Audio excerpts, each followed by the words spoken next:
Okay, we can start now, right?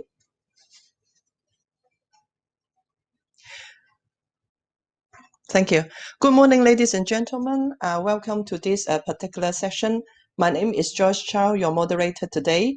It is my pleasure to represent Amfori to moderate this session today, which is in collaboration with International Labour Organization. I am the Director of Asia Pacific on behalf of Amfori based in Hong Kong. Before we start, please join me to give a very warm welcome to our five distinguished speakers from 4 different locations.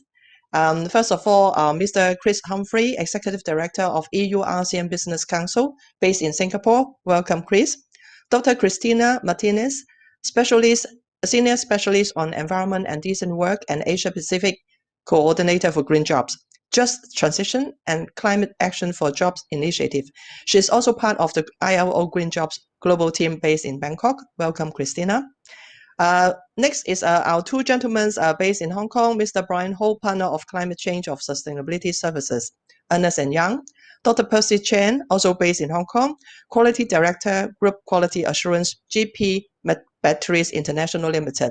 Last but not least, Mr. Julian Grant, the General Manager of Commercial Operations of Grant Studio, based in Melbourne, Australia. Welcome, all of you. Thank you for joining us. Why do we choose this topic today? Decent workplace in Asian supply chains. The answer is simple, because going green is not an isolated job.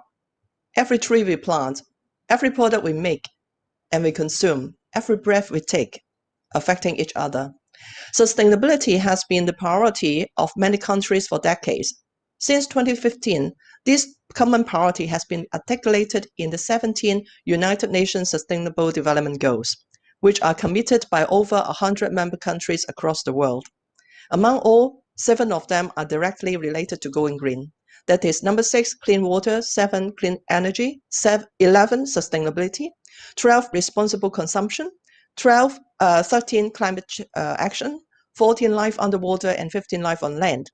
Since then, many governments and business have set up different plans on national level with tangible targets towards the deadline of 2030. All supply chain actors have become the key implementers of national plans. We are all sharing not just responsibility, but also challenges. That's why we have a crossover discussion today involving actors along different roles in our supply chains. We have seen many governments and companies investing a lot to build green supply chains, such as the ASEAN Catalytic Green Finance Facility, ACGF. As of February last year, the ACGF's 7 co-financing partners have committed $1.42 billion for sovereign loans and over $13 million for technical assistance. Back in 2018, the declarations on promoting green jobs for equity and inclusive growth of ASEAN community made by the ASEAN member states has demonstrated the commitment of AMS in cooperation to jointly build a decent green workplace in this important regional economic cluster. Despite of multiple funding programs, policies, and initiatives have been formulated in the past decades, there are still lots of challenges that business who are due to implement the strategies in their supply chains. So today, without further ado, we have 5 speakers coming from 4 locations with over 100 years of experience in sustainability in ESG, sharing their insights on this topic with us. The first one, I would like to start to invite Chris, Mr. Chris Humphrey. Chris, thanks for joining us from Singapore. I know you have been in Asia for long, more than 15 years out of your 30 years career. So you are the experts and doing all the advocacy work, especially focusing on sustainability-related free trade agreement between economies like EU and ASEAN. So I would like to start with 2 questions for today's discussion. So what is your council's strategy and service to support your members to pursue the UN SDG, especially those related to business environmental requirement in ASEAN countries? Thank you. The floor is yours. Thank you very much. Thank you for having me today. Looking forward to a discussion on what is a very important topic for many across the world and indeed here in Southeast Asia. First of all, I should start off by saying that the EU ASEAN Business Council it's a membership body consisting mainly of very large European MNCs. And our mission, broadly speaking, is to advocate to improve the trade and investment climate between Europe and Southeast Asia and within Southeast Asia to benefit our members, which involves a lot of collaborative work with other bodies, other business councils, including ASEAN bodies as well. And then as part of our work, naturally, I think sustainable development in its broadest sense, but economic and social development are very key to our members. It's at their hearts. We need to have sustainable development to make sure that the region can progress. It can progress in an even-handed way. Markets can grow, people can be looked after, jobs can be secured, health can be looked after, etc., etc. I know today we're talking more about the greening of the workplace, the greening of supply chains.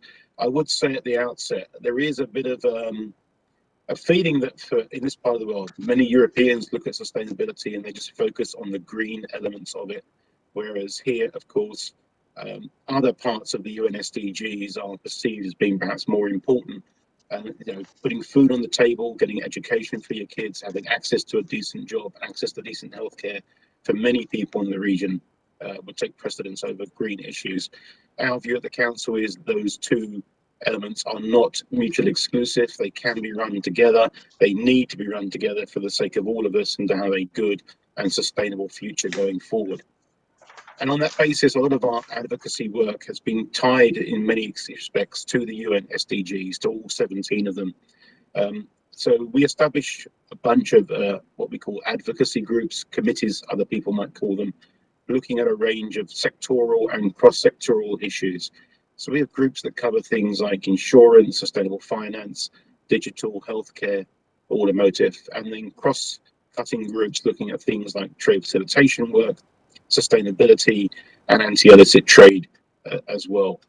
And the groups are made up mainly of our MNC members. They also include representatives from the European Chambers of Commerce across the region, so we can get a broad and diverse view from industry, both large and small, from the European perspective. And we've done work in a number of areas. In the last 12, 18 months, we've produced papers on driving forward a circular economy in ASEAN. That's very directly linked to greening supply chains, to improving or reducing wastage and reusing assets and materials. This year, we're going to do a deeper dive on plastic waste in the region, looking at ways to improve education and improve regulation around the handling of plastic waste and reducing, in particular, single-use plastics. Also this year, and that very soon, we'll be publishing a paper on energy transition in Southeast Asia. And that's important. Well, why is that important? It's important for the region because if you look at what the EU is doing with its proposed carbon border adjustment mechanism, if you are making products to export to the EU and you're burning a lot of carbon in the process, you're going to face some sort of payment at the border for your products going forward. So moving away from heavy carbon emitting industries or power sources to ones that are using more renewables will be very important to the region. And that paper will look both at the technology and, more importantly, perhaps at the financing of that energy transition. And which brings me on to sustainable finance. A lot of work on that. We've been engaging a lot with ASEAN finance ministers and central bank governors on this topic. There is an appetite, I think, in the region for a lot more sustainable financing for infrastructure and indeed for investments from companies. And it's a question of how you manage that and put in place the right sort of regulations. And then perhaps on a more micro level, in the next week or so, we will be publishing a paper around automotive standards in Southeast Asia. And that's going to look at things like improving fuel efficiency and raising emission standards in the automotive industry, i.e. reducing pollution, reducing the use of petrol and diesel at the same time. And then there is the human development aspect of it, and we shouldn't forget that. And we did a paper last year on human development as well in the region. So all about how you can boost your manpower, upskill your manpower, bring along communities together. And with all of these areas, we work with our companies, we lean on what they've been doing, particularly on their CSR work.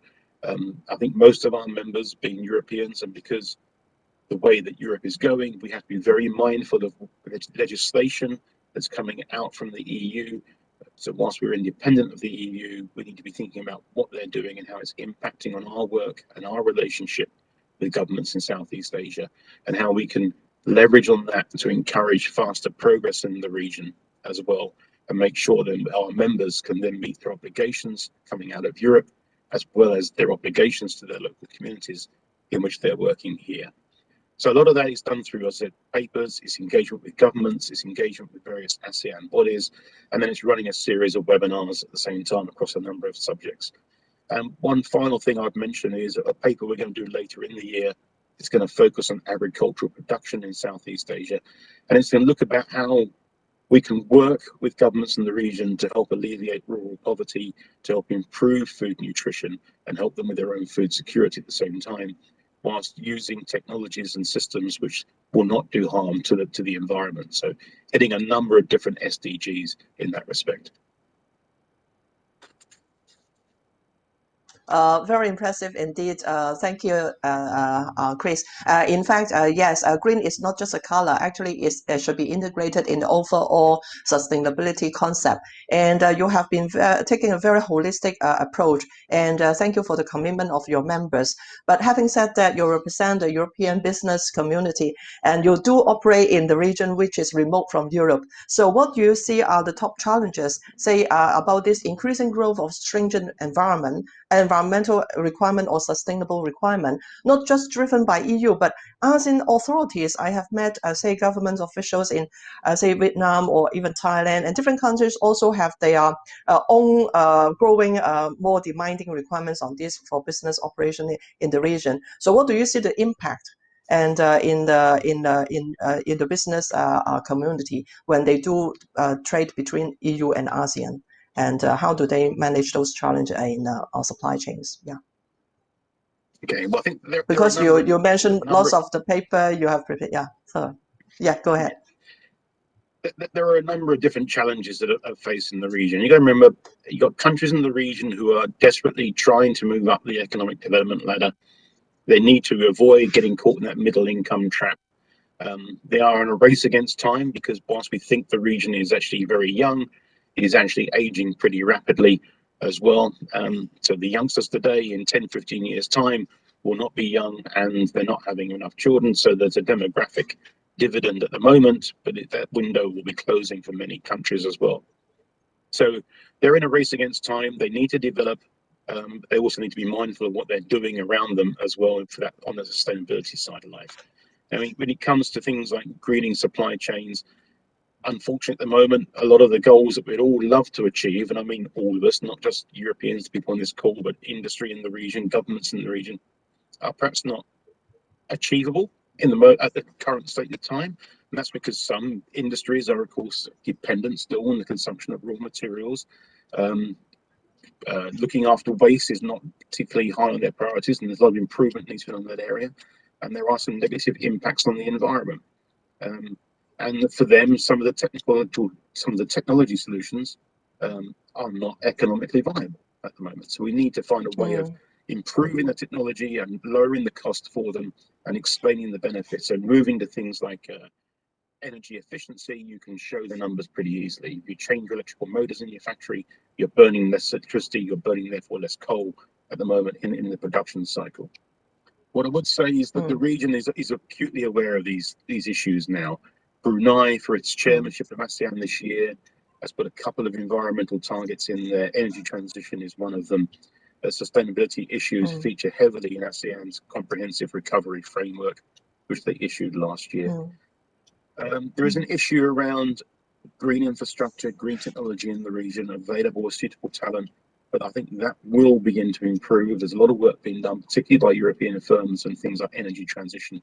You're seeing more and more wind farms and solar places coming up, but there needs to be a change of mindset from governments. I mean, building a coal-fired power station is easy technology and it's relatively cheap to do. We need to find a way to stop them wanting to do that and provide alternatives.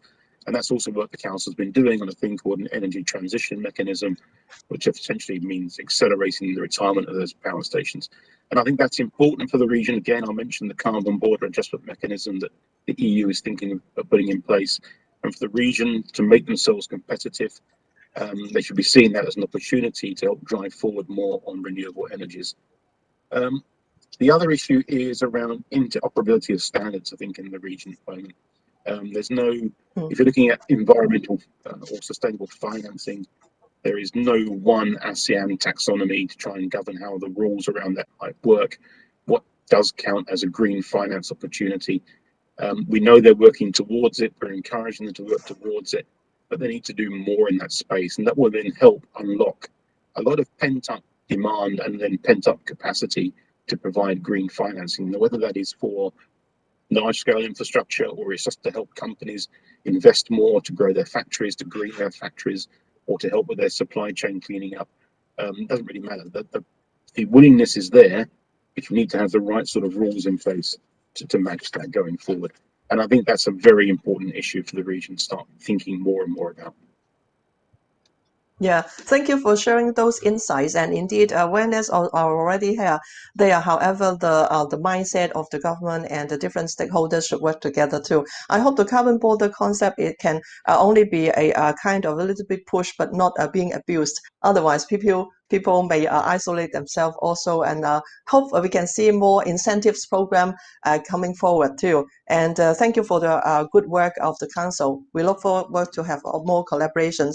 So now let's move to another perspective. While we hear all those governmental requirements coming from all sides and the efforts of advocacy to raise awareness and hasten collaboration, I think down to the earth now, making business happen will rely on professional minds and expertise and intelligence. So now I would like to invite Brian. I know Brian for nearly 10 years now, and he has been the expert for nearly around 18 years in ESG and sustainability consultancy for many different sectors. So would you like to share with us, say, an overview of current development of Asian business? How do they respond to UN SDGs requirement, and especially those related to environmental or green supply chains expectations? Sure. Brian, please. Joyce. Yeah, thanks a lot, Joyce. Yeah, because I'm really seeing a shift in terms of the business perceptions and response to sustainability, and also aligning with their strategies to the UN SDGs in the last couple of years. It's really encouraging, and I think there's a couple reasons why behind, and also how companies are responding to the UN SDGs. On one hand, we are seeing more and more companies in different sectors that they are the leaders, and they are catching the eyes or of different stakeholders, that they are aligning their sustainability strategies to the UN SDG, different type of goals. And I believe that the expectations from the stakeholders change a lot, and it creates some kind of a more motivation for business to look to catch up with the trend. For example, Chris mentioned a lot on regarding the regulators, no matter from different countries' perspective, going green is a really important and strategic topic. For example, like I've been working with Chinese companies in the last 18 years, and I think the Chinese government has a very clear national goals on the carbon neutrality, and we are seeing there are more and more companies thinking about how to have carbon reduction.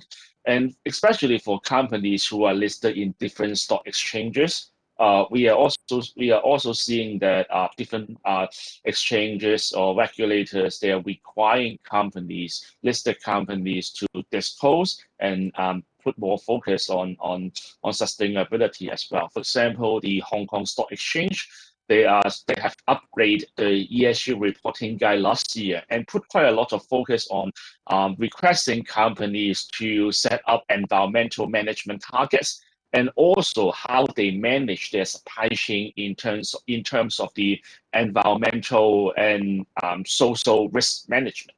So I believe that the proactiveness of from the regulator's perspective create motivation for Asian business to react to this trend.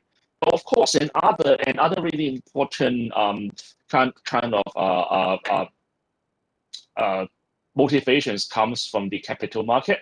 especially international investors due to different new regulations coming out, like the EU Sustainable Finance and Social Requirement regulations, or other types of asset owners that they request the asset managers when they do investment, they need to look at the company's sustainability performance. And we are seeing that many global big scale asset managers, they're putting more and more focus, having more requests on their investees' capacity in terms of tackling climate change and also going green.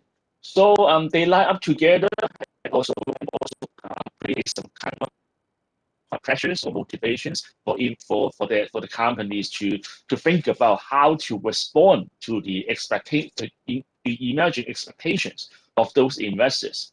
And of course, I believe that in terms of the consumer expectations, there's also a change as well, especially how the Gen Z expectation on corporate, greener product, greener workplace. Also, I believe this is all the expectations from stakeholders that which those Asian business become more and more proactively aligning their strategy to the UN SDGs. But of course,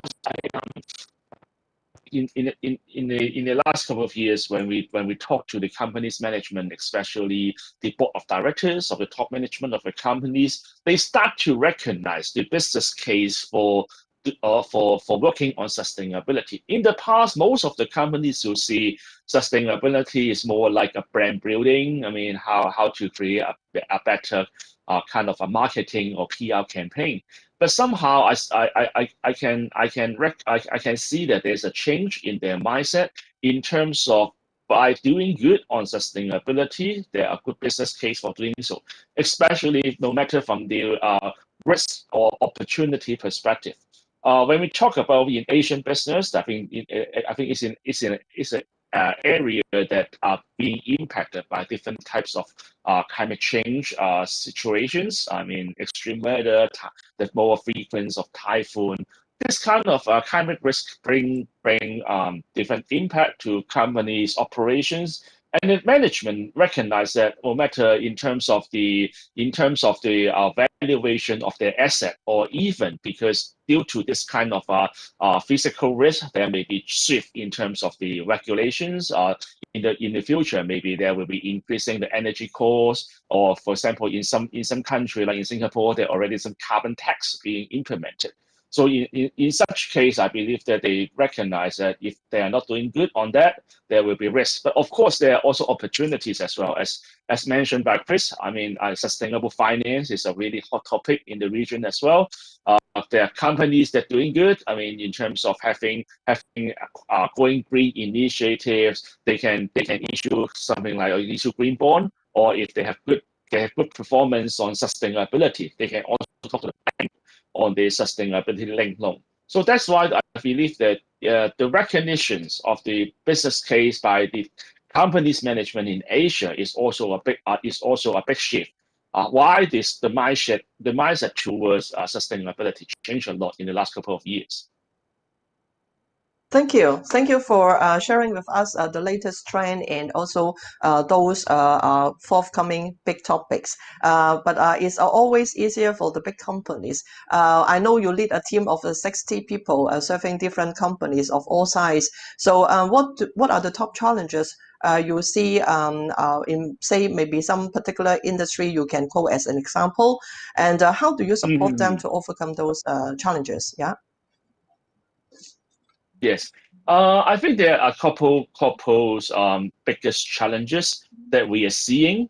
First is a kind of a transformation, because as mentioned in the past, when companies think about sustainability, it may be something like publishing a sustainability report or doing some kind of a PR campaign, which sustainability may lie on a specific function on, for example, like marketing or corporate communication. But now when we talk about sustainability, it's about management. It's about how to create a comprehensive management system. We have structure, we have policy, we have procedures to manage different sustainability issues. So how to make this transformation from a disclosure-based initiative to a more internal control-based management system is something that we are seeing that Asian companies have difficulties on, because when we talk about creating a management system, we need to think about the collaboration between different departments, and also how the kind of a company's top management, they have a top-down approach to make sustainability become the KPI of different departments and make it happen within an organization. So I think the first biggest challenge is in terms of how to do this kind of a transformation in management system. The second challenge is regarding the technological innovation and also the return on investment, because when we talk about going green, especially in some industry, there may be some limitation. I mean, no matter in the manufacturing, how to make the cost being justified that they change all the production line, change all the equipment, or in some industry, like in the real estate sector, they have been already doing quite a lot on energy saving or emission reduction. But in terms of how to make those technological innovation happen, companies need to think about the return on investment, but not in the short term, but in the longer term. So how to make sure that top management can have such mindset, or they can recognize that the ROI is okay for them in longer term. I think this is the challenge that companies need to tackle. I think the third one will be a really challenging issue is regarding the lacking of the tenants or practitioners regarding sustainability within companies. Because as mentioned in the past, sustainability is silo from the business operation, silo from the strategy. Companies only doing some report or initiatives is okay. But now when we talk about the integration, how those practitioners, they both understand sustainability, but also business, it is really, really challenging.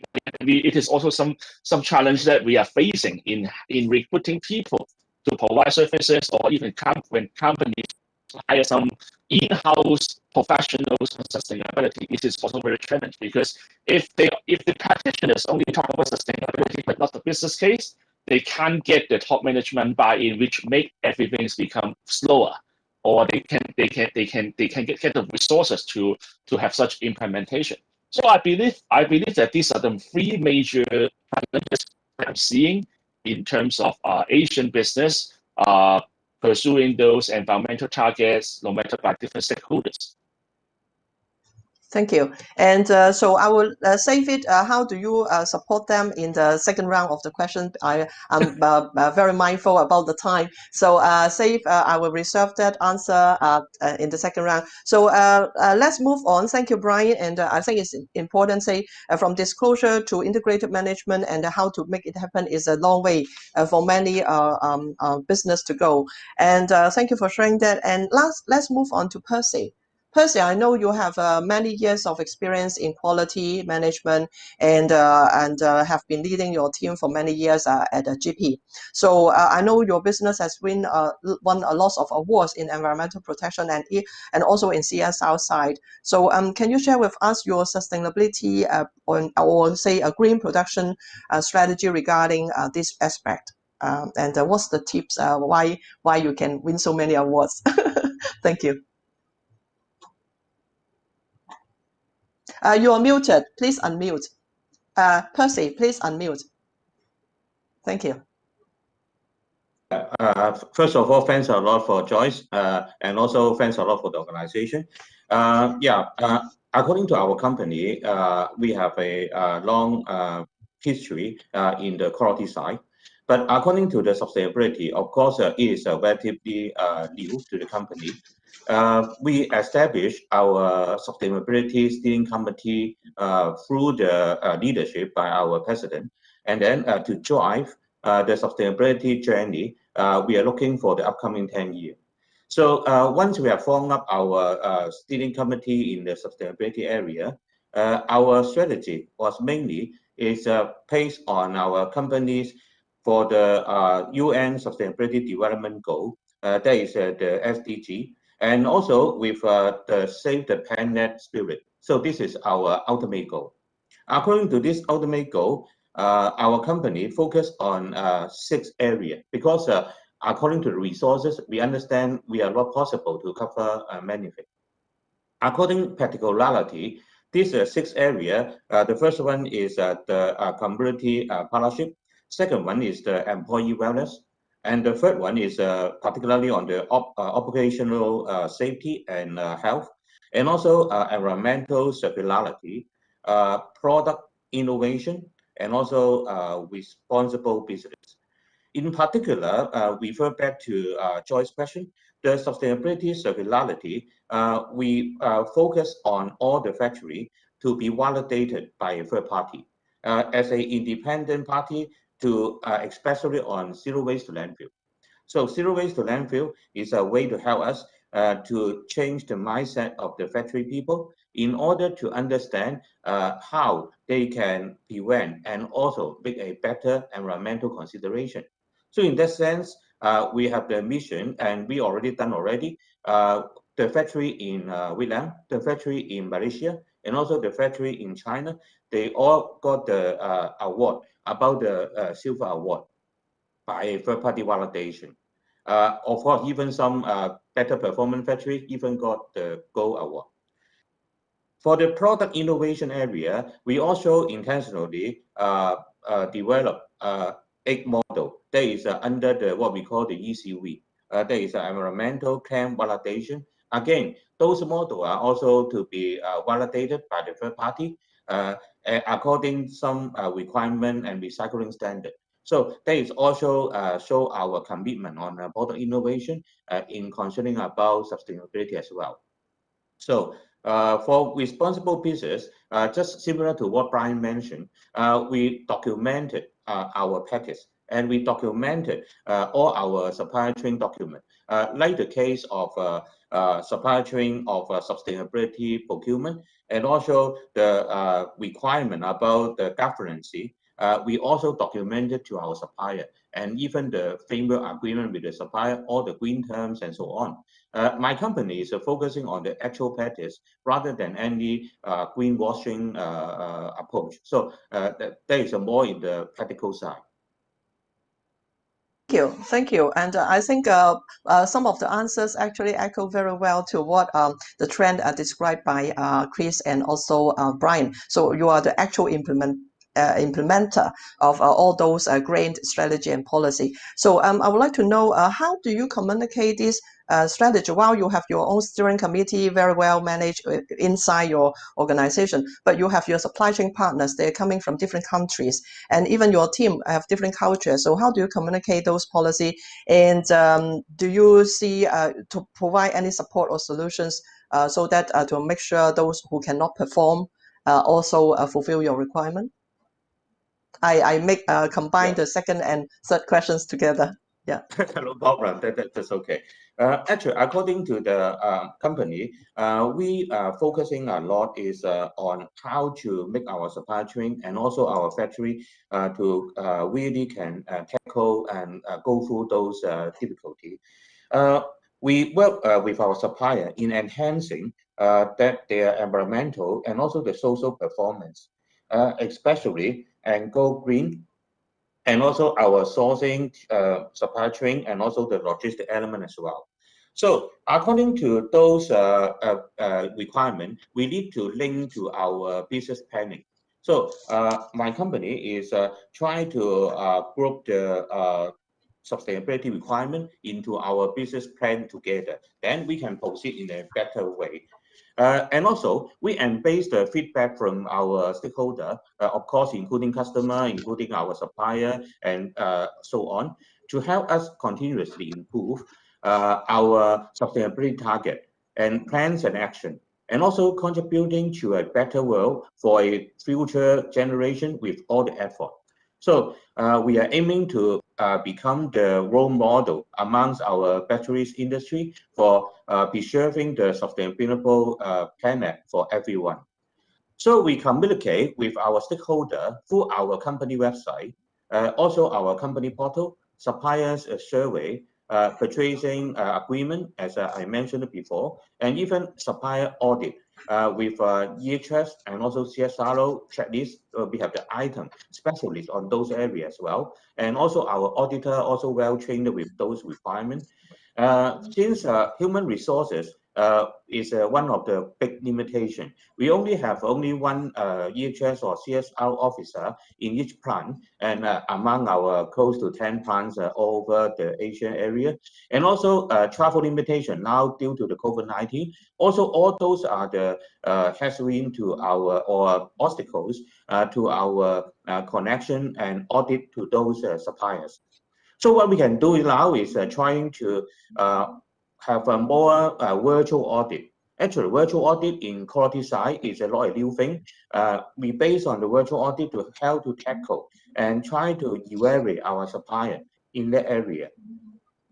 So finally, according to overcome those challenge, of course, we try together with some of the institutions, like the case of the CSR mark, like the ISO 26000 requirement. We go work together with HKQAA, and also we also work with BSCI, and also work with some other institution, provide certain consultancy support, and also we attend a lot of seminar to gain those knowledge and support as well. Thank you. And I think personally highlight, yeah, thank you for sharing all those procedure and practices you have. And I hope business participating today can learn some of the best practices you mentioned. I think you highlight one very important point about human resources challenge. I leave that to Christine. Maybe her sharing will help us comply or support some of the challenges you're facing while you're implementing so many important plans. So let's move ahead, because I really want to cover all the questions we have prepared, and so that we can have the best takeaway. So allow me to move on to invite Mr. Julian Grant. Julian, I know you're from Melbourne today. Thank you. You're 2 hours ahead of us. And I know the work you're doing is also ahead of many small business. You're running your family business and a grand studio. So I would like to hear from you, because your role is unique in supply chain. Quite often it's quite, allow me to say, many people forgot the importance. Sometimes it's a missing link, or actually it's a critical link between suppliers and also the buyers. Would you like to share your company's sustainable say sourcing strategy regarding environmental requirement? Maybe you can also briefly take the example of your product as say the demonstration how you implement those strategy. Yeah, thank you. Yeah, absolutely. Please. Thanks, Joyce. Yeah. So just to provide some context to your question, so before I explain our strategies, I'll just explain what it is that we do and the current trends we're finding in our international markets. So our business specialises in the product development of custom private label product programs for major retailers in Australia, the UK and the United States. Therefore, as you mentioned, we have a interesting perspective, acting as the practical intermediary between our retail clients for whom we develop product and the factories where the goods are made. So as a result, we've evolved to be adept at transforming the social and green directives of our retail clients into practical procedures and processes that enable us to deliver on these goals across our own supply chains for them. So talking about the trends, so I'll just clarify, what we're seeing in the marketplace and how we're responding. So, I mean, to date, our retail clients' environmental concerns have, for the most part, been about ensuring that there is no illegal dumping of waste materials, wastewater, or chemicals by our producers directly polluting the local environment or waterways. We've also traditionally been focused on providing FSC, so Forest Stewardship Council certification, for any of our paper products or packaging, ensuring that they're from sustainable forests. But what we're now seeing increasingly is a market requirement of our clients around the world in reducing plastic in packaging and the adaptation of more informative recycled package labelling. So one such key initiative that's had a lot of success in Australia in the last sort of 12 months is the Australasian Recycled Labelling Guidelines, also known as the ARL. The ARL is an initiative of APCO, which is the Australasian Packaging Covenant Organisation. They're a subsidiary of Planet Ark, a not-for-profit environmental organisation that work closely with private and public sector. But, you know, Australia's not unique, and we're seeing very similar labelling initiatives in the UK with Recycle Now, and also in the United States with the How to Recycle program.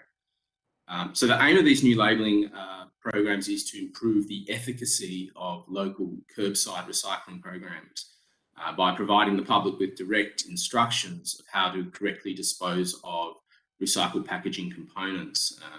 It's important. I mean, they're all voluntary standards. But how this works is that we're required, therefore, to delve further into our factories' breakdown of our packaging components and, you know, what is their chemical makeup. So we can then work with environmental consultants to determine the appropriate labelling to ensure consumer awareness of how to recycle the items effectively. So, for example, you know, recycled labelling's been around on packaging for a long time, but rather than simply now say that an item is recyclable, we specify which components of the packaging are recyclable and which are not, and what, if any, actions must be taken by the consumer for that component to effectively be processed by the recycling technologies available at curbside by councils. So, for example, you know, you could have a product packaging with a cardboard backing card that may be able to be processed, you know, straight into the recycle bin, but, you know, the plastic wrapping that's around it may need to be scrunched into a ball before it's thrown into the recycle bin in order for the infrared technology in the recycling plants to be able to detect it and process it appropriately. So it's about improving, as I said, the efficiency of the recycling technology. So as we are a company which develops private label products under the retailer's own brand, you know, we must always conform to the retailer's packaging and branding guidelines. However, we always encourage our customers to adopt these initiatives, and we also plan to implement this strategy with our own brands. Our procurement strategy is to work only with socially compliant and audited factories that are able to provide the detailed chemical information on their packaging components to assist us in our compliance. Now, they can either obtain this information themselves, or in most cases, they obtain it from their downstream supply partnerships. Thank you. And that's our And strategy. in the interest of time, yeah, thank you. And it's not easy. I can see already you have been well trained yourself in, say, articulating all those technical requirements. So would you like to share with us, how do you communicate those requirements with your suppliers, say, for example, those in China? And what are the biggest challenge? Maybe just quote one as an example, and I combine the last question. And how do you support them? Yeah, to make sure they can fulfill your requirement. Yeah, thank you. Yeah, so as you mentioned, we currently produce mostly in China, and one of the challenges in the past for us, and I guess for many Western companies that deal in China, is that you primarily deal with the account manager of the factory who you know, tends to be quite fluent in English, but you know, the remainder of the stakeholders within the factory organisation may, for instance, only speak Mandarin. So it makes it difficult to communicate directly with other parts of their organisation. Often that account manager tends to be someone with younger generation, and they're not necessarily senior within the organisation. And it's quite common that they don't have the authority to deliver on some of these sustainable initiatives. And it can often be a challenge, you know, for them to get your strategies and policies understood by their superiors. And it's often hard for them to get the, you know, widespread, you know, organisational support and buy-in that they need, you know, from their colleagues to make that happen. So we strongly believe that communicating clearly in the native language about our strategies and policies is essential to reaching widespread understanding and organisation-wide commitment from our producers. So all of our social policy agreements include side-by-side English and simplified Chinese so that they can be easily circulated across different stakeholders within the factory.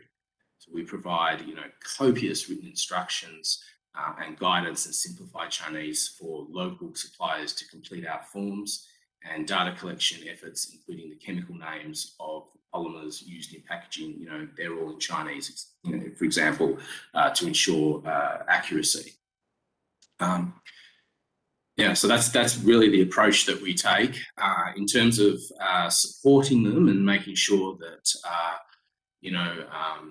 they can perform according to the above mentioned requirements. We take the approach that any factory can perform these tasks as long as they understand what it is they need to do, and we're able to support them along the way.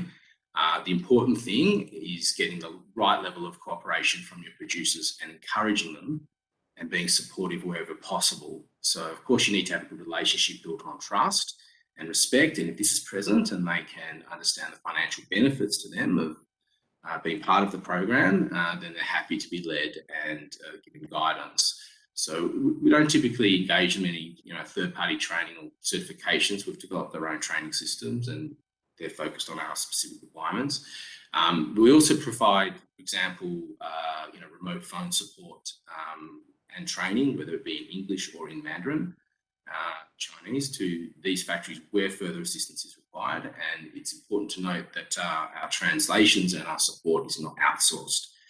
So we prefer to have subject matter experts who really understand their area and domain of expertise to do the actual translations themselves, so that we can ensure that the information is conveyed correctly and appropriately. Thank you, Julian. Actually, you point out a very important point, and speak the same language is important. It's not just the technical requirement, but whether people can comprehend and down to the operation side. So that built a very good link to our next speaker, Dr. Cristina Martinez, and based in Bangkok. So ILO to me is a facilitator, and you are the you're giving guidance and support to business how to run a better, decent workplace. So now down to individuals' protection, and I would like to hear, we all understand the ILO has prioritized just transition, as this term may be new to many people, as one of its main areas of focus in the design and implementation of decent work actions worldwide. Could you tell us why this topic is so important to the organization, and what tools are being implemented to promote this? Cristina, please. Thank you very much, Chair, and I want to also acknowledge AMFORI and the role of AMFORI bringing us together to this discussion. I also benefit from all the panelists before me, because the points that you have made show the business, actually enterprises, are also taking the lead. And I think one of our previous colleagues mentioned maybe before the messages were more public relations exercise, let's say, or promotional, but now the things are changing, and this is very, very encouraging. Joyce also mentioned the ASEAN Green Jobs Declaration, and this shows also how such an important group of countries and member states in Asia are taking also lead with a declaration that I think will impact also the way business conduct the production of products and services. But let me elevate or perhaps put another point in this discussion, because we still, I think, need to emphasize that green goes together with decent jobs. And that link is not always obvious, We just starting to understand what greening operations and services mean.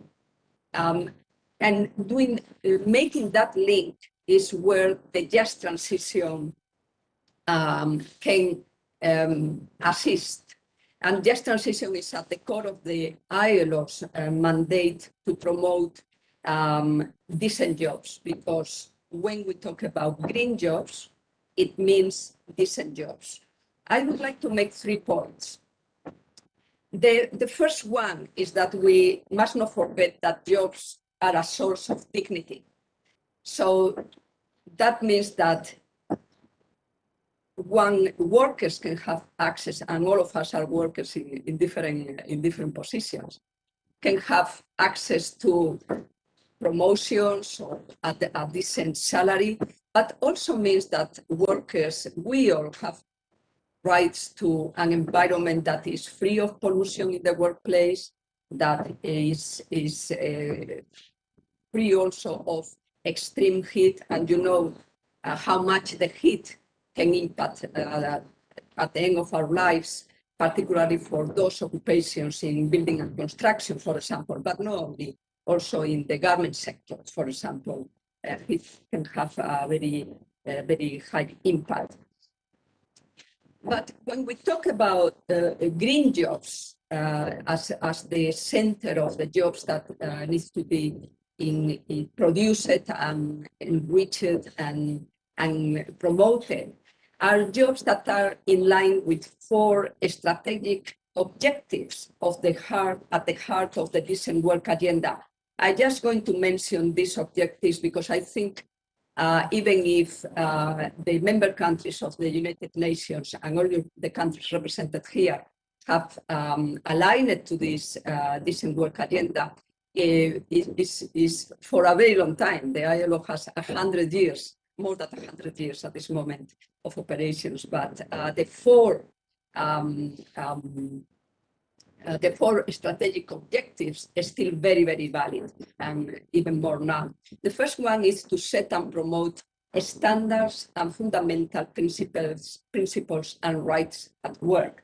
The second one is to create greater opportunities for women and men to decent employment and income. The third one is to enhance the coverage and effectiveness of social protection for all. The fourth one is strengthening tripartite and social dialogue. And when we think about greening operations inside businesses, this social dialogue with mechanisms with workers and employers is of extreme importance for implementation. My second point is that building a green workplace also needs planning and strategy, and itself it can be a process of just transition. And for what the previous panelists have mentioned, this really has been taken over by the business world, by many of the firms, maybe not all yet, but certainly the firms that are represented here and the organizations are taking this issue seriously enough to invest and to plan and strategize from high level in the organization. Greening value chains also will not happen automatically, and I was very interested in listening to Julian about his role and his company's role with environmental services and expertise to greening, and to provide content to how that effectiveness of green initiatives can be take stage in a definite way. This is very, very encouraging also for the promotion of the services economy in many of the countries in Asia. But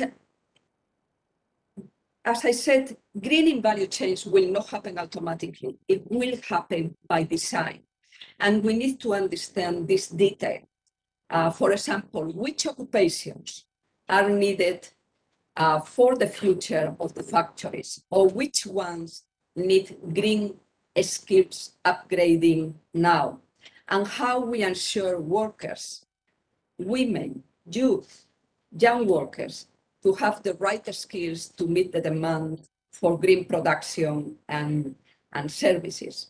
As you know, probably more than 8 in every 10 workers in the Asia-Pacific region are in either low skills occupation or medium skills occupation. Many countries in Asia are experiencing a surplus of low-level skills, and business know very well that the skill shortages will continue to increase, particularly for those jobs that require high-skilled workers. And these skill shortages already present a major hurdle for the just energy transition, for example, that also has been mentioned before.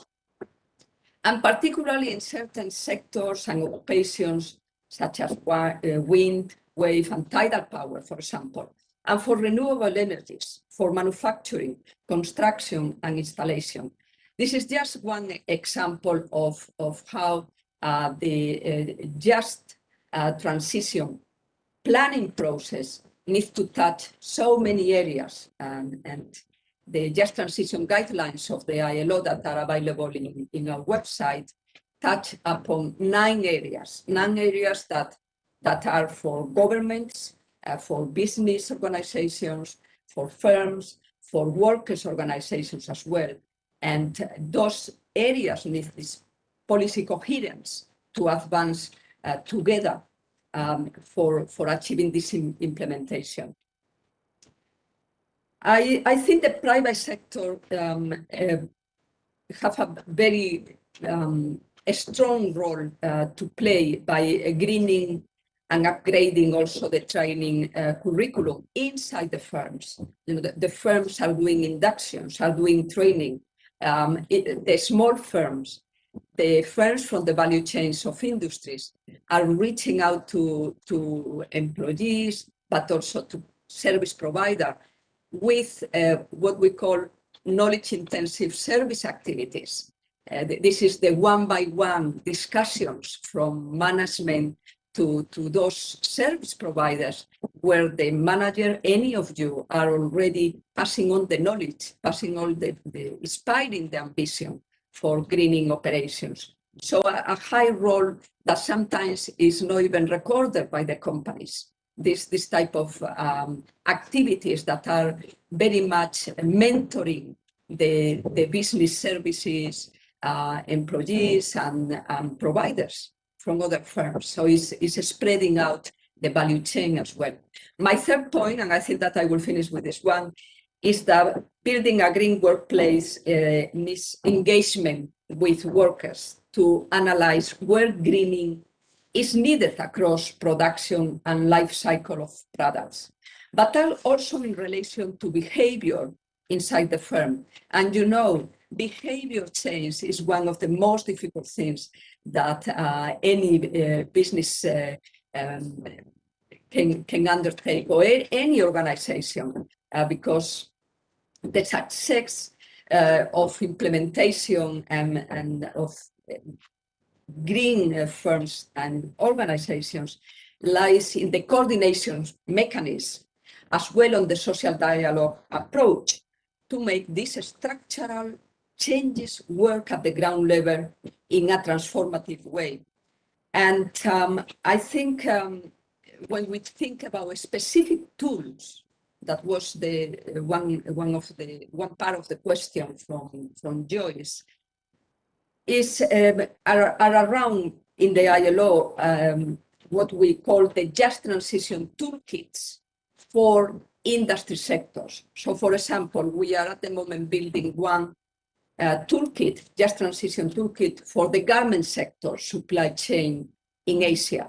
And as part of this toolkit, there are different reports, different learning instruments, different explainers that firms and governments can take on board to prepare the just transition plans. We can think the same, and we are doing the same for the energy sector. Just transition toolkit for the energy sector is high in the agenda. In many ways, it's easier to understand because I think the world understands transition from carbon-intensive industries or from mining, coal mining, to renewable energies has been already well researched and explained, and the employment gains are there. But if you think about the garment sector and how are we going to transition the garment sector to environmental sustainability and better ways to, to use the wastewater, the waste into the water in the rivers in Asia, this is another issue. You can also think about the cement industry. What the Just Transition Toolkit for the cement industry can look like. And they are different. And they need to be adapted also to different countries in Asia, because there is no one Asia Pacific. There are many, and every country needs this adjustment. Thank you very much. Thank you, Christina, for sharing such a detail. And also, I think now everybody has a homework to do. Go back and then access that Just Transition Toolkit. That's the homework we will assign to all of you. And thank you. And you bring up a very interesting point. I talked to some manufacturers lately. They run factories, say, in Cambodia, Myanmar, and when they receive a green requirement from the buyers, and they just put a section of the production line, said this is the green production line, and then finish, and then it will back to normal. So this is not a real transition, honestly. So it is very interesting to know, and thank you for bringing this our topic to with very heavy elements of human resources. Thank you very much. I'm very cautious about the timing. We are supposed to finish in 29 minutes, but we still have one more round to go. I would kindly remind each of you the next round, the second round of the questions, please make it 2 minutes to answer, so that we can allow some open questions. Yeah, if I hope I can have this liberty being the moderator to monitor the timing, if you don't mind, or at least at most maximum 3 minutes to answer the second round of the questions. So without further ado, may I invite Chris now back to you. And I think you have done lots of good paper, and I also have the pleasure to join your many of different webinars. So would you like to highlight your 1 or 2 major recommendations your council have been trying to do, or say, you mentioned a lot already, but I would like to hear from your recommendation. How can, say, if you like, the ASEAN governments or some business stakeholders work with your members, can do a better job together, so that they can remain competitive together, not just one-sided. So do you have any recommendations to the stakeholders or in this big economic but diverse cluster? Yeah. That's a big question. It's a big do my question. best for it. It's a big question. Because you're a big boss. Thank you. I think I'll try and take the bigger macro helicopter view of this. The root cause of the problem really comes down to where is industry, whether it manufacturing or service industry, is getting perhaps the biggest non-greening issues from, and that is really from their power supply.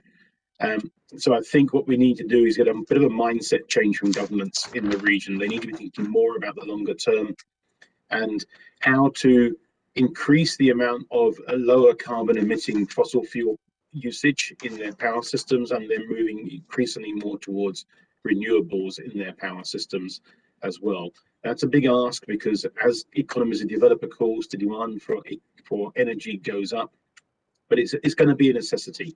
And increasingly, I think other countries in the world, as I already mentioned with Europe, will be looking for lower carbon usage in products they're importing into their countries or regions. So ASEAN needs to bite the bullet on this. And the root cause problem for them in not doing so at the moment really comes down to financing.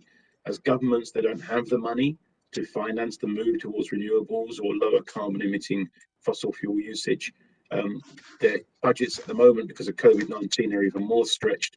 So we need to unlock a lot more private capital, and there are systems out there for it. So moving ahead with an ASEAN taxonomy, putting in place unified approaches towards sustainable finance in terms of contracts and procedures, and governments understanding that they will often need to provide the right guarantees for projects, I think is an absolute must.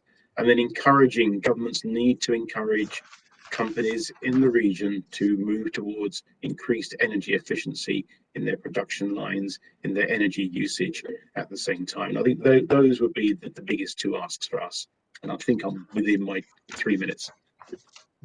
Thank you very much. And a very important key takeaway to unify the process is the key, because ASEAN, the beauty is diversity. But when we want to achieve something, unified approach is very important. Thank you. And so, Brian, now, please don't charge, but I would like to hear your recommendations and some key takeaways that you can advise for the small and medium-sized enterprise, and how can they learn from the big one, say through your usual service support to them. So particularly for SMEs, maybe they would like to have some key takeaway. Thank you. Sure. Thanks, Joyce, for having time for me to do some advertisement. So actually, I think there's because in the most of the SMEs, they will think sustainability is something for big companies, but I think that there's several things that they can do in terms of how to make it happen within a business organization. The first one will be focusing on management rather than initiatives, because as mentioned, when we talk about going green or implementing sustainability, it's not about spending how much money on making some big initiatives, but if you have some kind of a management system in place, have some behavioral change within your companies, all the roles and responsibilities on different sustainability matters are being defined clearly, I believe that SMEs can also do good on sustainability. So this is the first thing. Second is you have to communicate to your stakeholders to demonstrate your leadership and business case. For example, if you're suppliers of big brand, or if you have some shareholders who concerns on your ESG, communicate back to them. I mean, it's especially on the business case, but also the challenges you have. I think getting your stakeholders involved in the process and keep them in the loop on your effort is also very important to create a business case on how to meet their expectation. And then the third one is more on how to really look at the return on investment in a quantifiable way, because somehow when we talk about going green, the outcome cannot be seen in 1 to 2 years, maybe a longer term. So I think as a management, you need to have some kind of evaluation, estimation, calculation on the ROI. Instead of okay, I spent 1 million, can I get back 1 million in 1 to 2 years? May not be, but maybe after the third or fourth years, you can get the money back or even earn more.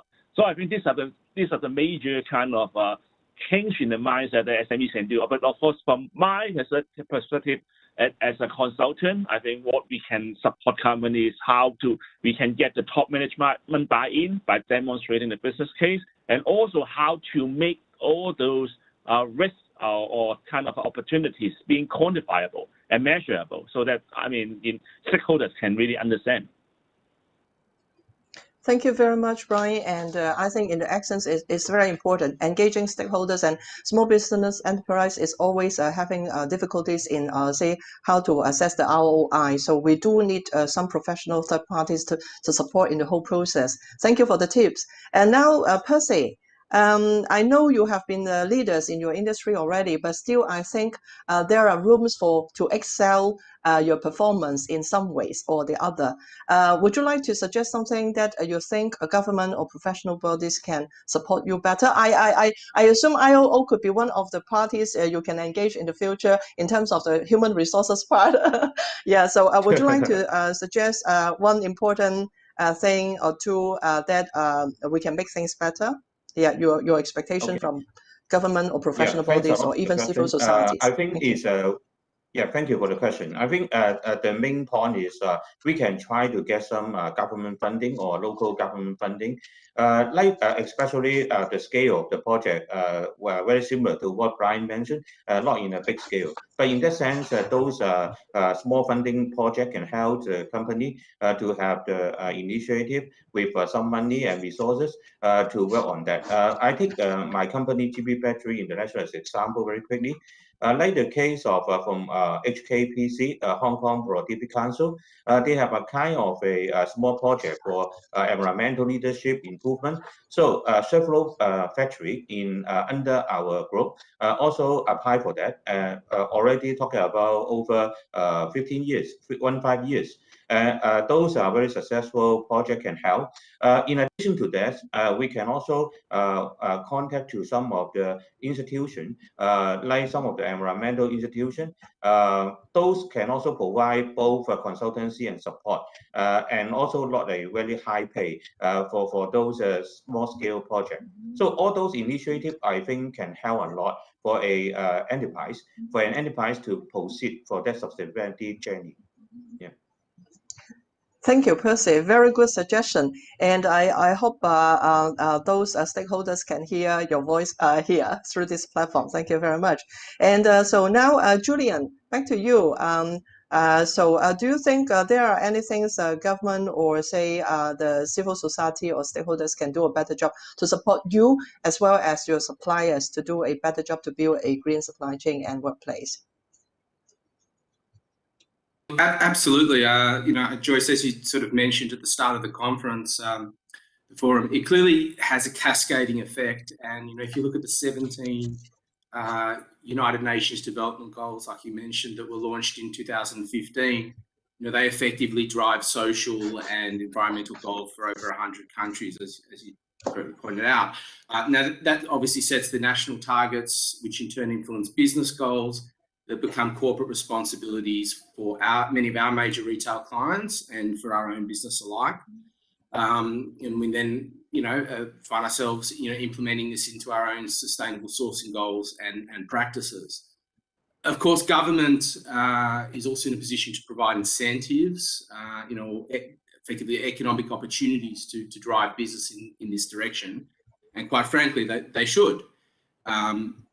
That being said, plenty of businesses like ours would be quick to latch on to new opportunities to build sustainable and more green supply chains and to market them as a benefit to our clients and to end consumers.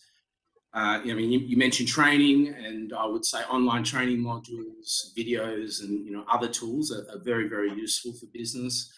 We've built our own social compliance procedures around the BSCI manual in the past, and we're looking into BEPI, for instance, for how we can further address some of the 11 performance areas relating to sustainability that are contained in that program.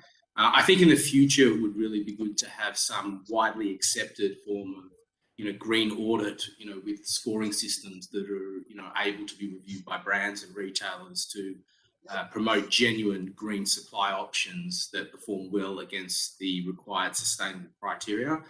Ideally, that's something I'd like to see, taken up and promoted by industry. Thank you. I think your request echo what the other side of the supply chain when Chris mentioned unified approach in governmental, say, policies. But here, when you implement, you also need unified standard for audit. It also can ease many people's pain. Thank you for bringing that up. And Christina, as usual, last but not least, I would like to hear, say, any key takeaways you would like to share with us before we proceed to Q&A session. Thank you, Joyce. Well, I think the key takeaway is to emphasize the need for planning for the just transition happening inside the firms, across value chains, and that goes across industry sectors as well. And this need to plan, I think, have two very distinctive issues. One is the inspiration and resourcing that can come from at the firm level, from company management. And that inspiration, the level of ambition that we can see from firms here is fundamental for everybody inside the enterprise, for the workers as well, to be inspired and innovate. And that innovation will fuel back into the company in many other ways, and into the shareholders as well. And the second aspect is to have multidisciplinary teams inside firms to make this planning happen.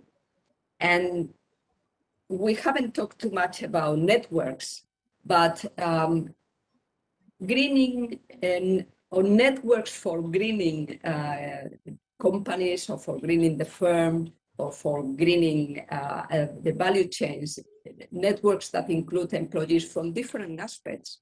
They are all together from different levels of management, different teams, and bringing that together to specify some actions, climate actions for jobs, we would say. It's, I think, a very good way to promote also decent work, because provides like a thinking space, but also where actions are designed and then monitored. So I think I will emphasize those two aspects for implementation. Thank you. Thank you very much. And I'm very impressed that although we have some overrun, we managed to finish 2 rounds of sharing and discussion. And then we still have a few minutes to leave rooms for questions and answers. And that's all good takeaway. And before we end this session, I'm trying to read the question sheet. And there's a comment we received. I may share with you here. It says here, enabling is not a question, but worth to share. Enabling to really build a decent green, we need to clear up all the false marketing first. That is, hydropower is considered as renewable energy, in which many or some people think it is good, but it is not good for this particular participant, he or she, I'm not sure, and it is not clean energy in his or her opinion. And so correct raising awareness is important. So this is one of the comment. Maybe I just want to, on behalf of the audience, I just share here, give a different voice and perspectives while we are open to any comments from any source of our participants today. So now I would like to read one questions. It says, how to promote a pro-green workplace? I assume pro meaning professional. How to promote pro-green workplace stroke community supply chain versus some environment which have some maybe authorities supporting non-clean energy projects that benefits them. So I think this is maybe the challenge in the different economies or countries might have.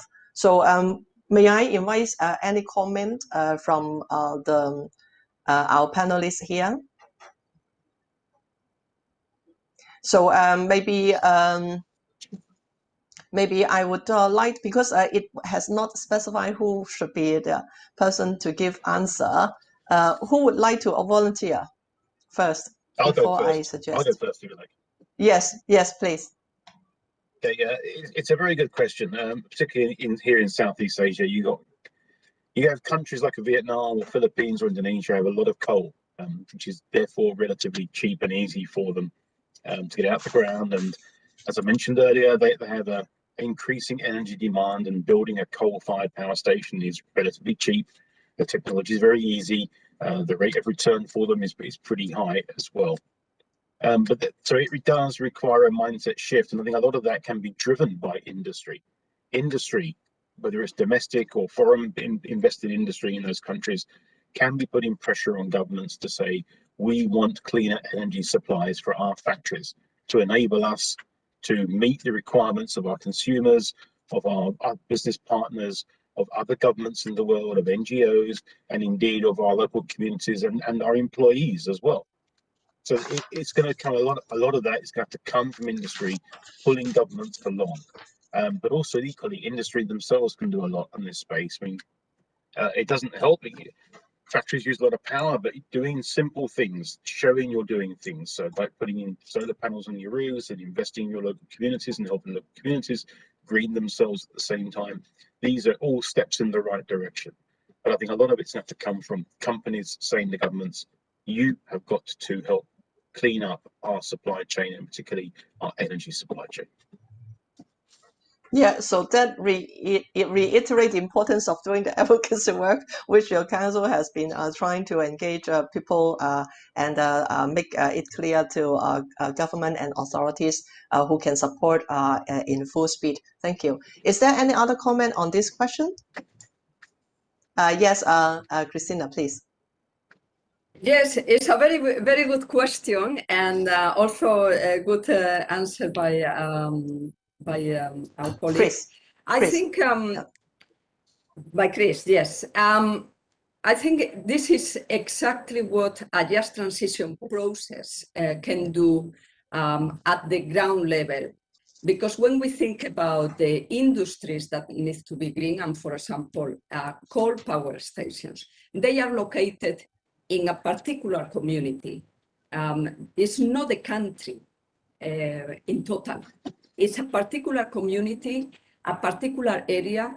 In many of the countries in Asia, rural areas with high level of poverty that has no other source of livelihoods. So when we plan a just transition there, every part of the community needs to be involved so that we really engage with solutions, but also with those that many times are left behind. And I should say here, women many times are left behind on the planning process of energy transition in a particular region, because traditionally they are less involved in the as workers, but they absorb the shock at the family level, and many times the restoration is coming from women, the women in the region. So that process where employers have a voice, workers have a voice, government have a voice, and the target groups like youth, women, and other civic society also have a voice. That's the process of just transition. I think we are going to see a lot of these planning processes around in the Asian countries as they move towards a clean energy transition. Thank you. Thank you, Krishna, bringing a very different perspective from Chris just now, but I think it end up at the same goal, say engage of the people in different area and also women. This is a very key element that nowadays becoming more important. Get them involved in the planning and also can act as a voice and to make the voice heard by the government and authorities to make the policy supportive. If there's no other views, Brian, did you want to say something? If not, I have a second question. Maybe we can cover. Yeah? No? Okay. So the second question is interesting. I do have my personal opinion, but I would like to leave it to all of you to answer first. How does the companies in our panel, meaning all of us here, address problems of greenwashing in their supply chain, meaning our supply chain? Okay, so who would like come first? So I repeat the question: how does the companies in the panel address problems of greenwashing in their supply chain? I think by listening to all of you here today, you already mentioned, yes, we have already transformed in many ways from the old PR way of communicating green or environmental requirement into reality. But still maybe you have experience in facing this kind of greenwashing when you deal with business partners, customers, or say other stakeholders. How would you like to share your views in this question? Anyone? Maybe I.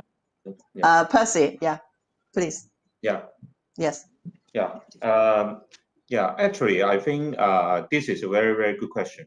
According to the marketing tool, a lot of companies just claim a lot of environmental work they've done and achievement and so on. I think the most important thing is that we need to utilize some third party or an independent party for validation or verify what the work you have done in the sustainability area. So similar to what I mentioned in my previous speech, I think some of the important point is no matter what force camp you want to make, or no matter how large you say you have a huge effort in sustainability, you need to do is first quantify what you have done. Second, to validate by a third party to know about your result. I think those will be the quite essential element we consider in management point of view. And also the last thing is don't just similar to what Brian mentioned before. Don't just use the marketing guide to promote or to work on the sustainability work. The actual work should be some expertise to do in the sustainability area. Yeah. Thank you, Percy. And I would love to share my interaction, my experience in this topic. Chris, do you want to say something?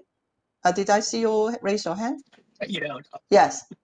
You did. I just want to follow up on what Percy was saying. And I think, for someone like Brian working in this space, I could see an awful lot of work coming his way in the future.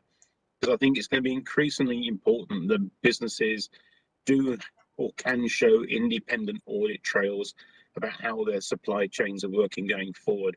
We already know that Europe is looking at bringing in legislation about making sure that in your supply chain that there are no forced or slave labor issues, and companies will need to do audits on their suppliers, and then right down to the furthest, most distant supplier in the supply chain to make sure that is the case.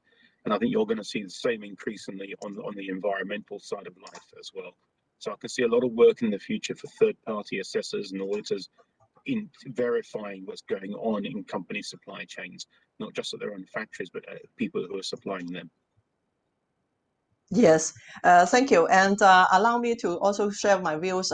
When 2015, when the 17 UN SDG goals launched, and many people and immediately many brands or global companies set their target by when they can achieve zero carbon emission. And then I talked to them and I said, how can you make that commitment? Because you can easily make that commitment and finish tomorrow because your supply chain will close.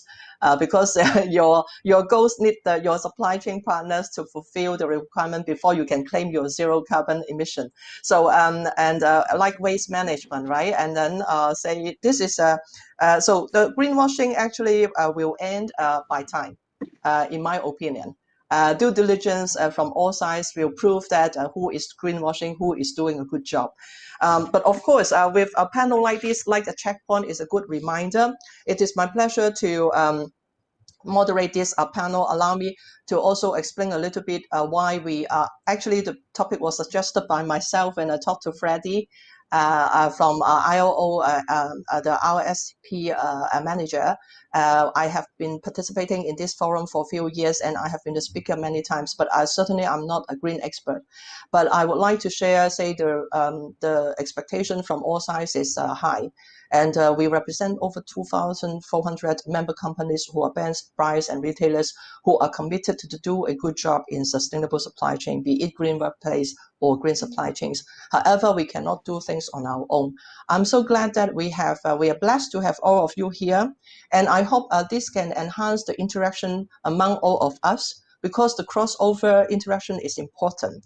We do have an initiative called Business Environmental Performance Initiative that composes 11 performance area.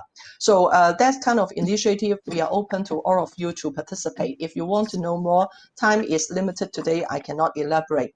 However, I think we have lots of homework because Chris has published or say produce many paper in advocacy. Go to their website, join their webinars, yeah, and then I hope we can have some new innovative collaboration. And Brian, I know people will come to you anyway, and because you have a very good tools and methodologies that can help not only the big one, but also small, medium size. Percy, please continue the journey. We are happy to have you in Amfori, same as Julian. You act as the very unique voice on behalf of traders, always forgotten by people. And last but not least, Christina, thank you for sharing all those resources with us and all the good plan framework you set up. I hope people can have higher awareness and access right to your tools, because I hope through this platform, we can continue our collaboration with your Green Job team. And now we have 1 minute left, and allow me to thank you once again for your participation. I don't know how many people are listening, but definitely people can hear the recording of today's story. Please cascade the result and good takeaway from the panel. And this is only a checkpoint. So I hope we can see each other soon in different forums. We have many other programs prepared by the organizers. Thank you very much, offering Amfori have the chance to moderate today. And I think that's just in time, 11:30 and 10:30 in Bangkok time. Thank you very much. And allow me to take a picture with all of you. 1, 2, 3, cheers. Okay, thank you. And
Dear participants, on behalf of the co-organizers, UNEP, UN Working Group, UNEP Finance Initiative, UNICEF, UN Women, and UNESCAP, a warm welcome to this session on business action to avert the climate crisis, placing human rights-based climate action at the forefront of business operations. As I think have escaped none of us, climate change presents an imminent threat to our well-being and future development. As science has shown, the world needs to limit global temperature rise to 1.5 degrees. According to scenarios by the Intergovernmental Panel on Climate Change, to achieve this, emissions need to decline by 50% by 2030 and reach net zero by 2050. This is equivalent to around 5% reductions in emissions each year, which is, I think, as all of us can realize, is a big challenge. And it will require a total transformation in how we produce and consume goods and services in our buildings, our energy systems, our transport systems.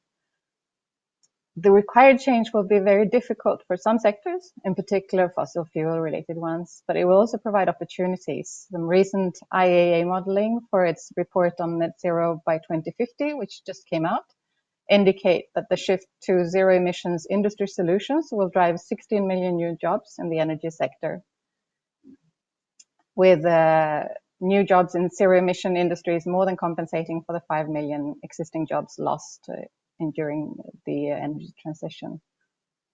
However, while the urgency for action is extreme, as will be discussed today in this session, it is important to ensure that the transition is not only taking place at the scale and pace needed, but also that it is a just transition. So with those few words, before we begin the session, we will move to show a short video clip to show the power of innovation, women's entrepreneurship, and renewable energy in addressing the climate change challenge.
With that short introduction, we'll now move on to the panel discussion.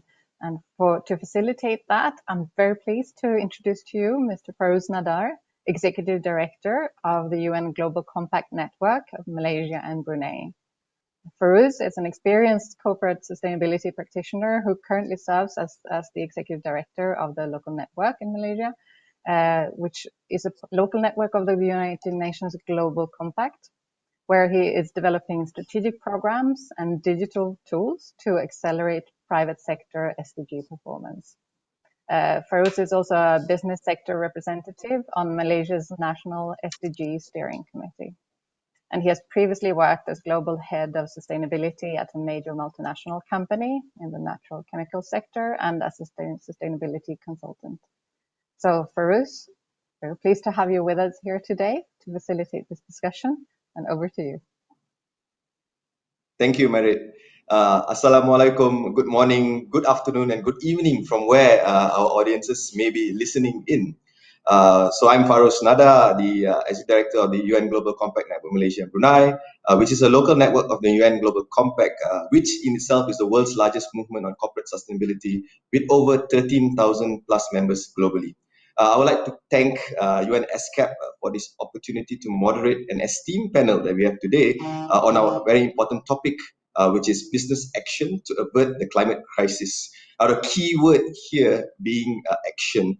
Failure to act is not an option, as stakeholders are now taking prominent activist roles to ensure action.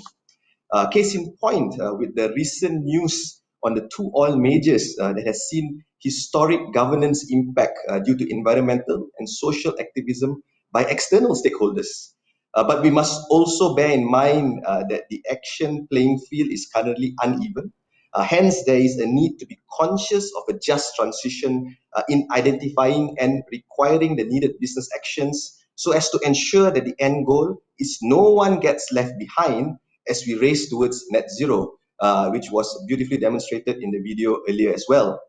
So again, I have the pleasure and honor to moderate this panel and hear expert insights from our distinguished panelists.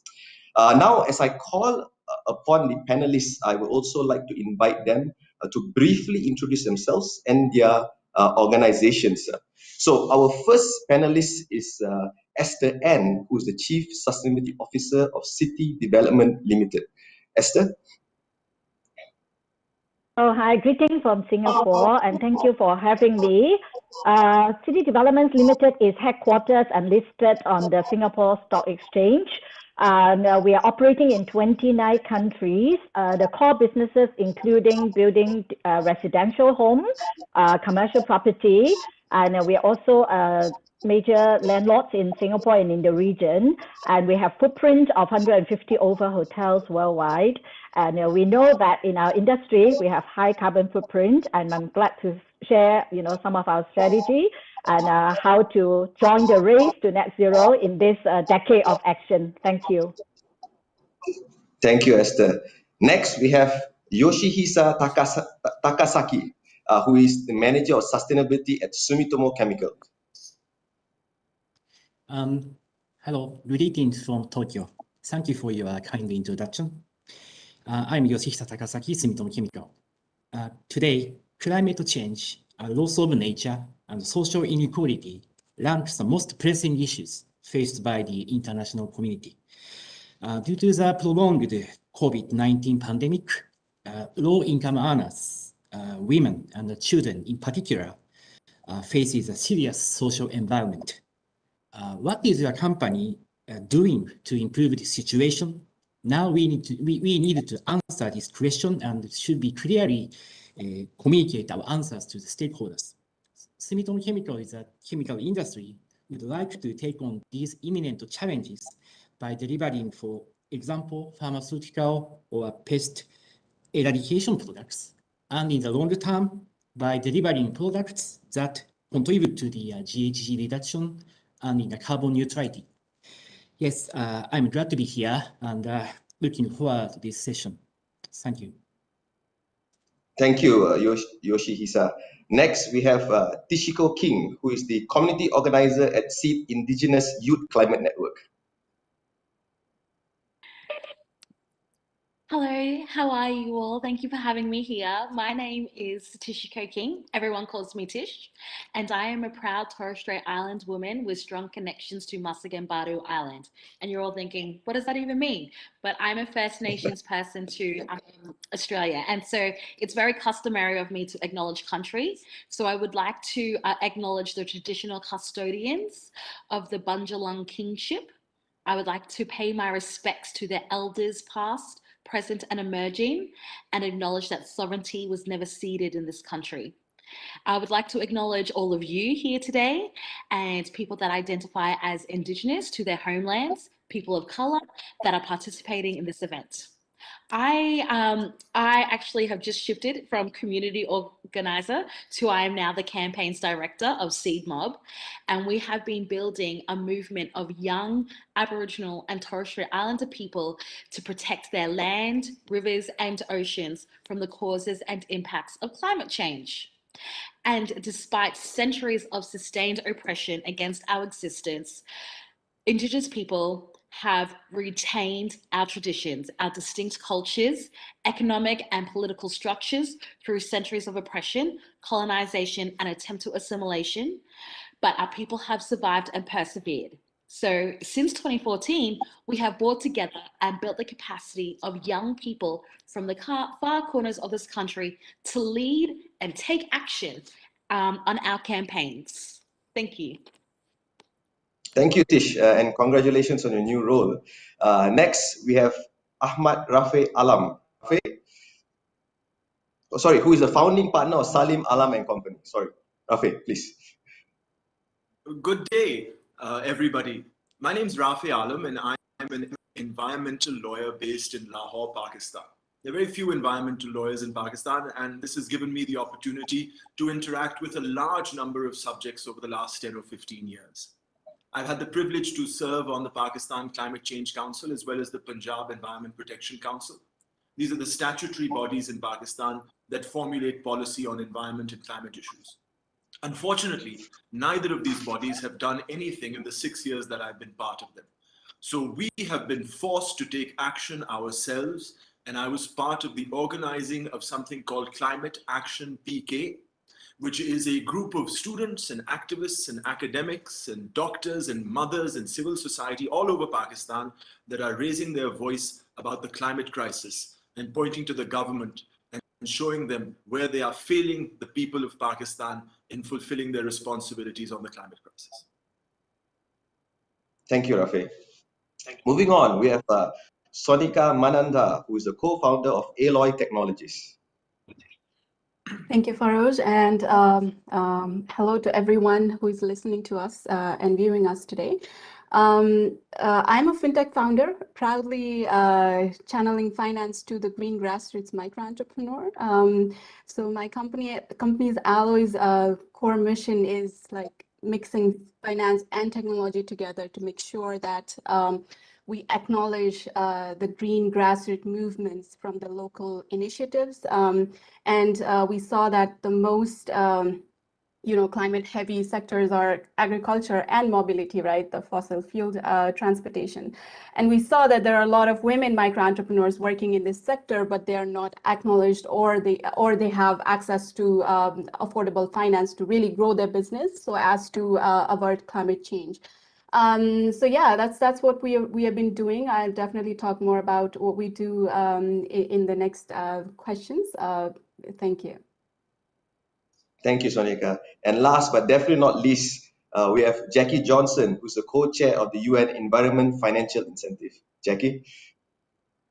Thank you, Farouz. And I would like to build on Trisha's point that I'd like to acknowledge the land that I'm sitting on, which is the Darawal country and the Wadi Wadi people, and acknowledge their elders past and present. But I'll come to this a little later in my session on, I am representing Insurance Australia Group, and we have learnt that a lot of the work we need to do on climate mitigation as a general insurer is partnering with First Nations to really take the wisdom of 60,000 years of the land and caring for the land. And I'll touch on that a little bit later about the climate action plans that have been part of Insurance Australia Group. But as Farouz said, as a representative of IAG, I hold the role of co-chair of United Nations Environment Programme for Financial Institutions. And my fellow co-chair is a Spanish banker. And I also hold the co-chair role for the Australian Sustainable Finance Initiative, which is an initiative going across banks, investors and insurers, partnering with our government on how to have a roadmap to achieve the SDGs in particular, but also obviously a focus on the Paris Agreement. And how does the financial sector make sure that we can fund the transition and be focused on a longer term horizon and a shorter term horizon. So thank you, Farouz. I look forward to the panel discussion. Thank you, Jackie. Now, as all panelists have kindly introduced themselves, and we are such a diverse expert and passionate group of people on this topic. I'm sure we'll be having a very insightful and engagement dialogue as we move forward. Now, to all the audiences, please do join us in this conversation. Please feel free to type in the questions that you have in the chat box. I will pick it up and see the best fit opportunities to pose your questions to our panelists. Now, let me first start off with an open question to all 6 of you. I would like to just throw to the panelists to get your insights. Do you think businesses in Asia and Pacific region are doing enough to avert the climate crisis? Now, if yes, please do share why. If no, also please do share why. So perhaps I could invite Esther to kick off our discussion. Well, definitely for climate action, I don't think, the world is actually chasing, and trying to join the race to net zero. And that was launched in 2019. And if you look at the World Economic Forum, the Global Risk Survey is published in January this year. And there's no surprise that the #1 risk was infectious disease because of the impact of COVID. But among the top 10 risks, 5 are climate related, including extreme weather, biodiversity loss, nature issues, and human environmental damage. All these are occupying top risk position in the world. So we are really in a very urgent state of climate action, and we need to step up in the race to zero. And today we have 120 countries and 700 over cities joining the race. But in terms of number of businesses, it's actually at 2,300 level. And can you imagine the whole world have how many hundreds of thousands of businesses? And we only have 2,000 over businesses pledged to net zero. So I think the answer to your question is very clear. That is actually a lot of room for, to step up in the running, in the race. But the race to zero, we are also very encouraging to see that all these members, all these stakeholders who have pledged to support account for 50% of the world's global GDP. And then 25% of greenhouse gas emission. And it is still counting. And we have hope that, within this decade, we will see a lot more action. And I think just now you mentioned in the introduction that, the investors are speaking louder now and are using voting rights to make their, reach of stronger climate action heard. And the other ones that we are looking at is also the key driver will be the consumers, especially in the ASEAN regions, that the young population, close to about 70%, if I'm not mistaken, are below 35 years old. So more than 60%, I believe. So this is really the power, the force for change.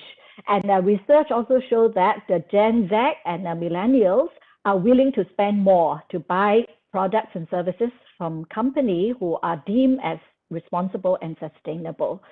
So the message from regulator and investors and consumers are very clear. And I think for businesses who provide and offer product and services, the message is really, really clear, is to change or be changed. Step up the pace, and that was also why in the building industry, we are well aware of our carbon footprint. Cities account for 70% of greenhouse gas emission globally, and out of which 40% are actually, responsible by actually accountable for by the building and construction industry. So that also put us in a position that we can drive change, we can make a difference, we can engage a larger ecosystem to design, build, and manage better, greener, and more sustainable.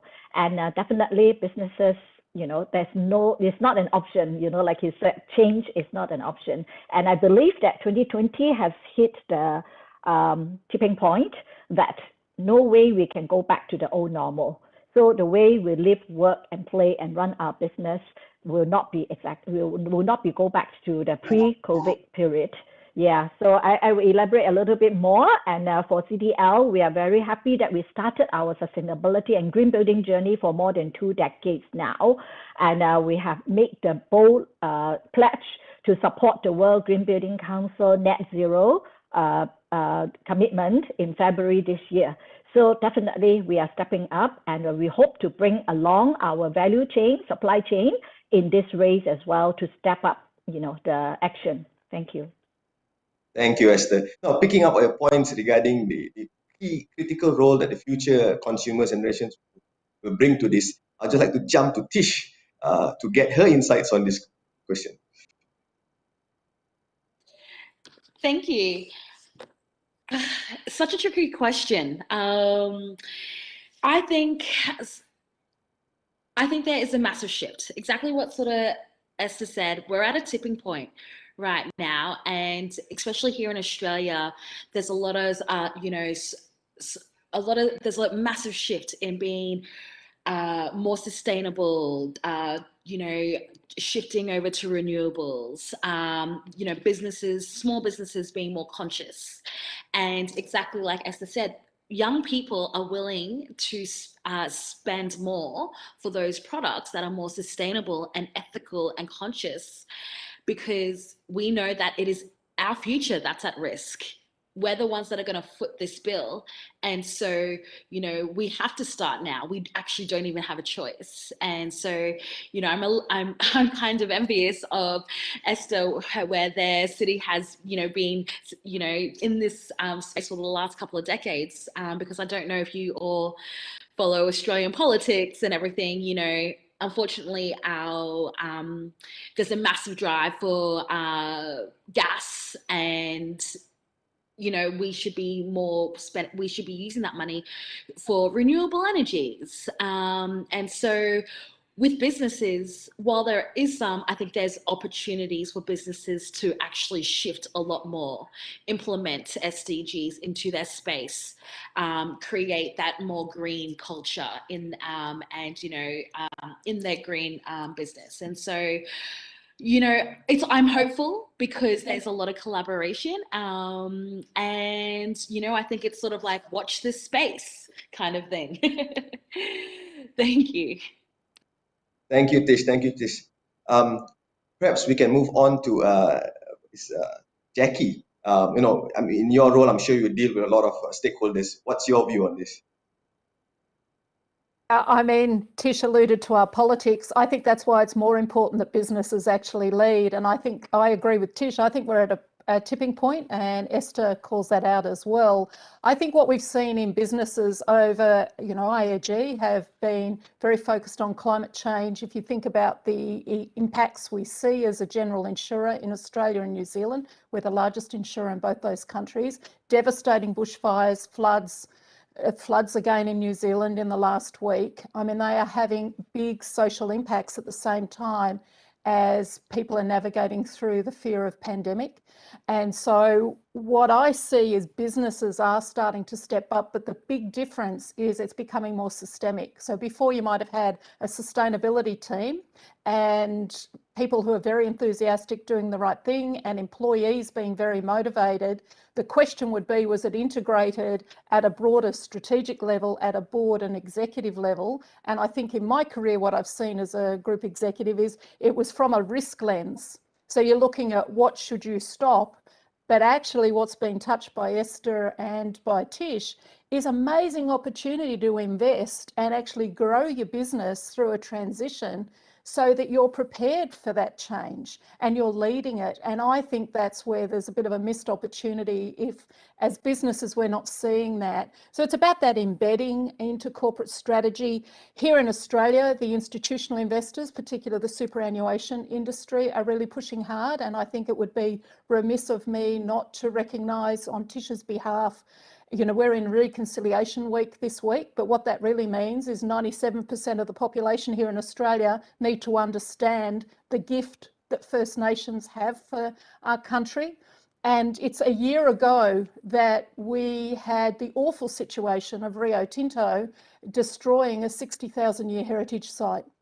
And so, if I had to say across our business sector, we need a big wake-up call. Are there pockets of excellence? Absolutely, but we have to be systemic and we have to join the dots between social and environmental and embrace the 17 SDGs, including I always feel sorry for SDG 17 that seems to get left out, which is about partnering.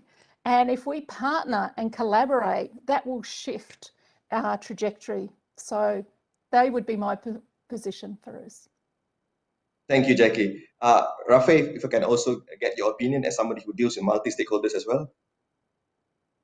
Thank you. You know, this last year and a half, the COVID lockdown period has been an immense opportunity lost. There's a study called the Green Sustainability Index, which looks at how countries and their COVID stimulus packages, whether or not they hit any sustainability aims and goals. And other than the European Union and maybe 3 or 4 European countries, this lockdown sort of payments or the lockdown stimulus was one of the largest movements of capital in human history this last year and a half. And to think that this opportunity was missed almost entirely by every single country, putting stimulus money back into things like oil, gas, construction, automobiles and fossil fuels. Huge opportunity lost, but gives you a very good sense of what the pulse right now in 2021 is facing the climate crisis.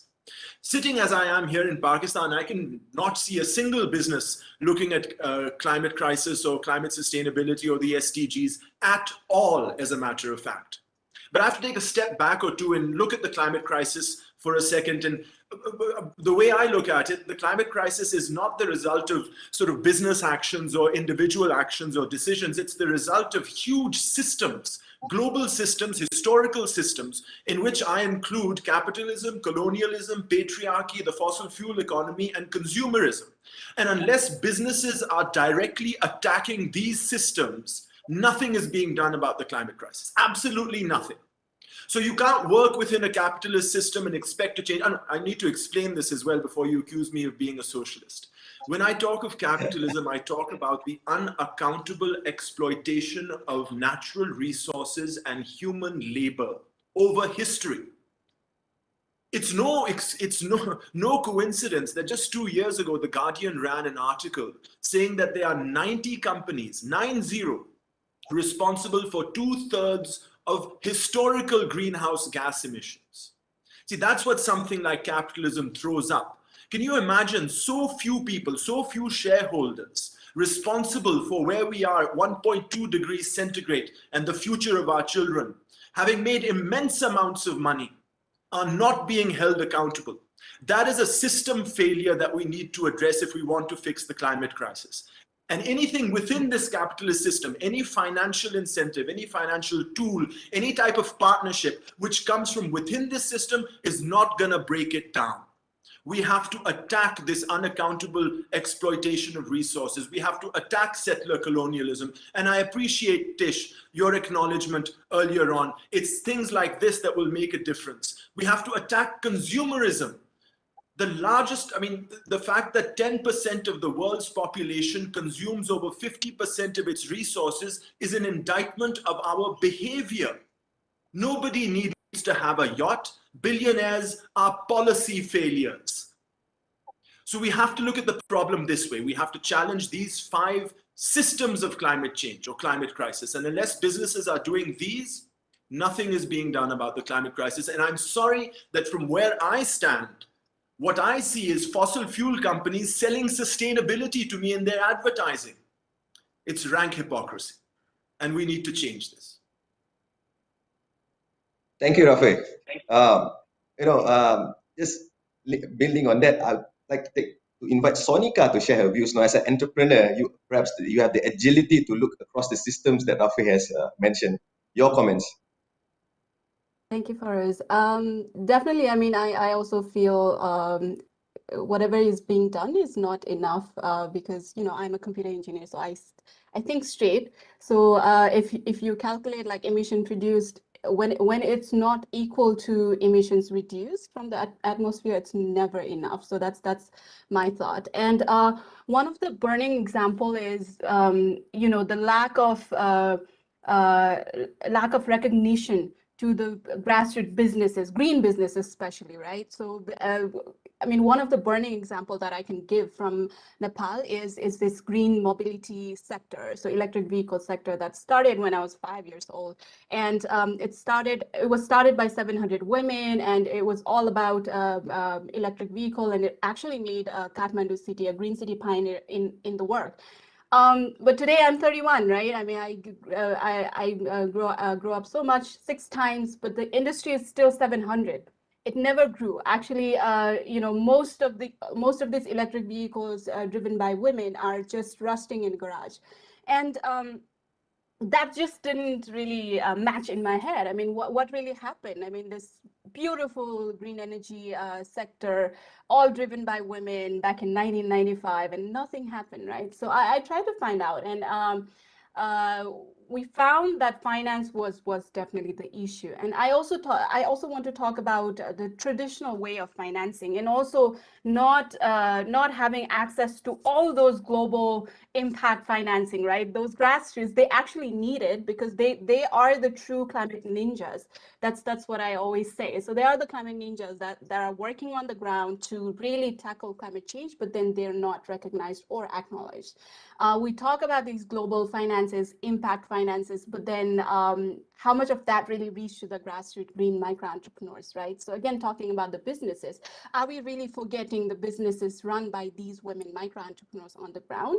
I think that shouldn't be the case, because we are missing the whole chunk if we only talk about big hydropower infrastructures or solar, or whatever is being done by chemical companies or these fossil fuel companies, right? So again, like resonating to what Rafe said, I think the traditional system needs to be changed bottom up, right? We need to really empower these grassroots green businesses so that they can show what they can do, or show what they've been doing from the past 30 years and not being recognized. Yes, so that's my few words. Thank you, Sonika. And finally, of course, if I can invite Yoshihisa to share his views to round off this question.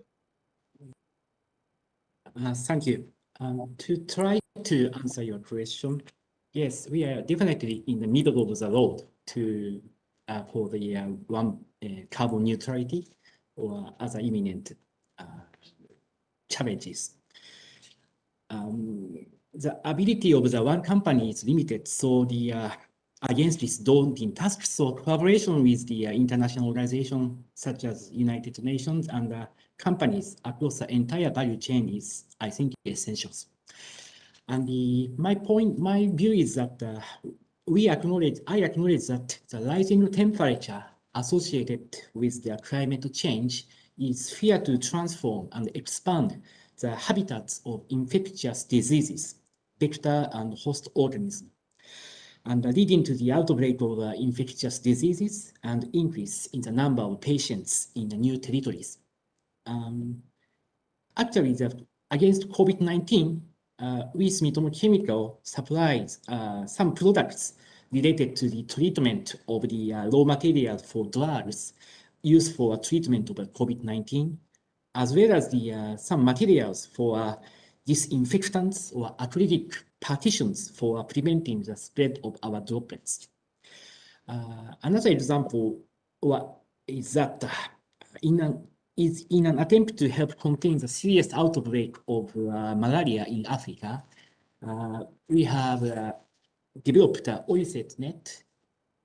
It's an insecticidal mosquito net against malaria, based on the recommendations by international organizations such as the WHO and other developing country governments. The OISET net is supplied to more than 80 countries through international organizations, including the Global Fund and the United Nations Children's Fund. Also, production of OISET nets is carried out locally near consumers through collaboration with overseas companies. This product produced locally by a joint venture with a Tanzanian company and has contributed to the development of local economy through the creation of job opportunities. And we would like to accelerate the development of the new products But as you imagine, it takes time and a lot of trials and errors. So we need funding by effectively disclosing our activities to the stakeholders. Our initiatives and efforts are featured in our website and annual reports. So I'm glad that if you have a time to visit our website and give us the opinion. Thank you very much. Thank you, Yoshihisa. Right, great insights. I think you set the tone very nicely. So now I'd like to move the discussion a bit now to talk about the just transition, right? Looking at the situation and how those who are most impacted and what businesses can play in this space. So I'm going to start off by posing a question to both our corporate reps, Esther and Yoshihisa, right? Could you give us some examples of the climate-related challenges and how is your organization addressing it in regards to your operations and perhaps ESG reporting? And since both your organizations are signatories to the SBTi, perhaps you could just touch a bit on why that was the preferred pathway for your organizations. So perhaps a brief 3 to 4 minutes intervention for each of you. Esther, would you like to kick off? Sure. Yeah, I mean, I agree with all the fellow panelists that everyone can, make a difference and drive change, and no one entity or individual can save the world alone. So for regulator, policymaker, and we have actually seen last year in 2020, we have seen really the convergence of political will and all. We have like the EU, Green Deal, and US is back in the game, and of course, UK and all step up.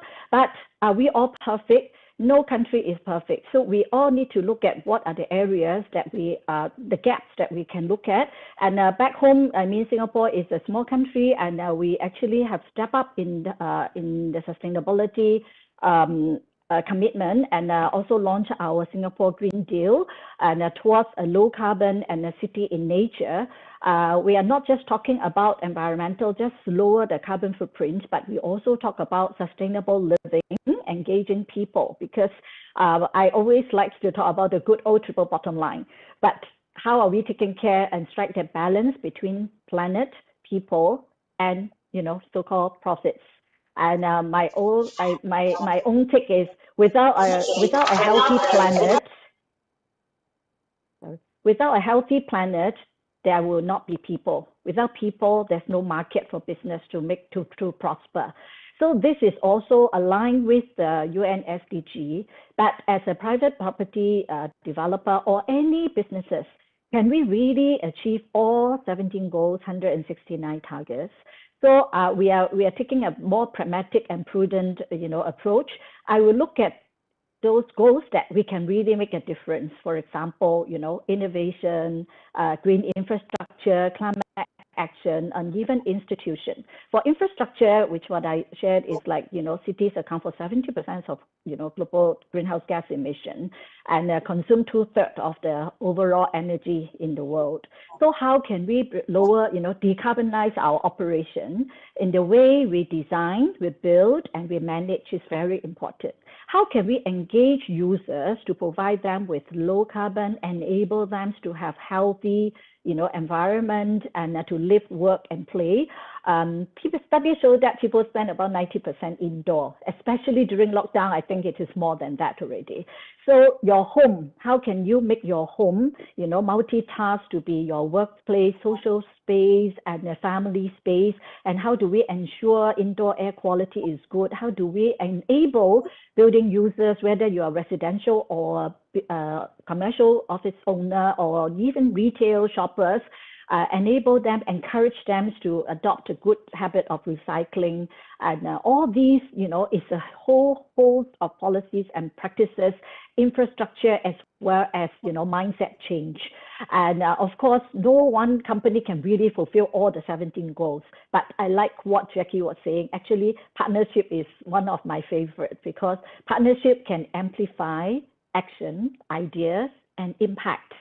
And of course, one of my pet subject is actually number 5, gender equality. And I'm very happy to work in a company that we have about 68% of our staff strength are ladies, 50% are at the head of department level.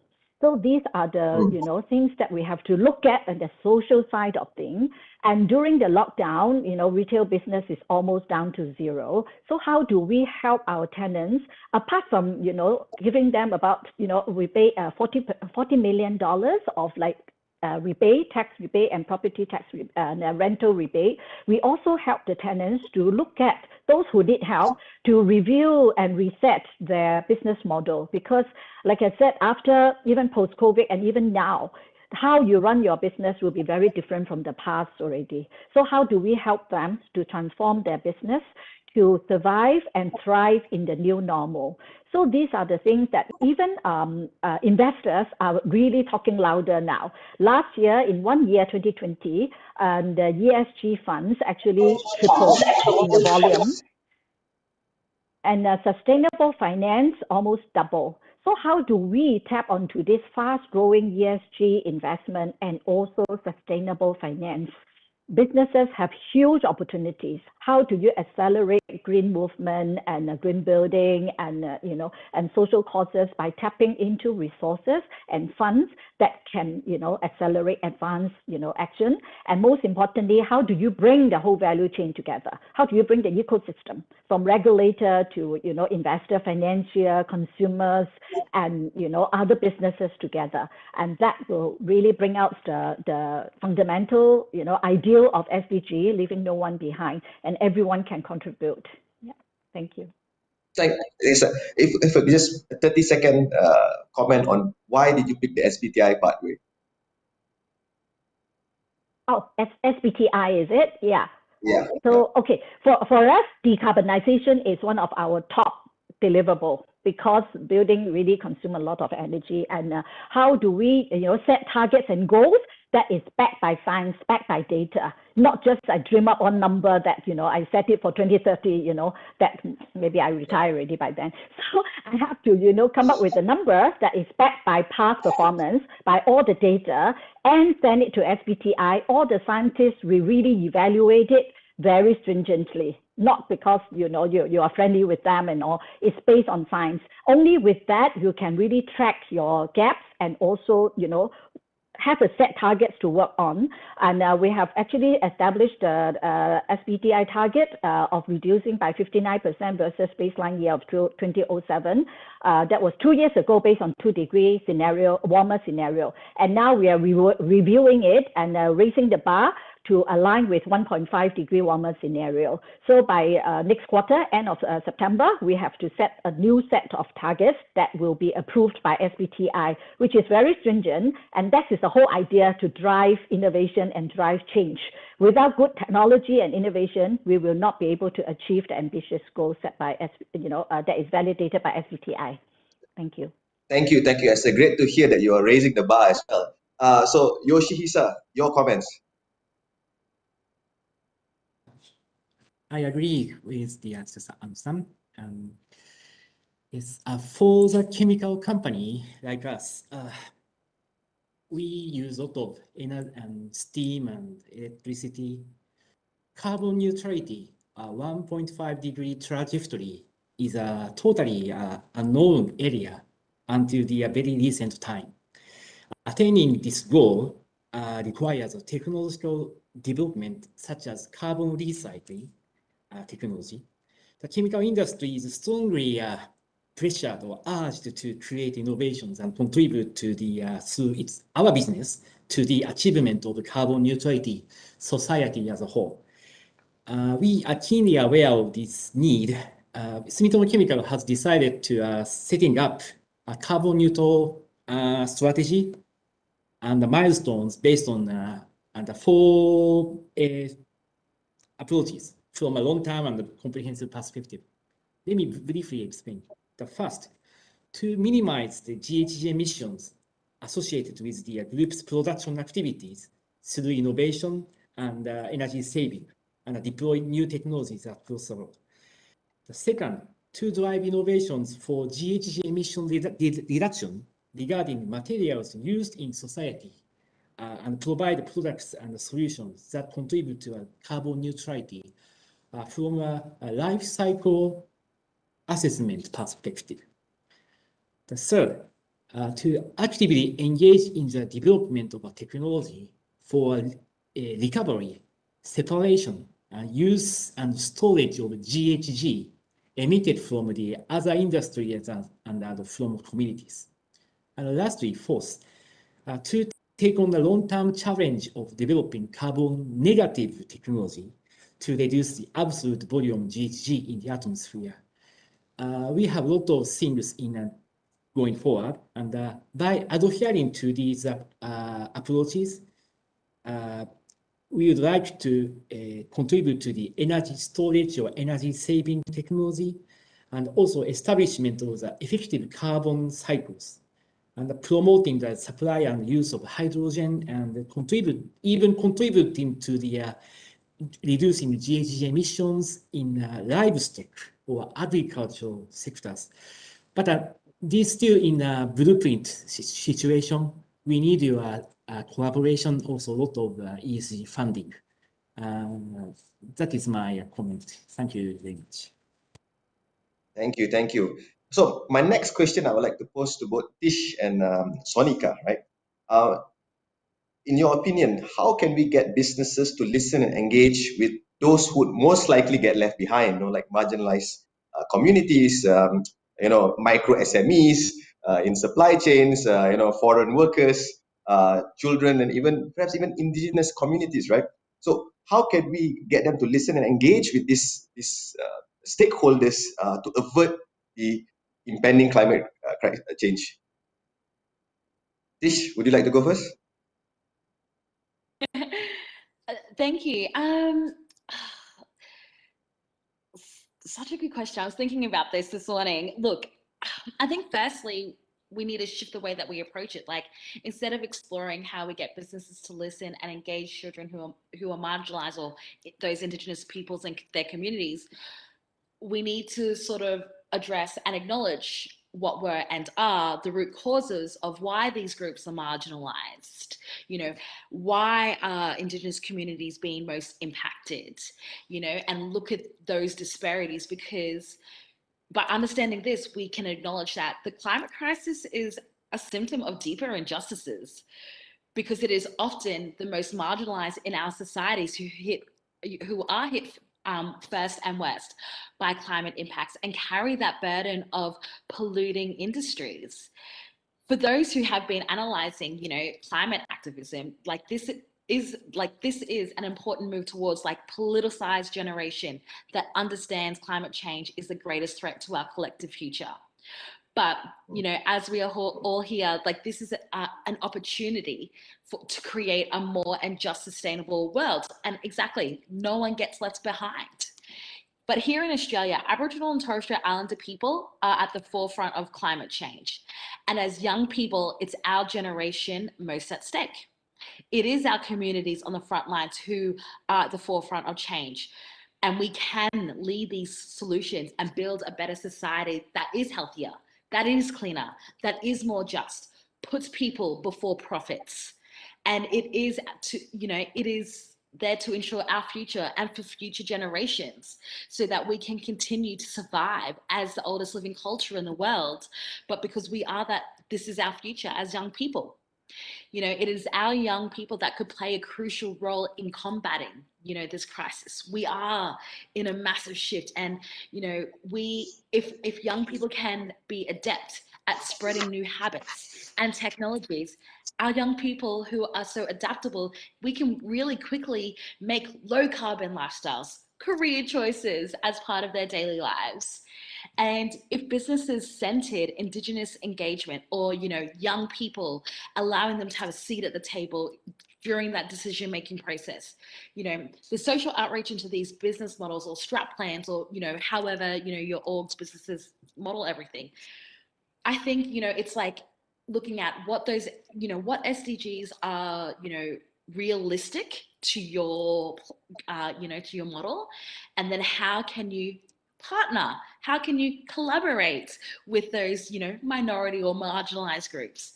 Here I'm based in Melbourne, and there's development in like building developments. They're trying to shift the way that people buy and be more sustainable. And so something like this is, what they're trying to do is like outreach with small organizations or outreach groups to be like, hey, we're doing this building. It's a green building, come in, join us, be a part of it. It's like, standing together in solidarity, teamwork makes the dream work. Thank you, Tish. Sonika? Thank you. I agree to everything Tish just said. Just starting it off with, sometimes the issue is not about being unheard, but the issue is about being not trusted, right? So the whole thing, I mean, the core that my business, my startup is also built on is how to grow this trust. So I'd definitely like to talk about women micro entrepreneurs and their journey of being not trusted, right? So let me share, I love to talk about the real life experiences and stories. So I met this women driver who drives these minibuses. I met her and she was telling me her story. And it really struck me that the whole story was built on how she was not trusted from the very beginning until the end today, right? So she started learning how to drive 17 years ago when she was very, very young. And she told me that she was not trusted that she could drive, right? Nobody was willing to teach her how to drive. And with that journey, I mean, she had built her business very well. I mean, she used to drive somebody else's car, minibus, and then she was able to, co-finance the vehicle battery with the other owner. And then now she owns 2 electric minibuses. I mean, that's the journey she had in the past 17 years. But one of her electric minibuses is now just rusting in the garage. And I asked why is that happening, right? And she said, 17 years ago, the trainer was not trusting me that I can drive, so he was not willing to teach me. And now the banks or the financial institutions or any kind of funder is not trusting me to give me finance to really upgrade the vehicle battery. So, that really struck me, that how the journey of this distrust and how not being able to trust the grassroots micro entrepreneurs, especially women micro entrepreneurs, and I'll tell you why in a bit, that their whole business is at stake, right? The 17 years of property that she have earned and all the skills is at stake. And why women entrepreneurs are mostly affected because of affected here is because the traditional way of financing is not really working for them. The traditional way of financing always works as show me how I can de-risk whatever I'm financing you, right? For example, if you have collateral, then I'm ready to give you a finance. If you have a credit history, I'm able to give you the finance. If you have the financial and digital footprint, then I'm willing to trust you. Otherwise, I'm not. And usually in a country like Nepal, women don't own any kind of property. They don't own any assets, which means there's no collateral, means no finance, right? And then because these women are in the informal sector, they don't have any income history. I mean, they've been running this electric minibus for the past 25 years, but then there's no history of their income. They've been earning pretty good, but then the banks are still not being able to trust them for $10,000 US, right? And that's very, very sad. So we saw this problem, and Alloy, my startup, we thought, okay, let's turn this problem upside down. Let's tokenize the electric vehicle sector. Let's use digital tokens so that the funders, whoever the funders are, private sector, public sector, they can really see where their money is going right now at real time and what kind of impact it is making. So we are really de-risking the whole process of the doubt that the fund that's being invested in the sector is being misused. So we ensure with our integrated approach, integrated ecosystem, that the money invested in these green grassroots micro entrepreneurs are actually being used for the intended purpose and business purpose, so that it is actually making the business and climate emissions reduction impact, and we can show it right now, so that the money will basically tell you where it is right now. And with that, we believe that again, going back to the global financing, right? So we really give them the trust that whatever the financing is coming towards the grassroots is really being used, and each dollar of investment has a traceable impact. So that's something we are working on right now, and really seeing the change that's happening. And quickly sharing one of the success story that we have, we were able to land on an agreement with a commercial bank here to finance the batteries for these women drivers for the e-vehicles at 3% interest rate, which usually would be 15 or higher percentage. So that's the win that we have for our company right now. And on that note, I'd like to end my remarks. Thank you. Thank you, Sonika. Now building on this points by petition, Sonika, my next question is for both Jackie and Rafe. In your opinions, how can the private sector be motivated to pursue multiple impacts such as carbon reduction or even decent employment to ensure a just transition? Jackie, perhaps you would like to chip in first? Yeah, and I don't want to steal any of Rafe's thunder, but I think he made a very good point before about addressing the systemic issues. And I think when we talk value, we're often measuring economic value or profit, but it's not accounting for certain resources that we're using, and Rafe touched on that.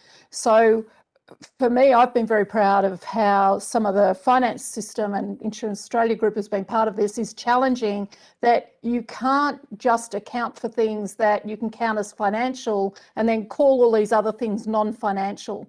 And that's either it's cultural capital, in the case of the Rio Tinto issue that I mentioned before, or it's actually nature. How are you accounting for that? The climate risks, there needs to be a bearing to account, because often what's happening is things are being accounted for on a profit and loss statement, which is very short term, but not long term in terms of, well, what's the capital being used? And I think, there needs to be a real shift to that, because that will send very different signals, because you're actually building the true agency of who's paying for what and what the true value is.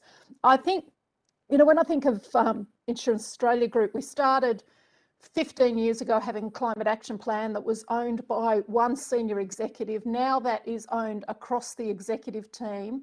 And if you're in charge of claims, your job is to think about responsible consumption, because of course, when something goes wrong, we're replacing cars, buildings, and so we can actually manage the supply chain. So that person, the chief finance officer in charge of looking at who are we investing money with. So investing in First Nations businesses that have wind farms, then that then integrates our social and our climate, partnering with First Nations on cultural burning learning. So that point about stakeholders, it's not always about getting them to listen to us. It's about how do you find a point of engagement. And in April, it was something none of us sitting around an executive table would have thought of course. It was actually people communicating with their kids, really. We launched Minecraft, the game of Climate Warriors in April, to say if you're going to have a conversation as an insurer with young children about climate change, find a way that they can communicate and interact with you.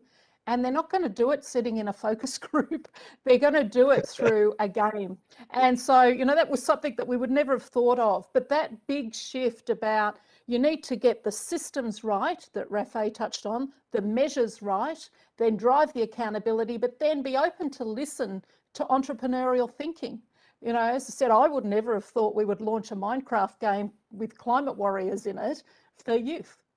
But that's become quite important to engage in the conversation. So I think we have to be open to the thinking. And so they'd be the way I'd see it. The other key point is that partnership piece. I mean, we have, as Australia, quite a challenge with any coastal community, particularly in far north Queensland, with weather patterns changing. So partnering with a university and the government to say if we can build resilience funding into retrofitting houses so that if there's higher wind and storms, then you're protecting those properties, and then looking at how the funding instrument got work, but then how the insurers respond by lowering the premium. So there's an incentive within the system. And I think they're all the things that I think have to shift.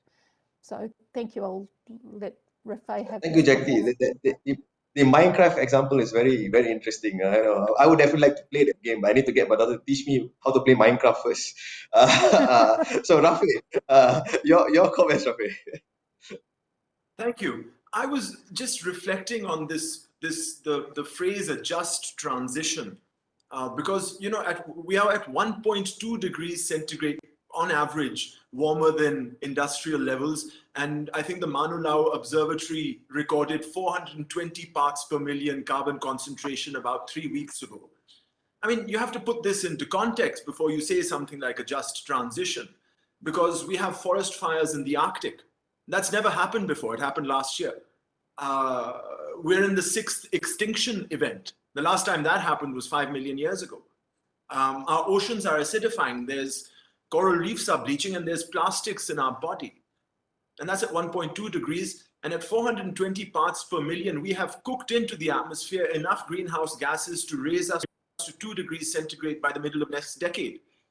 David Wallace Wells' book, Uninhabitable Earth, talks about the difference between 1.5 degrees and 2 degrees of warming. Just 0.5 degrees of warming is approximately 150 million deaths, mostly in Asian and African countries on account of air pollution from the energy and transport sectors.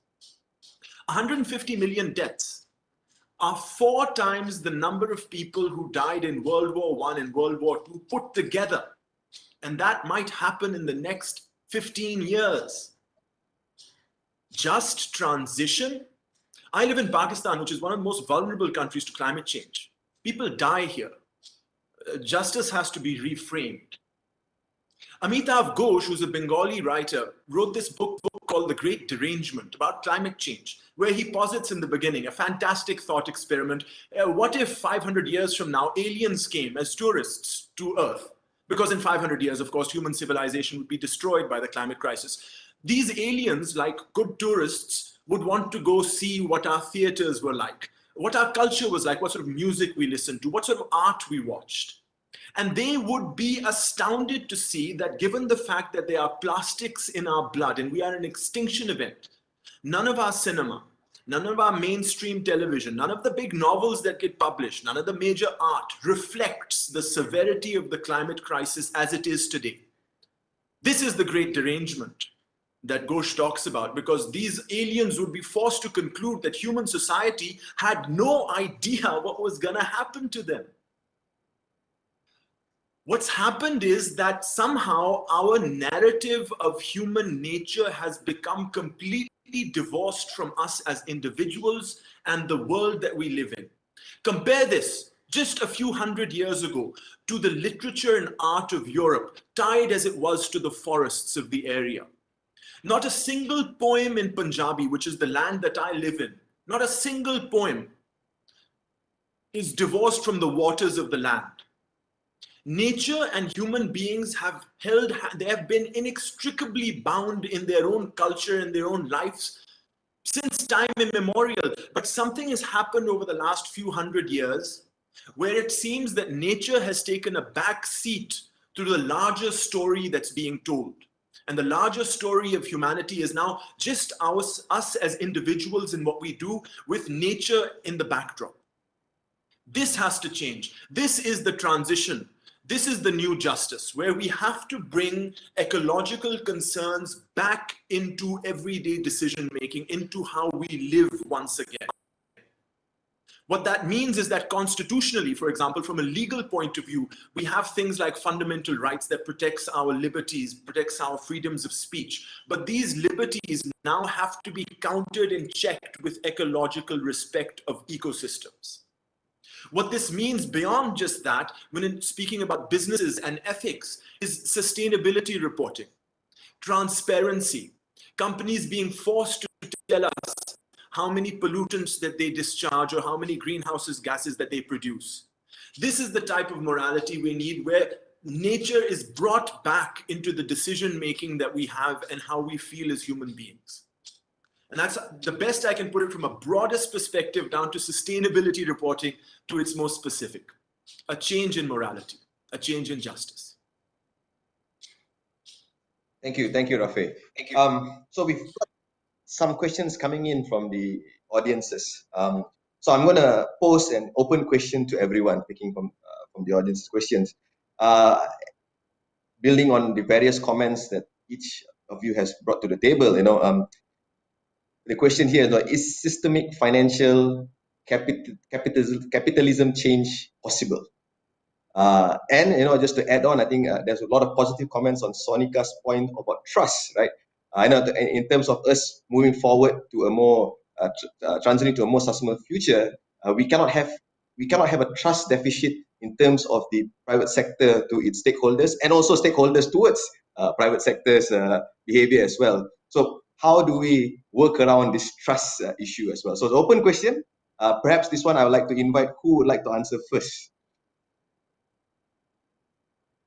If I may try, okay, seems sure, like, Esther, please, sure. Businesses, yeah. So I totally agree that, the health of our planet, people, business and economies, are all interdependent and interconnected. So everybody has a responsibility. And I think along the value chain, there's always the question is like, who should take the lead, to fight this climate emergency. So to me, everybody has a role to play. And if I could just, bring in the UNEP-FI, which I said on the, the real estate task force for a few years now, I really like the concept of the three focus area, which is the sustainable investing, sustainable finance, and also sustainable insurance. Because you like it or not, financial are in the position to drive change, because every business will need financial support, like what Sonika say, and Tish say and all that. But how do we make sure that the money flow to where it should be, and whether it really helps those who are in need, and also flow to businesses that are sustainable and responsible? So how do we judge whether a company or a business is sustainable? Then it brings us to the sustainability reporting. I won't even read a report if it is not externally assured, because where is the credibility and integrity of data? So those are the transparency that other fellow speakers talk about. And also look at independent assessment. There are plenty of very independent and very experienced and professional sustainability ranking and ratings. It's not that money can buy them, and like, for example, CDP, the climate and the forestry, and also water, rating and ranking. And then, MSCI, Dow Jones, FTSE, you name it, we have it, and S&P and all that. All those based on facts and data that are publicly available. If it is not transparent and just hush-hush, I think that is also, against the idea of transparency as well. And responsible lending is really to give guidance for all the lenders to really how to justify, where they finance, who are they financing. And I like just now what Tish and Sonika was saying, that yes, there are a lot of women, impact innovator, we call it. And in fact, one of, a couple of innovator we have been supporting, over the last few years now. Actually, we really like this young lady who actually used cassette tape into something called music cloth. They weave it into bags, artwork, clothing, and all that. So there are a lot of young, women innovator. Now I'm not against guys also, there are also, male, young innovators that we are actually supporting. We even have an incubator for SDG, which give them rent-free space for innovators who really prove that their innovation is not about making money, but serving any of the, SDG or more. It is a partnership with UNDP and our local social enterprise agency. So women, definitely, we have a Women for Green Network also. tapping on women's, women empowerment and the persuasive power of women, to drive sustainability at home, at work, and at play. And Youth for Climate has always been our, pet project also, because we really believe in, young people who can really lead change, as a consumer, as a future executive lead, in public and private sector. So there's so much that we could do, but it's just that we need to be prudent, we need to be effective. No one company can do everything. So look at what you can really make the biggest impact. Yeah. Feroz, if I could just build on Esther's point on trust. And I think what we saw last year with the Edelman Trust Survey for Australian business is we had the biggest shift, and it up because we're in a trust deficit before that. And I think what we saw is particularly the community seeing how businesses were leading through the COVID-19 period and the flexibility for customers. And we certainly saw it in the banking system where people were considering people who are at risk in terms of their lending. And then we started to see employees really change the dialogue when they felt they were looked after and they were given flexibility and their employment was maintained through a very difficult period. And now that's the business communities to lose if we don't actually build on that lift in trust, because everyone wants business sector to have a voice on these big social issues, climate and the other issues that we've talked about on this panel. And I think Esther's point about reporting, I too, very much advocate about assurance of these reports. But there's a bigger issue that when you start to look at if only the good news is being reported, you're not going to build trust, because things don't go right all of the time. So it's about being honest and upfront. And the other problem that we've had with corporate sustainability is that everyone is seen as on a linear point. You're either good or you're bad, but it's not like that. You can be saying and doing some very good things, but then there is something where you've been very irresponsible, where you've had impact to some stakeholders because you've traded something off, and it might have been a conscious decision or not, but you've still made a trade-off that's impacted stakeholders. So if you're not listening to those stakeholder views to have an informed decision, you're not even aware of the impact. And if you think about reporting that says, think about materiality, if you're only doing it on a financial, as we define in terms of a corporate financial, and you're not thinking about the impact on society, then you won't build that trust, because what will happen is you will get rated really well for your reporting, and then something will happen, and then you'll blame it on social media and media for escalating it, but underneath something went wrong. And you needed to really understand how you have the honest conversations and admit it and not deny it, and have a period where you're denying the issue and try and work with stakeholders to hear the issue and then resolve it. So that I'd just add that to Esther's point on reporting. Thank you, Jackie. Thank you, Jackie. Anyone else would like to chip in? I can add a bit. Yes, Sonika. Definitely. Yes, so definitely building upon that trust building thing, and also the question that I'm looking is how do we ensure equal representation of youth, women, and indigenous people in strategic business planning. I guess the key here is to really help them grow, because we cannot really expect someone to just be prepared to build a kind of strategy, right? So I really believe in starting from a very basic plans. I mean, phase one, we can help them, be empowered to even think that they can have their business, right? And then phase two, they can start thinking, okay, I have this credit history. Now I'm able to grow my business. And then, you go up to the strategic level. And I think for that, we really need to make sure that we take the gender and youth intentional approaches so that we help them really feel included in the system. And for that, we need to incentivize, of course, one, and then two, we need to make sure that we are putting them at the center of our design. And again, Esther mentioned about, we also include men, but then that's not the case, because here what we see is whatever the solution is designed, it's gender agnostic, and that's why women are usually, or youth are usually excluded.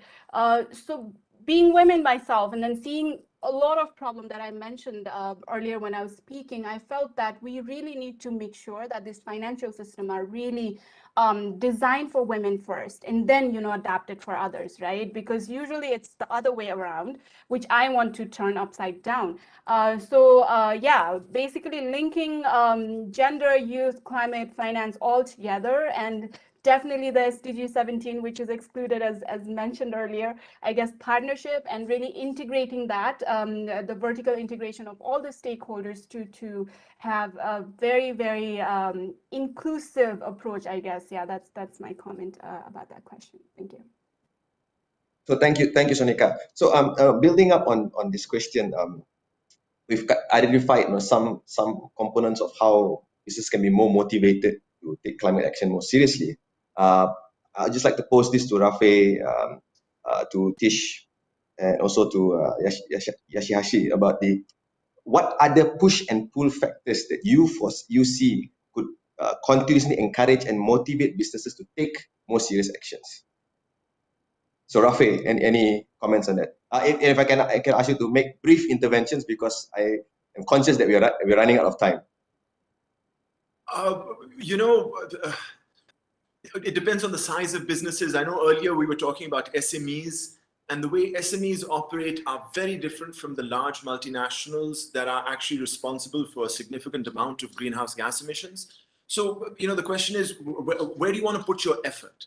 You've got millions upon millions of SMEs, and you've only touched about a fraction of them. You've got a handful of really large companies that are responsible for most of the consumption and most of the greenhouse gases. And so in my view, if you want to do pushing and pulling, you pull down the big folks, because there are fewer of them, and the message will get out that they're being unfair and they need to spread their wealth more equitably, and they need to behave themselves more. You can't put the blame of greenhouse gas emissions on SMEs, because per capita, people do not produce the same amount of greenhouse gases. Per capita, people and businesses do not consume the same amount of resources. So you can't pretend to think that it's, oh my God, it's the SME sector that we really need to fix because there's so many of them, when in reality, they're a small part of the problem. Go for the big part of the problem and attack it. Thank you. Yoshihisa, any comments? What would be incentivizing and regulatory for your industry, for example? As a practitioner for engagement with the financial analysts and financial institutions person, I think their mindsets are changing. They are incorporating the so-called social point of view. They valued more human rights and environmental consciousness. I am keenly aware of the change of the mind shifts. So I think it is very important for all of us to be engaging with our activities, to our initiatives, to these financial markets analysts and person concerned, that will realize that the virtuous circle of the economic growth, also the environmental enablers. That is my personal feeling, but my comments. Thank you. Thank you. Tish, now, as somebody who's now representing the voice of the future, what would be, this push and pull factor, perhaps from a best case scenario, maybe not from a realistic scenario, but what would perhaps be a best case scenario? Well, I guess, I was really thinking about what, Rafi just said before about, it's, where do you want to make, the biggest impact? Like that's, where do you want your efforts to be put? And I think, you know, in our space, like our organization, we believe that it is only through a huge, diverse, committed social movement led by our people, led by young people, led by the next generation, led by unions, collaborating and partnering with them, is that we will really see the change. And, you know, Rafe just said, like I said earlier in his response, it was like, it's about the capitalists. You know, we focus on energy and the fossil fuel industry in Australia because we believe that we need to transition energy systems away from those fossil fuels. And so we need to keep attacking them because it's dirty profits over, you know, our human rights. And Rafi said that, you know, people are dying, you know, and, you know, even like Yoshihisa just said, you know, it is about, you know, the conscious, it's about the people. Like as a proud Torres Strait Islander, I'm also a campaign on Our Islands, Our Home, which is with the United Human Rights. And it's not urgency is now. My people's beaches are being washed away. My ancestors' bones are in the water now because erosion, sea levels rising. It's just like hectic. And, you know, it has those ongoing effects of health epidemics. And so, you know, I think, you know, this push and pull is just, you know, stepping back, how can we make the biggest impact? Who can we be there to partner with? How can this all be a step forward for everyone? Thank you. Thank you, Tish. In the earlier part of the conversation, I think there was consensus saying that the Asia-Pac businesses needs to do much more to push up the efforts around climate actions, right? I have a curious question for each of the panelists here, is that should companies be ready to commit to climate, or should they commit first and then be ready? Maybe just a very brief intervention on your thoughts about this.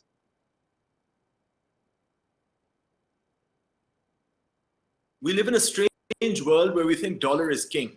I want to take everyone back to about 200 years ago when the British Parliament was debating the very idea of having a corporate structure, this special purpose vehicle that has helped capitalism for the last 200 years.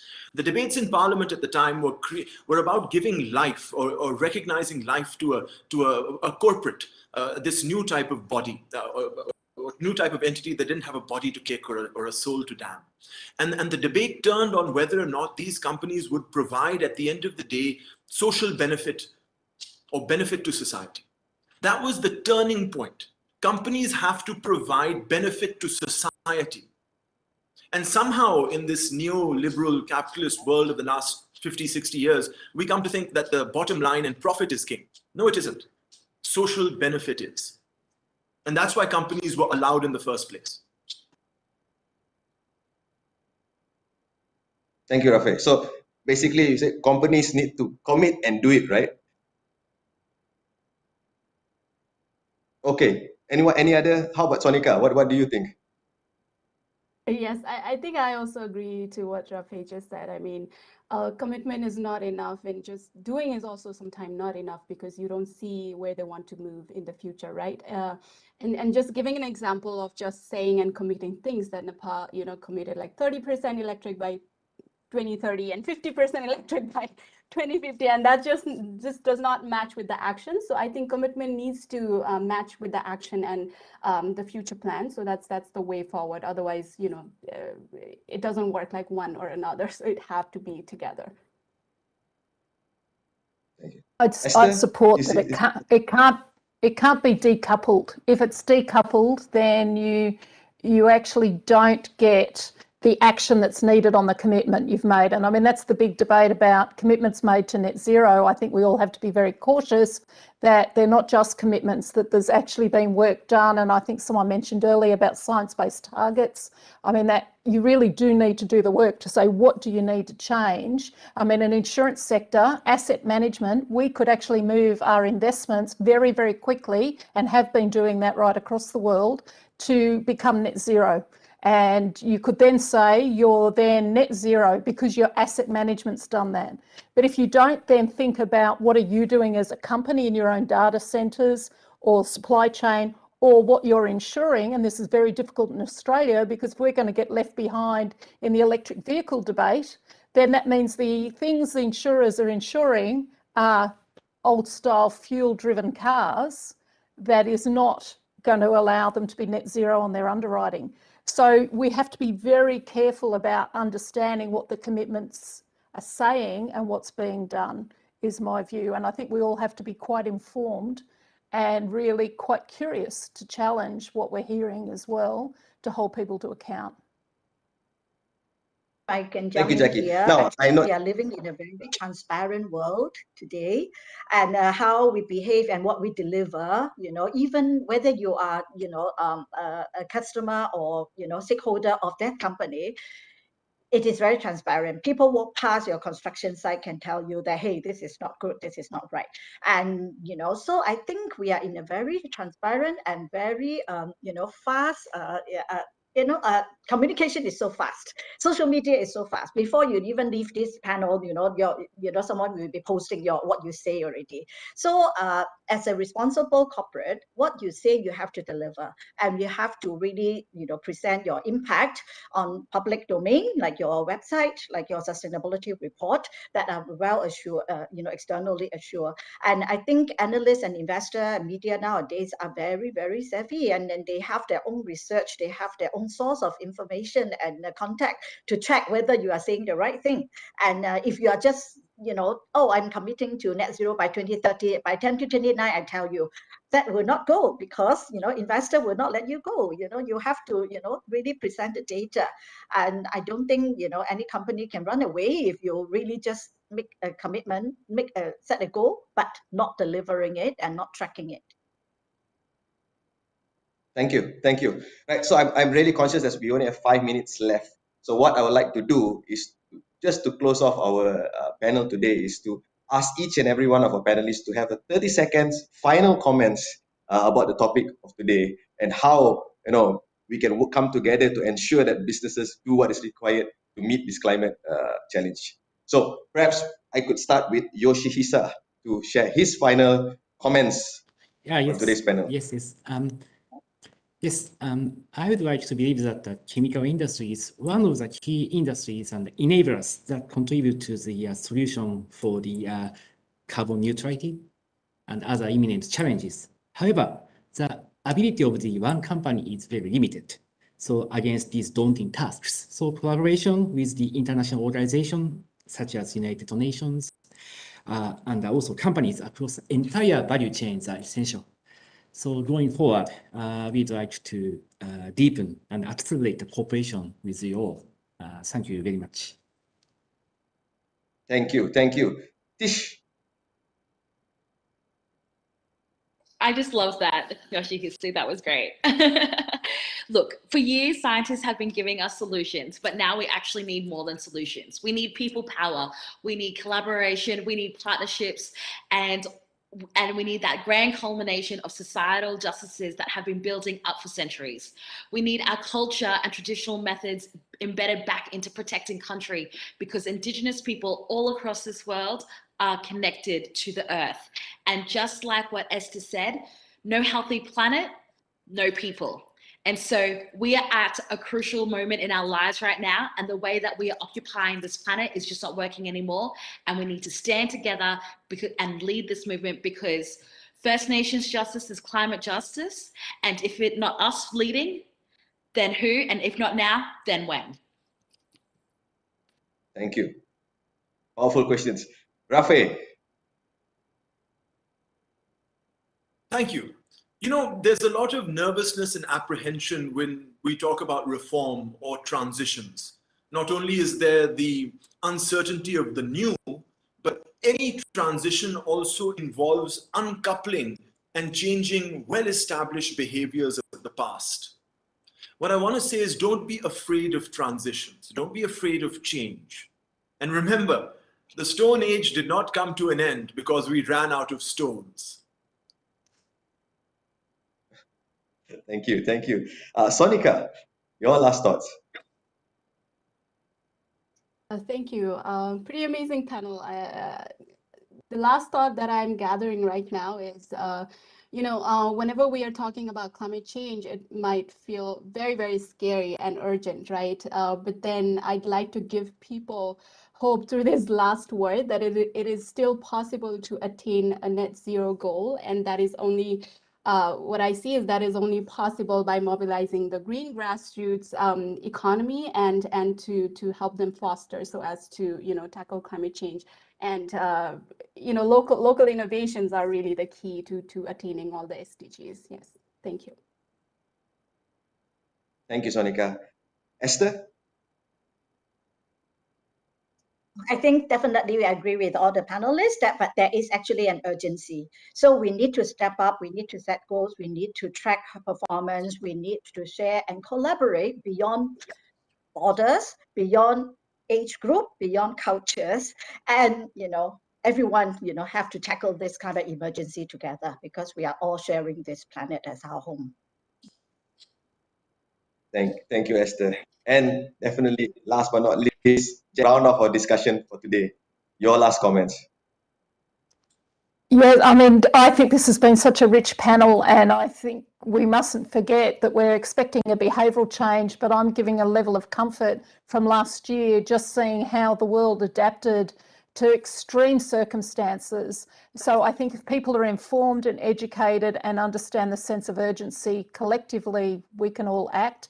But also this panel has raised for me that you can't make such a complex issue and then dumb it down and make it very simple. And often when there's fear in communities, we have the risk that things get communicated simplistically, and then the actual true solutions, the root causes, as was called out earlier in the panel, don't get addressed. And I think it's all of us to make sure we hold people to account that that doesn't happen, but all work hard as leaders, that every one of us can make a difference. Thank you. Thank you, Jackie. So to the audiences, please join me for the virtual applause to this excellent session. I myself was definitely inspired and learned a lot from the insights from various points of views. Thank you all so much. Stay safe. Hopefully we can meet in person soon. So with this, I hand it over back to Mary for the rest of the session. Thank you. Just to join our thanks for this, what somebody wrote in the chat box, incredible panel. They wrote, love the straight talking about root causes. So I just wanted to get that across to all. And from our point of view, a big thank you to all of the speakers and to Farouz for great moderation. This was a fantastic panel, very, very interesting discussion, very, very rich and very honest discussion. Just to mention one word, to change or be changed. I think Esther said that, and I think this kind of sums it up a bit. This is where we are. It's to change or be changed. And thank you, big thank you to all on behalf of all the organizers, UNEP, UN Working Group, UNEP, FI, UNICEF, UN Women, and ESCAP.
good morning, good afternoon, or evening, depending on where you're joining us from. On behalf of the UN Human Rights Office, UNEP, and UNDP, I would like to extend a warm welcome to you all to this session on safeguarding civic space, business supporting human rights defenders to safeguard the environment.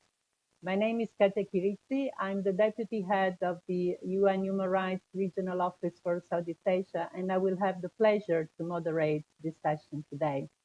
We are fortunate to have with us today a great line of speakers, and I will introduce them as we go along. But before doing so, let me briefly introduce today's conversation in the broader regional picture, with repressive laws spreading and increased restrictions on freedom of expression, participation, assembly, and association, among others. New technologies have helped civil society and human rights defenders to grow, but they've also allowed authorities to control their movements and their activities. Attacks on human rights defenders continue and they are worsening, and human rights defenders working on environmental protection are even more vulnerable to attacks. Today, we will primarily focus on the role businesses can play to promote civic space and stand up for human rights defenders in Asia. We will also look at the actions that businesses can take in respect of their own activities, as well as their role in advocating and establishing policies, practices, and ways to engage and contribute to a conducive environment to protect human rights defenders and enable their advocacy. Before moving to our first intervention, I would like to encourage all participants to place your questions using the chat box function, which you will find in the lower right side of the screen. We highly value and look forward to your contributions to this discussion today. It is now my big pleasure to introduce a video keynote address of the Special Rapporteur on the situation of human rights defenders, Mary Lawlor. Her message will help us set the scene and frame the discussion we are having today. The Special Rapporteur has worked extensively with and on the situation of human rights defenders. In 2001, she founded Frontline Defenders, the International Foundation for the Protection of Human Rights Defenders, to concentrate on human rights defenders at risk. Currently, she's an adjunct professor of business and human rights in the Centre for Social Innovation School of Business at the Trinity College in Dublin. So let's hear her message and the work she has prepared for us.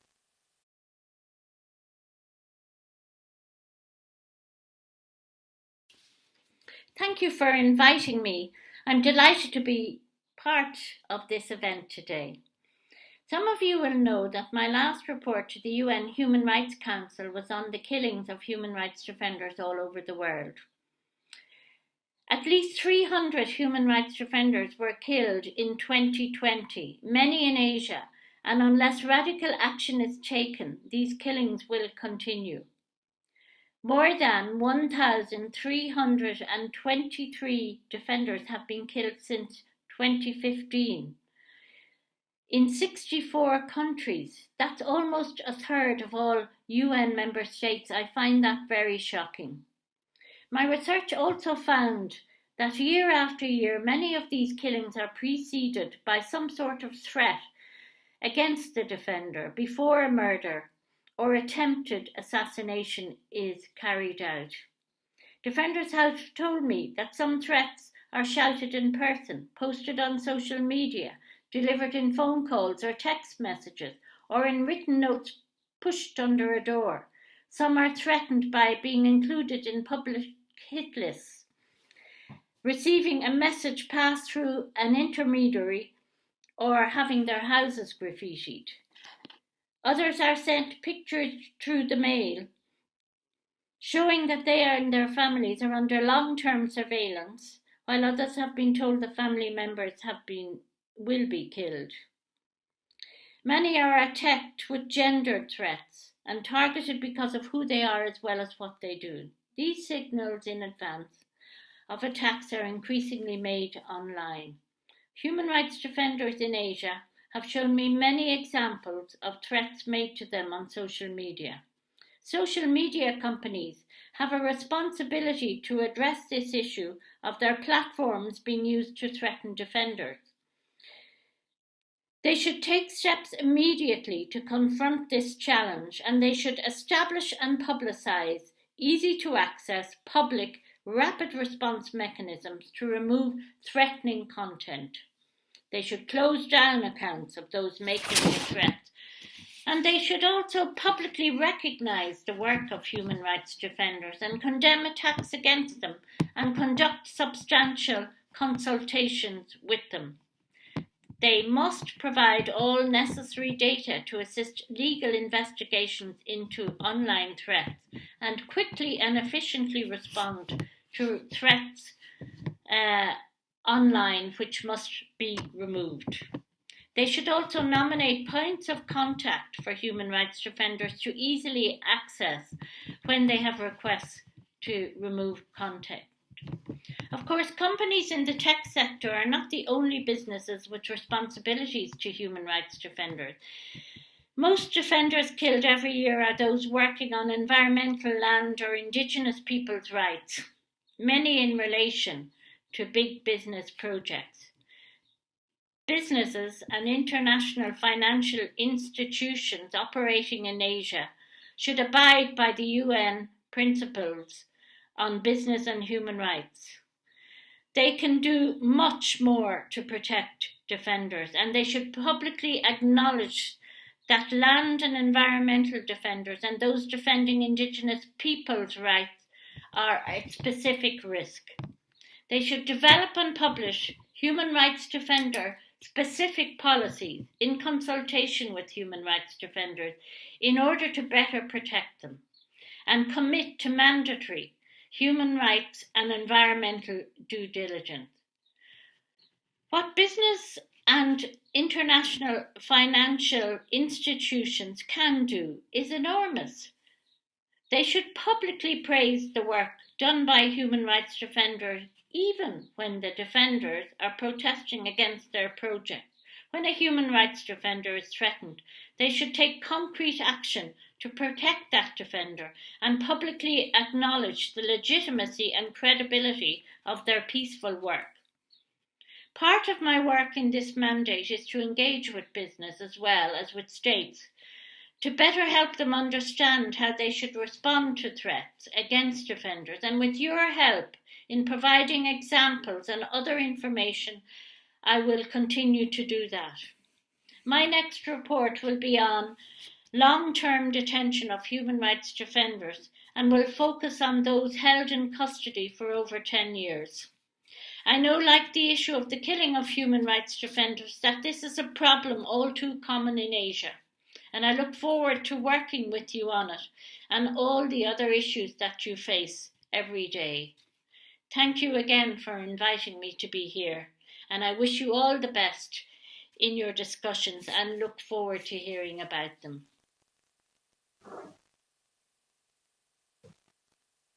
Our sincere thanks to the Special Rapporteur for sharing with us such a compelling overview, analysis, and figures, and together also with some very concrete recommendations on actions that companies can, including tech companies, can undertake to safeguard civic space and protect human rights defenders. And thank you also for highlighting the specific challenges and threats and dimensions surrounding the work and advocacy of environmental human rights defenders. The Special Rapporteur's words are a perfect segue into the introduction of our first speaker today, Anna Zvona, who is the project manager of the Civic Freedom and Human Rights Defender Project and the Business and Human Rights Resource Center. Since 2016, Anna has been managing this project, which explores the role of businesses in the spheres of civic freedoms and human rights defenders, and is known for its database on human rights defenders working on business and human rights related activities and attacks against them. She's one of the associates of the Just Labs initiative and has lectured as a guest lecturer on business and human rights at the Global Campus of Human Rights.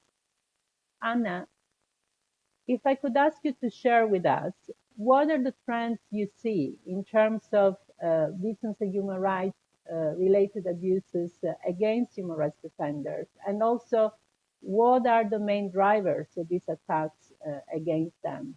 And at the same time, have you come across any good practices or initiatives which you think it would be useful sharing with all of us today? Over to you, Anna. The floor is yours.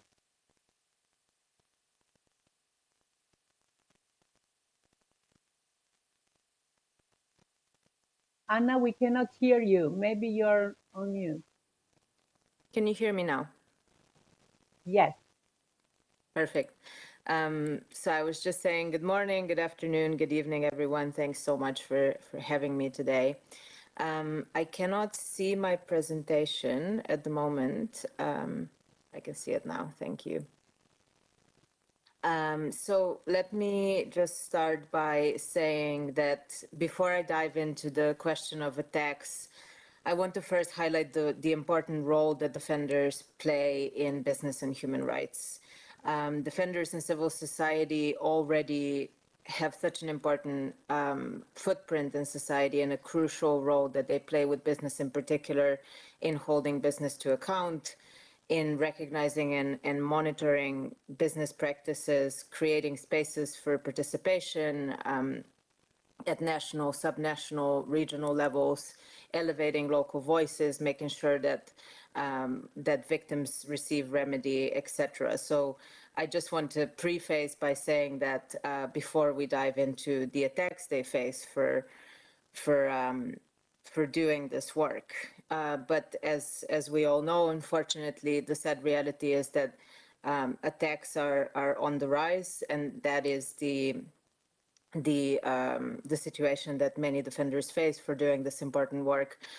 We have tracked through the database that was mentioned that during the COVID-19 pandemic, unfortunately, we have seen an increase in attacks.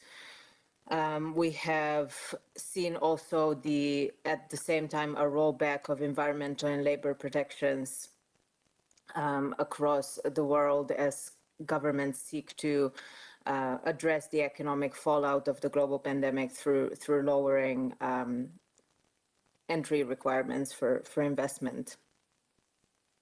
I'll now be trying to use the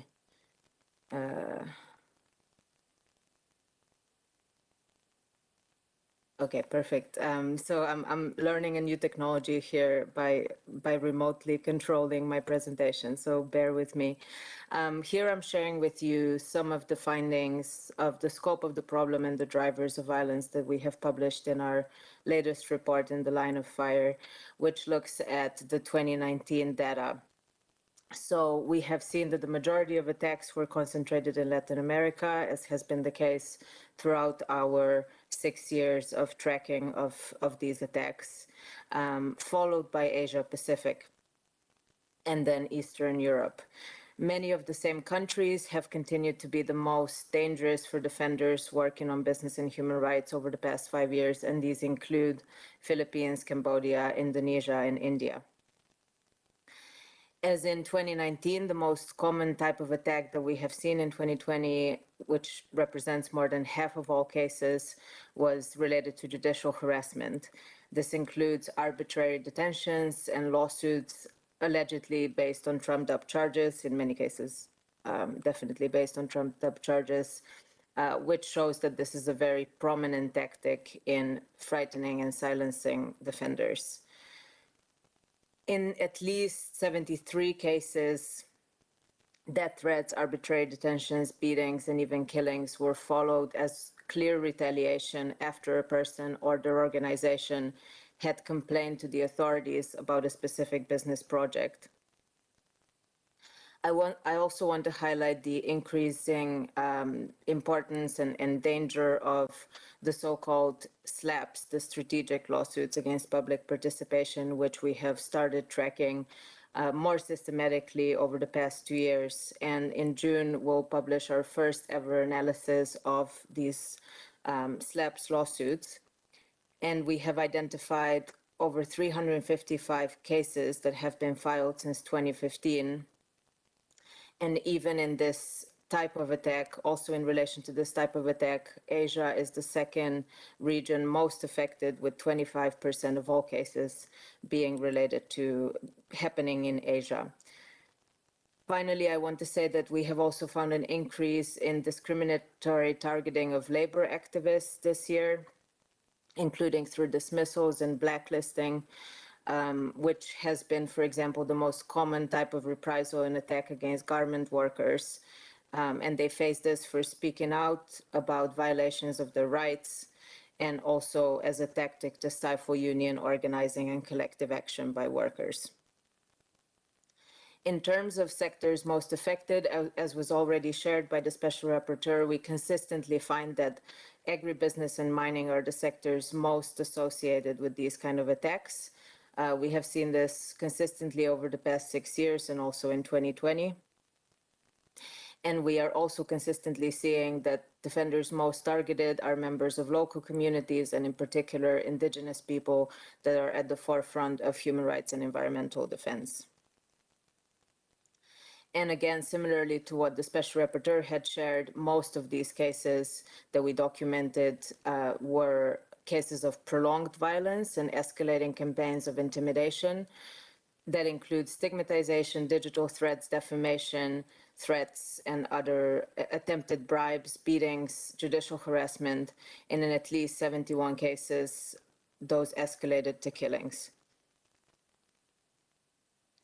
In at least 270 of the cases that we recorded, attacks were linked to peaceful protests demanding rights-respecting business practices, such as in the case of the pandemic, providing proper safety measures to protect workers from contracting COVID, for example. I just want to highlight one case, and this is one of very many, where a union leader in Cambodia, union leaders in Cambodia were singled out for their role in organizing protests to provide better protection in relation to COVID. For example, more than 1,000 workers were fired in January 2020 in Cambodia for striking after a specific garment factory declined to pay seniority bonuses. And in February 2020, the president of one of the leading apparel workers coalitions was beaten and injured outside the factory by 3 masked men on a motorbike. No one was arrested, no one was charged for this attack, and it was clear that this was an assault as an act of retaliation for organizing, and this is just one of many, many such cases. One other thing I wanted to highlight was that while we don't specifically track attacks related to the digital sphere, because we have tech companies on the line today, we did look into this aspect and have seen that in at least 41 cases, attacks that we tracked were related to the digital sphere, and that in many cases, those online attacks have then escalated into attacks in real life. And one other thing about trends is that based on available information that we have, in at least 95 cases in 2020, sources point that there were alleged direct links between companies and the incidents. For example, as we said, filing strategic lawsuits against public participation, instructing private security guards to use violence against protesters, or tolerating such violence, directly threatening workers because of their organizing activity, engaging in direct stigmatization of defenders in the media, etc. But I do want to say that in most cases, defenders that were critical of company operations were targeted by other actors, not directly by companies. So in such cases, attacks were perpetrated by state agents, and then denounced by civil society, the UN, and other institutions. That, however, doesn't mean that in such cases companies should not be acting. In fact, they should be using their leverage proactively to promote respect for defenders and to make sure that these kind of attacks don't happen in their supply chains. So this brings me to the to my next slide, which is focused on expectations from civil society, as well as from the political sphere and the UN. And so, as we have heard already, defenders first and foremost need an operating space to be able to do their work. And so the best way for private sector to support defenders is to do no harm, to not stand in the way of defenders through filing slaps against them, through being involved in any other type of intimidation to silence them. And in particular, defenders should prioritize having a clear structure around this. So having policy commitments to zero tolerance of attacks and violence on defenders in their supply chains, building transparent due diligence processes to know what's happening in their supply chains in relation to defenders, what kind of risks they face and impacts that they have on them, and also to review their suppliers in the light of that. So for example, if an investee or a potential sourcing partner has a history of filing slaps against defenders, that shouldn't be a partner that they work with. And in all of this, of course, the most important thing is to continuously communicate with defenders, to build relationships with organizations on subnational and national levels, to know what defenders really expect from them, to get information from communities directly, and to not just rely on company self-reporting or self-reporting from sourcing partners. In relation to labor defenders, brands can and should play an active role in negotiations between suppliers and workers in industrial disputes, whenever that's called for, of course, by the unions, and seek the reinstatement of unfairly dismissed union members and leaders, and really proactively ensuring that that takes place. And finally, as the Special Rapporteur said, companies can and should also support the enabling environment through publicly recognizing the role and the work of defenders and supporting the expansion of rule of law in society.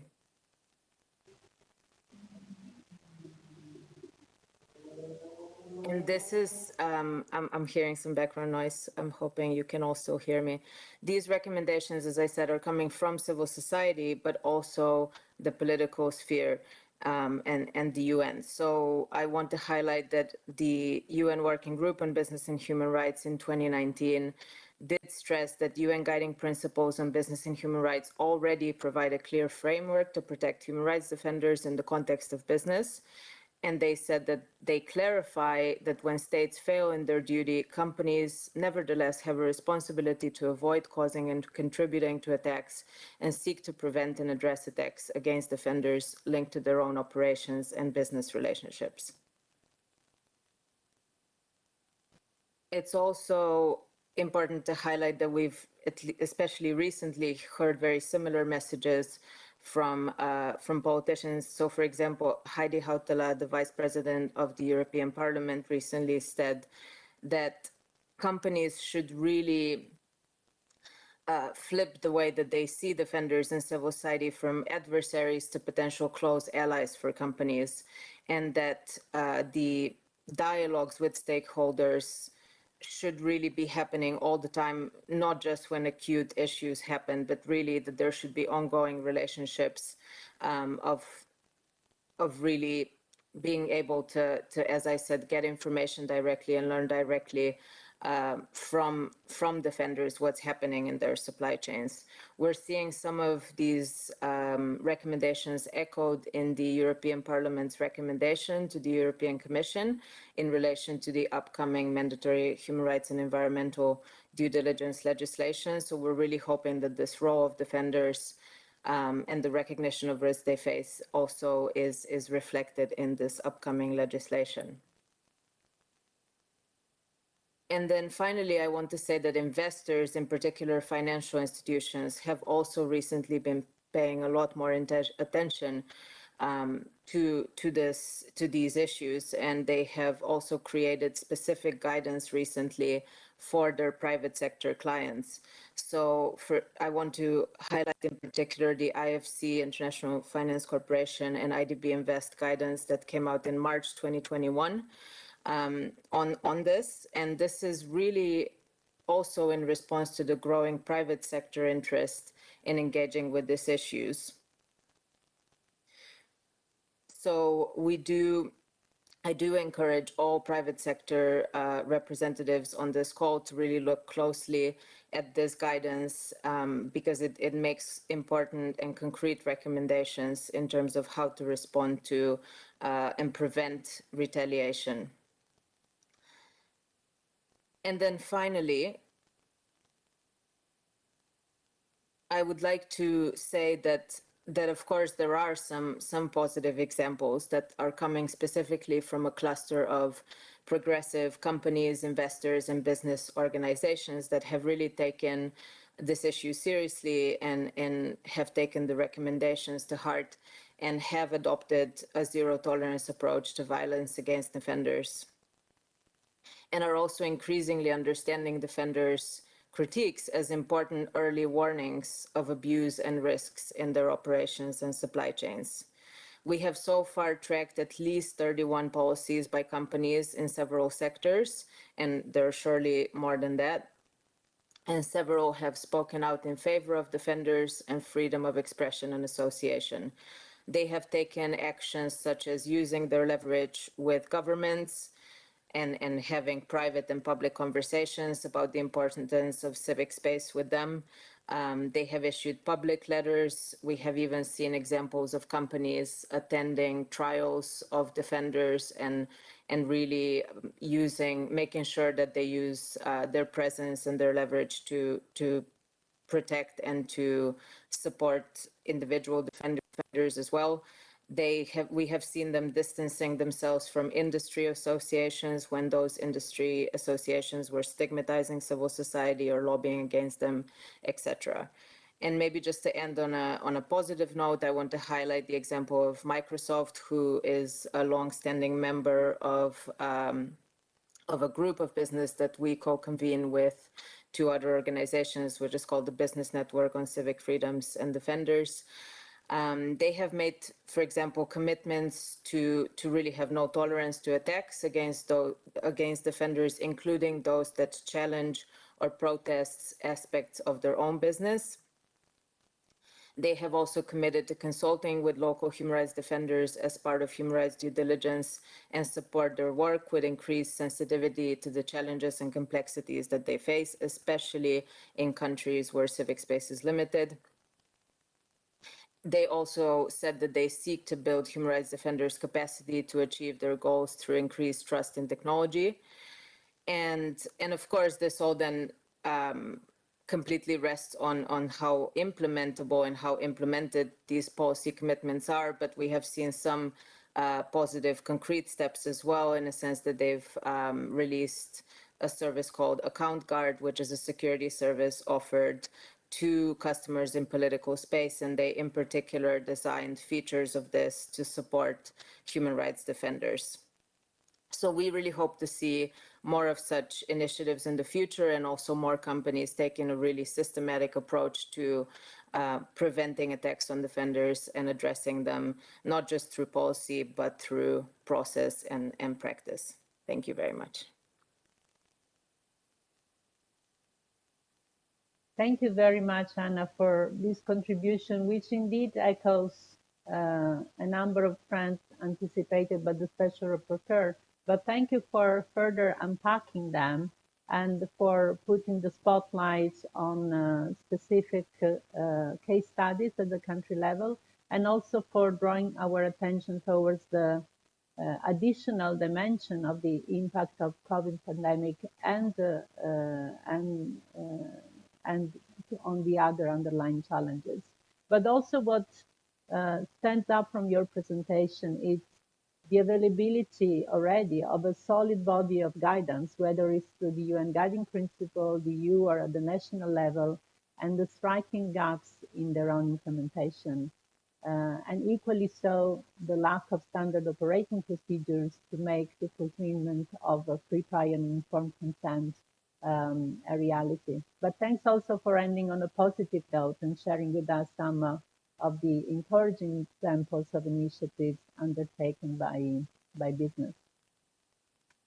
I will now turn to our next speaker, Monrawil Ampopita-Yanant, who is the head of public policy, government, and philanthropy for Southeast Asia at Twitter.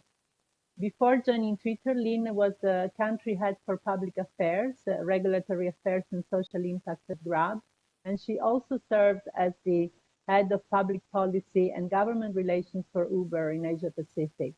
Prior to that, she was a member of an international litigation and dispute resolution team and served as a law and policy advisor to the Prime Minister of Thailand. Lynn, welcome today. And my question to you is, how can social media companies positively contribute to building and protecting civic space in Asia? And can you also share with us Twitter's policy and initiatives to promote civic space and protect human rights defenders? The floor is yours, Lynn.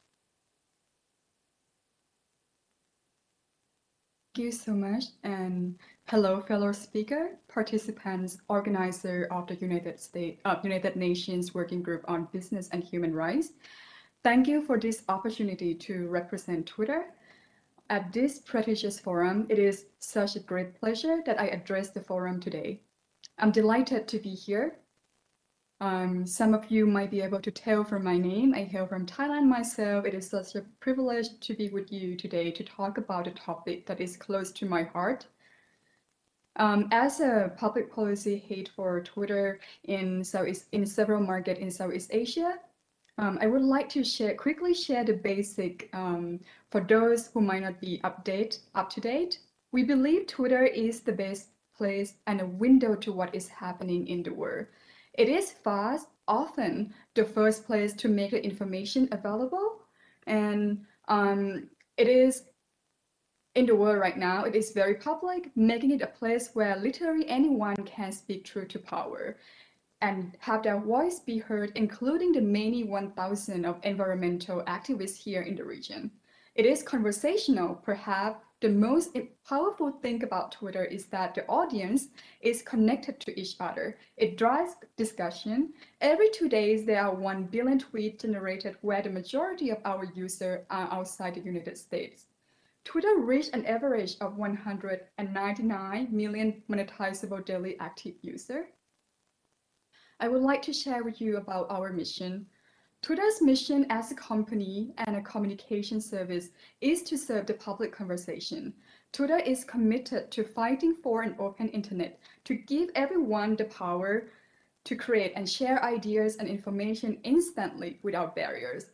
Our business and revenue will always follow that mission in ways that improve and do not detract from a free and global conversation. Protecting the open internet is a key objective for Twitter, and it's why we exist.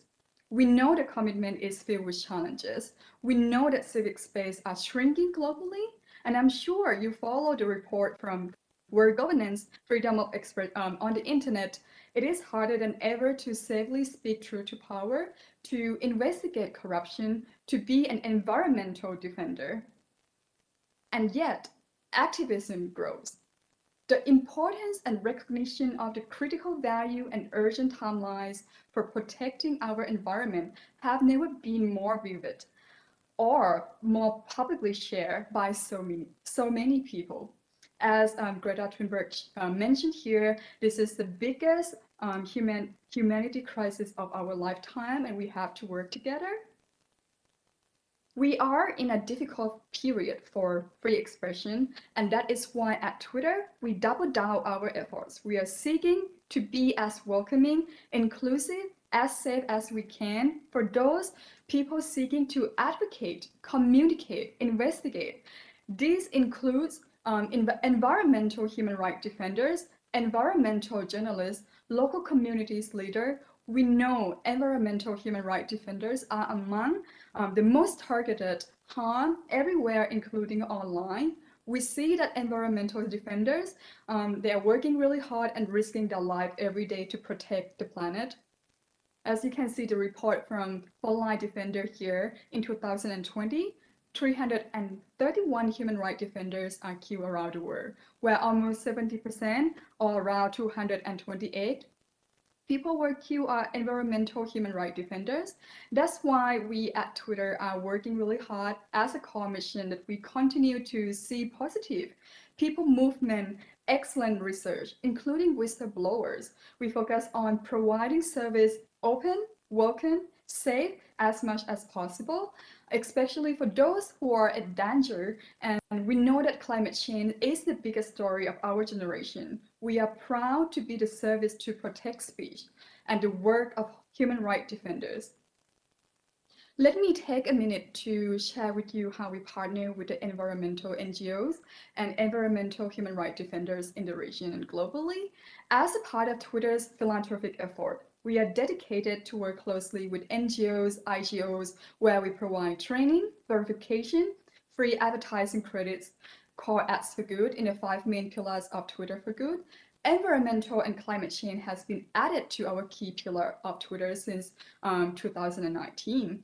Globally, we work with NGO partners such as Greenpeace, Earth Day Network, White for the Planet, Let Me Breathe, WWF, Friday for the Future, 350org.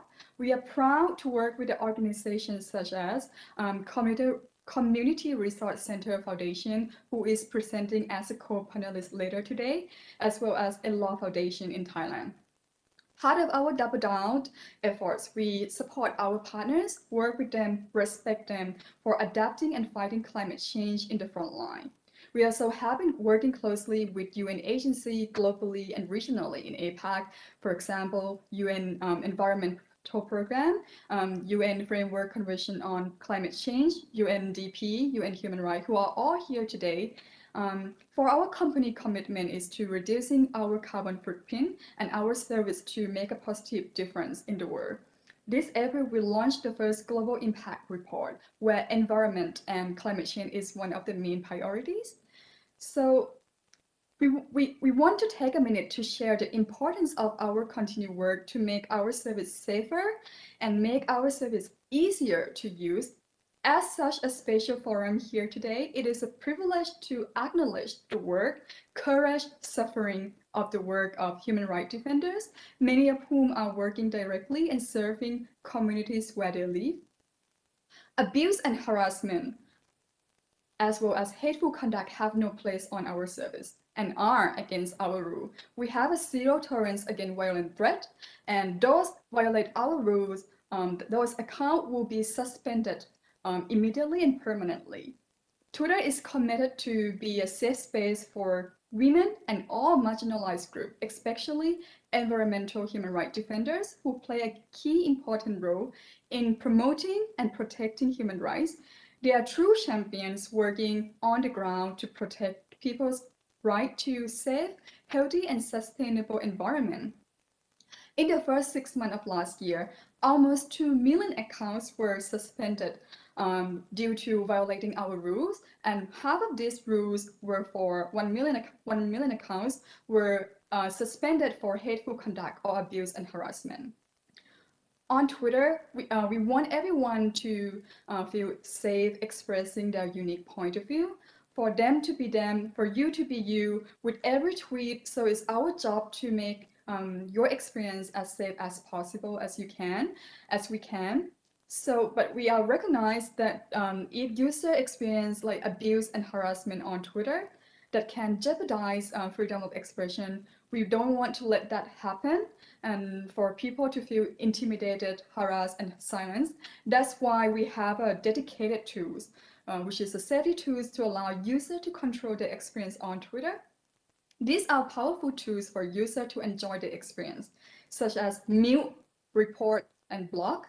In addition, on the right hand here, in August last year, Twitter updated new conversation setting to allow people to choose who can reply to that tweet. Since then, we have seen more than 15 million tweets created with conversational controls. People told us that they feel more comfortable tweeting and more protected from spam and abuse. Example, in the NGO in the Philippines, using conversation control during the virtual panel discussion, it was successful, and they discussed internet safety. As you can see that it was during the Safer Internet Day this year in February. We also believe that privacy is a fundamental human right, from protecting people's ability to use the service pseudonymously to offering meaningful privacy and security controls, to overall our commitment to transparency. These fundamental principles are built within our DNA. People's rights to privacy and the protection of their data is something we have fought for since Twitter was founded in 2006. Here we also have a dedicated checklist for human rights defenders that we would like to encourage every human rights defender who are special and vulnerable group to learn more about their account security on Twitter, from setting up two-factor authentication, changing their password, archiving their Twitter accounts data to incapacitated user that will need a power of attorney authorized to act on the account's holder behalf. So if you can connect with me later on, I'm very happy to share the checklist with you. And next is on There Is Help notification.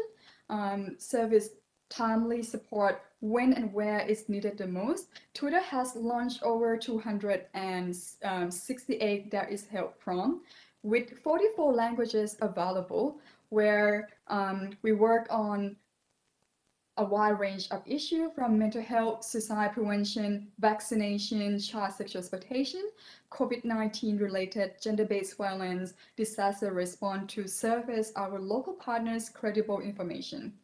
Recently, actually last week, we launched the first There Is Help prompt on freedom of expression, partnering with Thai Lawyer for Human Rights, iLaw, and Lawyer Council of Thailand to provide a service for those in need of legal advice or representation related to freedom of expression.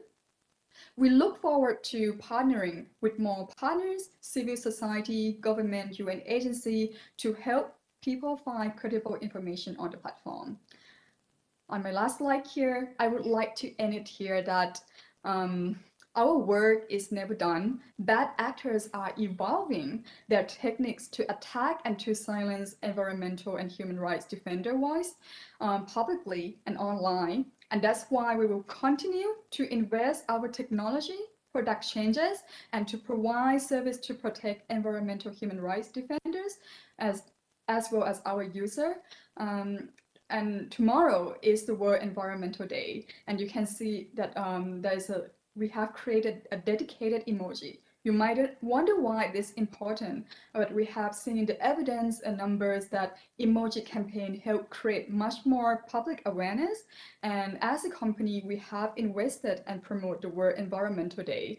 We look forward to partnering with NGO partner, UN agency, and government around the world in the region to encourage worldwide awareness and action to protect our environment. Thank you again. It's my honor to presenting to you, and please reach out to me if you have any question. Thank you. Thank you very much, Lynn, for such a concrete contribution to this discussion and for sharing the policies and the tools that Twitter has developed and created to address the specific challenges faced by human rights defenders, including the focus on environmental human rights defenders and the linkages to climate change. In a regional context where online and digital space is witnessing an increasing trend of all sorts of attacks and violence, is all the more compelling for social media companies to take this type of initiatives. So thank you very much for this contribution. Now, not only social media, but also online knowledge platforms have played a crucial role for sharing public resources to better understand human rights issues and to access that information in various languages and in local contexts. This year, the Wikimedia Foundation is running a Wiki for Human Rights content writing campaign, and is doing so in partnership with OHCHR, the UN Environment Programme, and UNICEF. And it's focusing on the right to a healthy environment. We will now hear from Alex Stinson, Senior Strategist Community Programs at the Wikimedia Foundation, through a pre-recorded video. He focuses on how Wikimedia communities can invite new contributors to Wikimedia to create a high-quality knowledge that serves as a public need. He's also the head organizer of the Wiki for Human Rights campaign, which focuses on documenting human rights topics on Wikimedia projects. He will tell us more about how does Wikimedia support civic engagement and what is the role of independent online platforms and reporting to safeguard and promote civic space, including in environmental matters. So let's listen to his message. Hi, I'm Alex Stinson, a senior strategist at the Wikimedia Foundation. I focus on helping Wikimedia communities fill key public knowledge gaps. And as an organization, we are focused on bringing the sum of all human knowledge to every person on the planet in their own language. You are probably familiar with Wikipedia, which is a free online encyclopedia in over 300 languages and viewed about 15 billion times a month. But we also support other forms of knowledge, such as data, a multilingual dictionary, a media repository, and primary source materials. At the Wikimedia Foundation, we know that free access to knowledge is a fundamental human right, that anyone, anywhere, should have the ability to learn more about the world around them. We believe that when people have good information, they can make better decisions. Free access to information creates economic opportunity and empowers people to build sustainable livelihoods.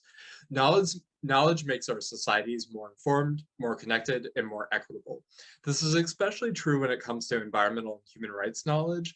Without awareness and reliable documentation, we will miss the opportunities available to us right now, in this moment, to address environmental problems.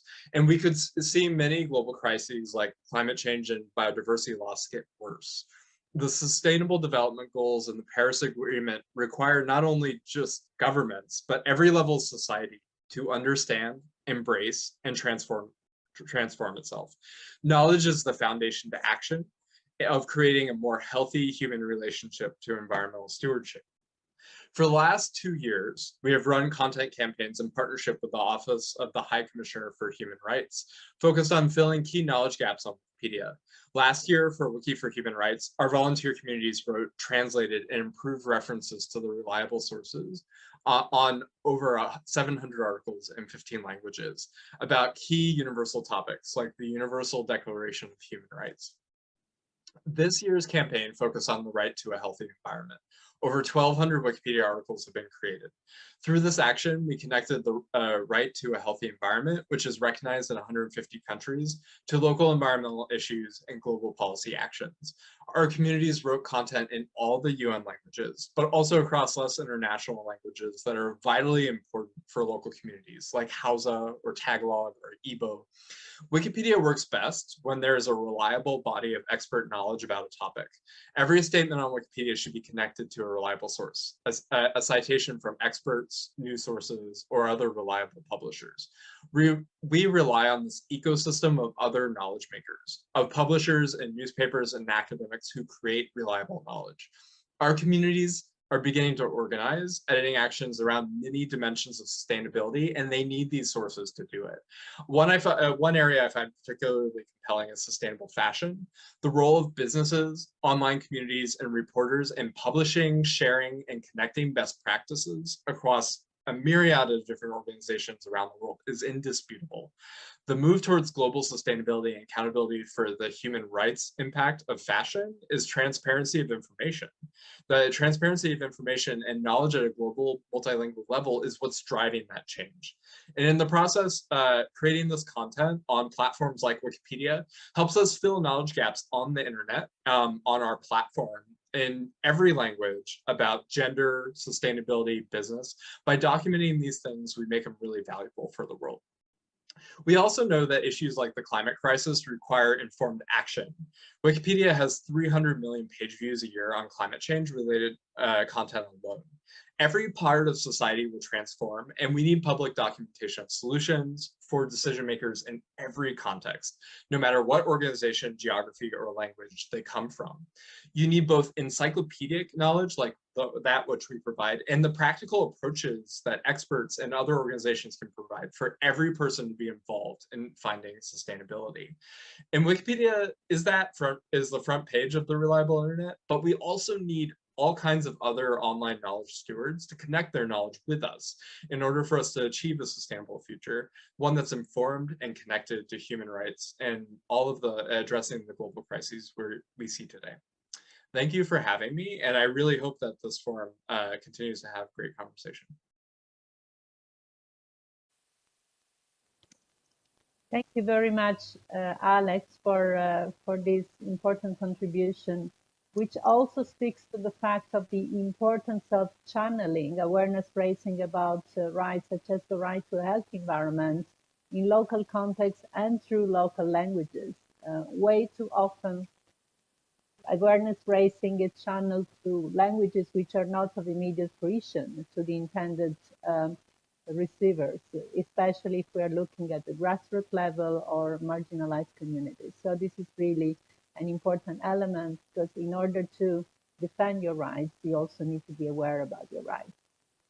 And now this leads us to our next and last but not least speaker, Sor Ratamani Polka, who is the co-founder of the Community Resource Center.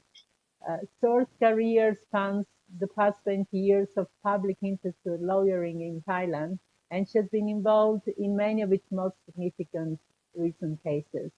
After working for years as an independent public interest lawyer, in 2010, she co-founded with Prasad Singh the Community Resource Center, which is a non-governmental organization working with communities who face the impact of development projects.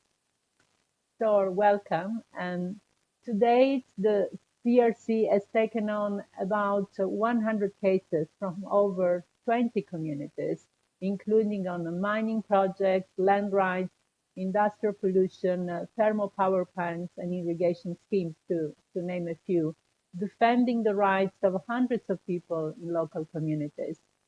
So I would really like to ask if you could share with us your experience from the perspective who is really in the front line of advocacy, and also what advice do you have for businesses to meaningfully engage with those who advocate for the protection of the environment.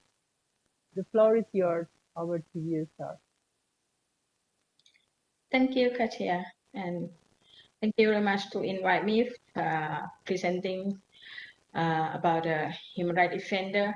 I actually, as Katia talked about my background, I'm working with the community, support them for the community rights, human rights, and environmental protection in Thailand. And also we have some case for the transboundary case.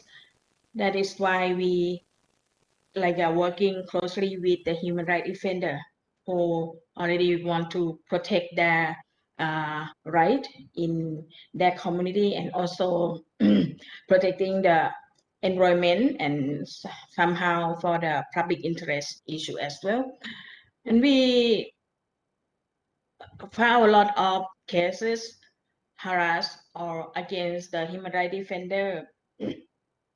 Especially we call all these kind of things as strategic litigation against public participation, because of almost of the cases against to the human rights defender in the communities. It's not only with the villager, but it's also with the NGO or with the civil society who are supporting the villager, and also with the journalists sometimes.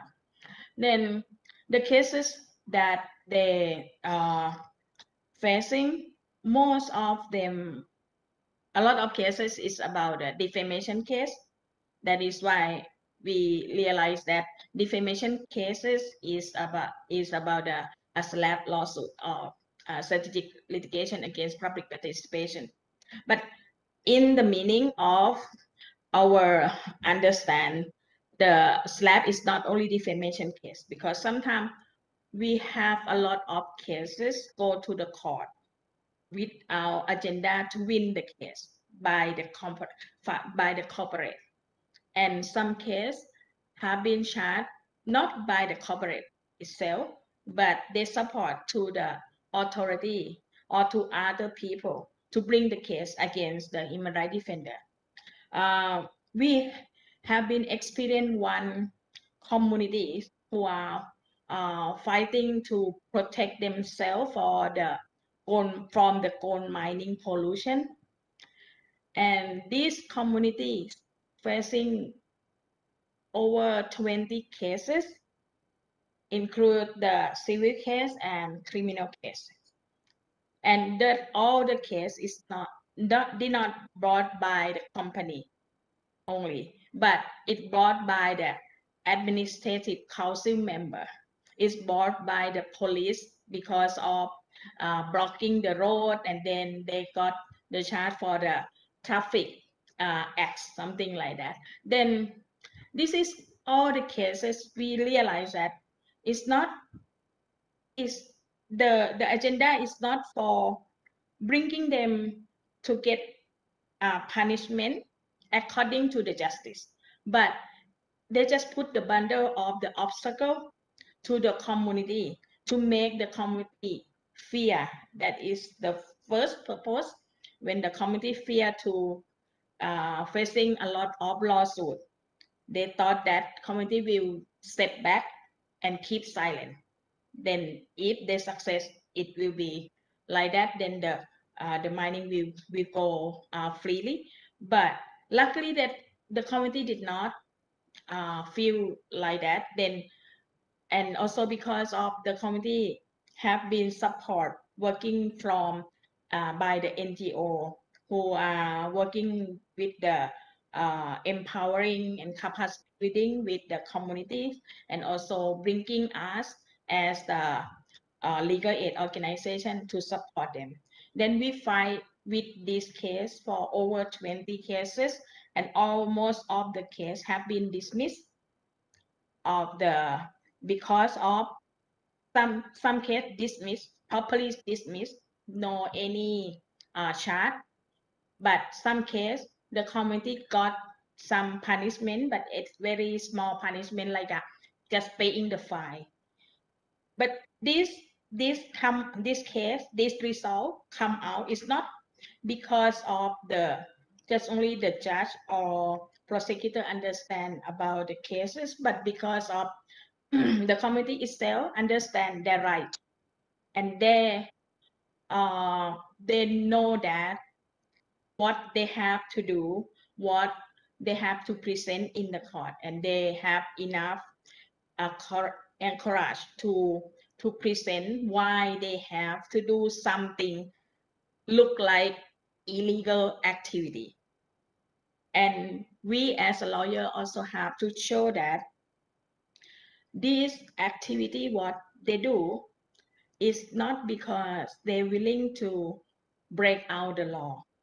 It's not they are not the crime, but it's because of they have been harassed, they have been violated by the corporate who come to build the mining in their area and did not respond for make the problem out. They cannot stop the pollution, and they did not pay compensation to the community, something like that. This is just only one case. It happened. And we have another case that the human rights defender who just raised their voice on the Twitter or Facebook to show their support to another human rights defender. Like this is the human right. This case is about the company fighting the case against the women human rights defender who support the labor victim from the company chicken farm. And then after those three women human rights defender posted on the Twitter or Facebook saying that we support or we are beside of the human rights defender. Just that it. And then company just file the case against them because saying that, oh, under the post there is the link. Go to the video, go to about 2-3 link to reach the video that they said that video is defame for the company.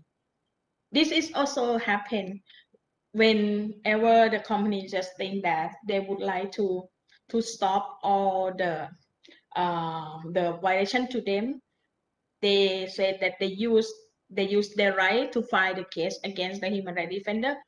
But this is also another trend of the SLAPP lawsuit as well, to against the human rights defender to stop any kind of sharing or echo the voice of another human rights defender. That Thailand now we have the new law they call as an anti-SLAPP law, but actually it's not the new law. It's just only amendment of the criminal procedure code, give the power to judge to drop the cases before the trial if they found that some case bringing as a SLAPP lawsuit. But in the practice, it's not applied yet. We try many times, but our case also never get to use that law. That is another things. And other cases, I would like to say there is the journalist. He just making the report about the judgment from Myanmar, because of this mining is in the way is the province of Myanmar, but the investor is a Thai investor, and this Thai investor just establish the Myanmar company making the mining in that area. And this journalist just report the judgment saying that company need to pay compensation to the villager because of the mining company making the pollution to villager. And he make the report in Thai and release in their own website. And finally, the person from that company, he is Thai, just complained to the police in Thailand, file case against him under the defamation case, is with the criminal case. You can see that the cases is not only like inside the country, it's also outside, and using the lawsuit against the people who are raising the voice of another people as well. We have many things happen, and also lastly, the cases of the Andy Hall. He is the human rights defender on the labor right. He long time ago he was filed the case, defamation case against him, according to the report of the human rights situation. And then after that, he lost in the first court, but in the appeal court, and then he appealed to appeal court, and then he win in the appeal court, and he win in the Supreme Court. The court dismissed the case, but this is the civil case that need to pay a court fee. Then he have to put the 600,000 baht, is about how much is 20,000 USD to the court, because of just only defending his case. But finally, when he won the case, he did not get back his money for the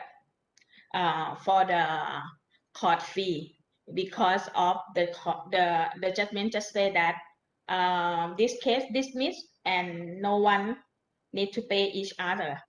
That is also another thing we also realize, that when we think about bringing the human rights defender to court by the SLAPP lawsuit, by the judicial harassment, the the actor, those who are in the judicial process as a lawyer, police, public prosecutor, and judge, must understand about the situation of the cases.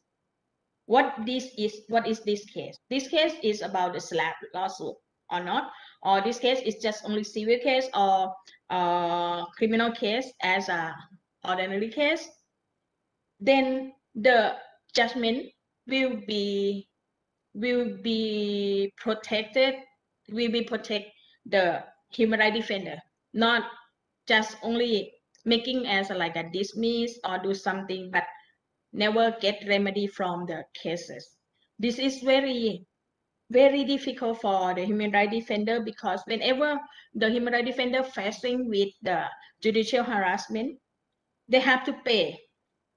They have to pay for their time, and they have to pay for the expenses. They have to pay for the court fee. It's many things. They're not only just only winning the case that is can like getting remedy, but the remedy is protecting them and also keep them back for any cost that they lost. That is why CRC not only defending the case for human rights defender, somehow we also doing counter case. If we found any cases that is have enough capacity and also have enough reason to do the counter case, to make the company understand that not only you have money to fight a case against them, community they don't have money but they have a supporter, then the justice system also support them. We want two cases that we make a counter case asking that company bring the case against the community, and then the judgment ruling that yes, the first case that company brought is just like a fake case because of not agenda to win the case, but just only bringing some bundle of the obstacle to the community, and then court just granted the company to pay compensation to the community. Anyhow, dealing with the when we deal with the company, because company is just like not the person, not a human being, right? Company can establish, and then after that can solve, can corrupt. This is also happen here. After the judgment making that okay, you have to pay compensation to the villager, then it's all the company just corrupt, and then villager did not get any money. They did not get any remedies. This also another gap of the law, how to make the responsibility for the corporate link with the human being as a shareholder, as a stakeholder of the company. Then I think this is a thing that we have to think how the government not to be the tool of the corporate to harass the human right, but the government have to acting as a supporter and also protecting the human right defender. Thank you. Thank you much, Sor, for sharing with us, really going to the core of a number of issues and challenges, including what is the highly unbalanced power relationship between individuals or communities who are targeted because of their activism and advocacy, and then the complications that are linked to even attempted to access justice and remedies, and including the not negligible element of this becoming also an affordability issue, because it translates into costs to be covered, but also loss of income because of having to be in court and not being able to be on their work. So it's really a very complex picture. And again, it brings us to the reflection that online and offline space are just as prone to targets and attacks of defenders, including at the grassroots level. So thank you very much start. This brought us to the end of the round of interventions from our own panelists, and we will now have the opportunity to address some of the questions that have been already addressed in a chat box.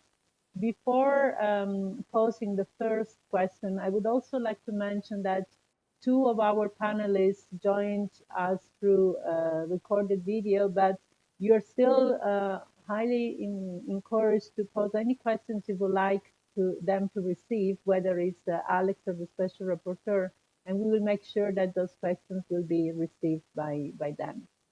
With that said, let me ask this first question, which is directed at all the panelists as follows. Much focus is given to responding to human rights abuses against human rights defenders. What active role can companies play in their prevention? And I know some of you have briefly touched upon this element, but great if all the speakers could elaborate more on this with 3 minutes each, if that sounds okay. And shall we start from, who would like to start? Maybe Anna, shall we start from you? Yeah, I'm happy to start. And that's I think that's a really good and important question, because it's true that in our interventions, we had all focused on attacks after they happen more so than on prevention.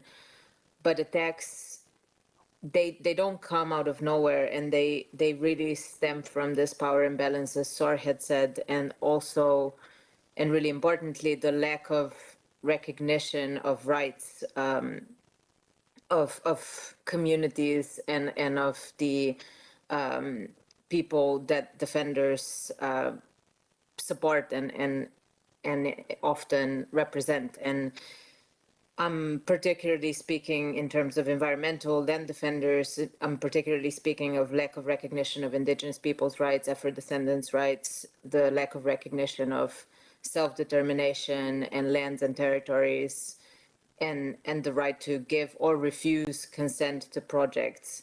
And these are in turn driven by several forces: historical marginalization of these groups, racism, and also the dominant capitalist model, which really creates these perverse incentives for both governments and business to want to weaken environmental protection and labor rights, and pay lip service to stakeholder engagement. And the goal there is to really push ahead projects despite the lack of local support, or despite of lack of support from the wider nation, with the goal of pursuing profit maximization, with the goal of more aggressively entering not just indigenous but forest territories around the world to be able to extract more natural resources. And I mean, that's really the underlying conditions that then lead to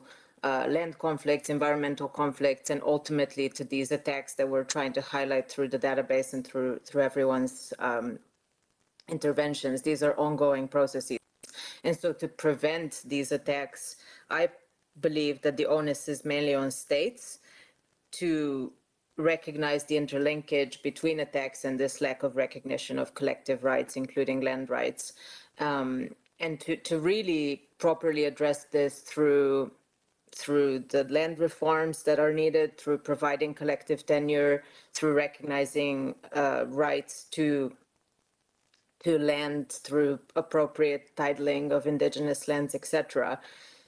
And on the other hand, also through putting in place legislation that would demand mandatory human rights due diligence from companies.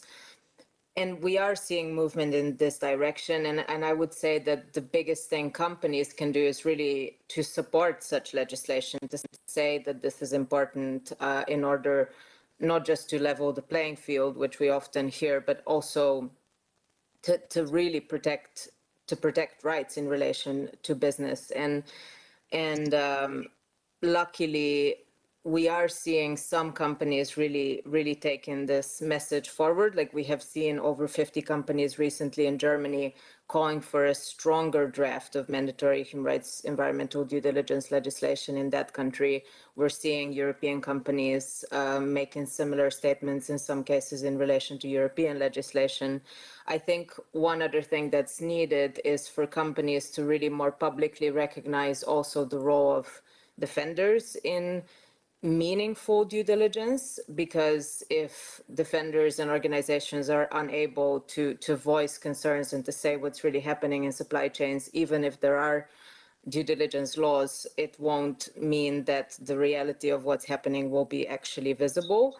So that's something that I would like to see companies do more of. Say, yes, we need mandatory human rights environmental due diligence, and we need stakeholder consultation to be the central part of it, and to be mandatory, and to be the champions of this message.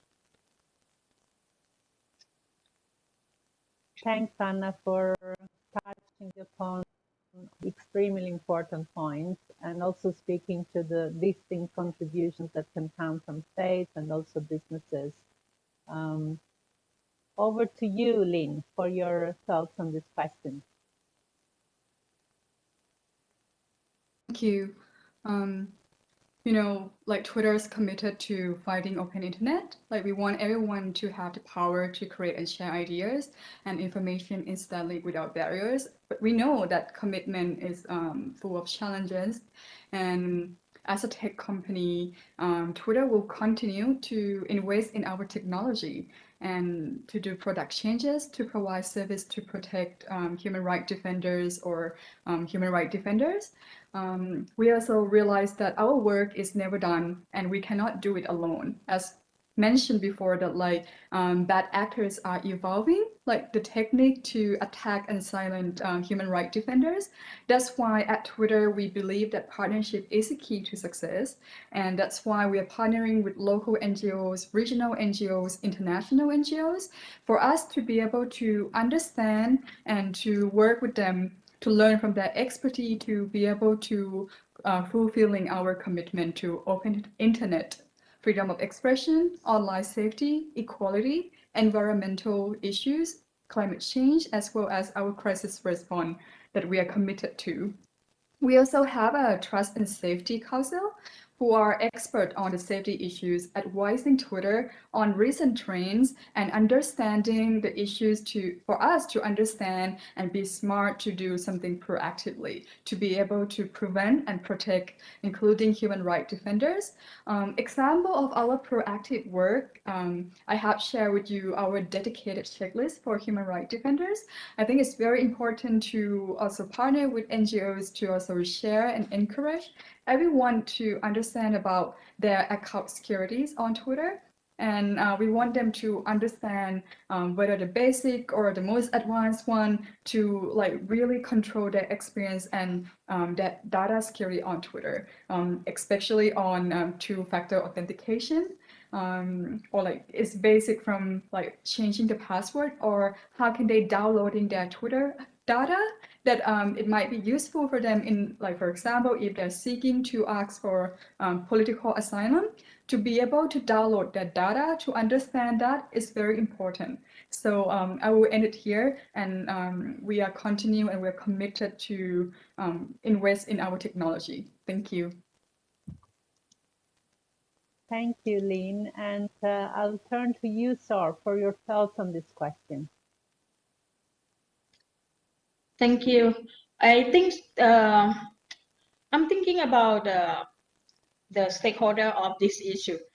First is about with the corporate who are the actor of the development project that is related with the human rights defender, what they can do. The human rights due diligence is the important role that they should have it to make sure that they understand about what their activity related with the human rights or environmental issue.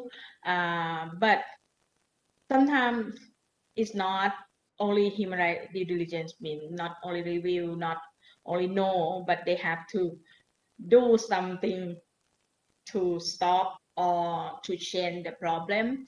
to get the consultation, they have to have open mind for public participation.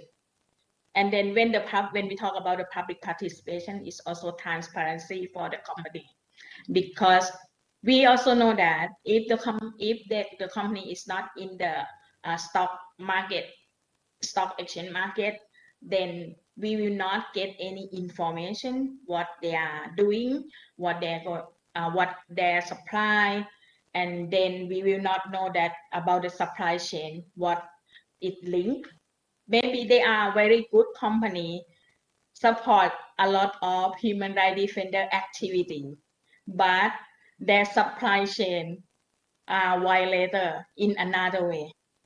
If they make it as a transparency and also working together with the human rights diligence, it will decrease the human rights violation. It also can help to protect the human rights defender, because they also can get the complaint and then investigate what is happening. But it should be in the proper way, and also have to understand that you have to give the big voice for the community and less voice for the company when you are in the middle person yelling the things. Otherwise, we never have balance between quality with the community and company. That is the one I think that important role. But the other way, some corporate as like a Twitter may not have any violation activity with the human rights defender or with the people, and Twitter going to make a lot of role to protect the human rights defender. But the other role is that Twitter also can be an echo of the voice of human rights defender. That is mean like if something happened with the human rights defender in any cases, Twitter also can help to make it echo, to make the civil society, to make the global notice about this issue. And when the cases become a big news, become the big voice, the protection will come to that case. And also the violator also have to think back to like or how we can do if we will be boycott from the other supply chain, or we will be punished or something like that. Then this is also another way of the corporate who don't have any kind of activity related with the like human rights violation or environmental violation, but corporate also have their own system to support and protect the human rights defender. Then it will make balance for this share in the business sector. And lastly, government have to make their very good role, not only making a law but no any enforcement. The problem of the protection system is we have a lot of good law, but the good law never practiced or never enforced in any kind of like punish to the pollution factory or something like that. Then this is also another thing. Government not only protect the human rights defender for the physical protection, but they need to do any kind of punishment. They need to enforce the law in the very proper way and recognize the human rights protection. Thank you. Thank you very much, Sor, and for also bringing our attention to the very important element of access to information and transparency all the way down the supply chain, which is extremely important. I think we have time for one last question, which is addressed to all the panelists. And if I could ask all of you to address it very briefly in 1 minute. And it talks about women human rights defenders living in remote areas, indigenous rights defenders, experiencing specific challenges, and what concrete steps can be undertaken by business to support them. If I could ask each of you maybe to share just one or very concrete steps or measures that you think could be undertaken. And shall we go in a reverse order now, from back to you, Sor, and then to the other panelists? So back to you. Thank you. It's very challenging because of the COVID-19 as well. Then the online protection, online support is the very useful for the remote area, for the people who are living far from the capital. But we also have to recognize that they also maybe not access the internet.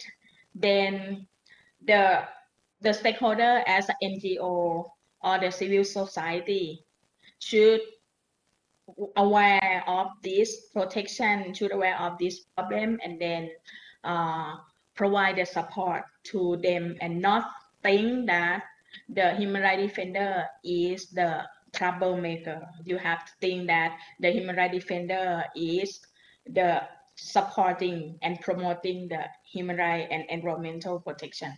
Thank you. Thank you very much, Sor. Over to you, Lynn. As we continue to face COVID-19 global pandemic, one truth has come up to bear over recent weeks and months is that we are experiencing no borders. And one of the element things that powering our shared resolve at this unprecedented moment is that connected nature of the world, connectivity that driven by the internet.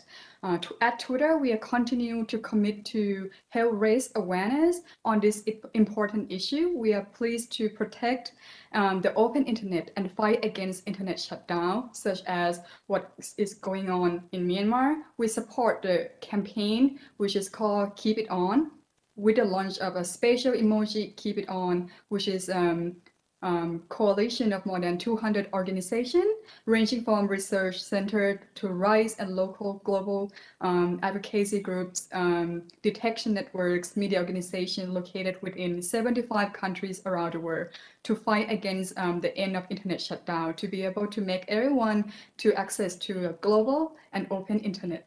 Thank you. Thank you, Lynn. And now over to you, Anna. Thank you.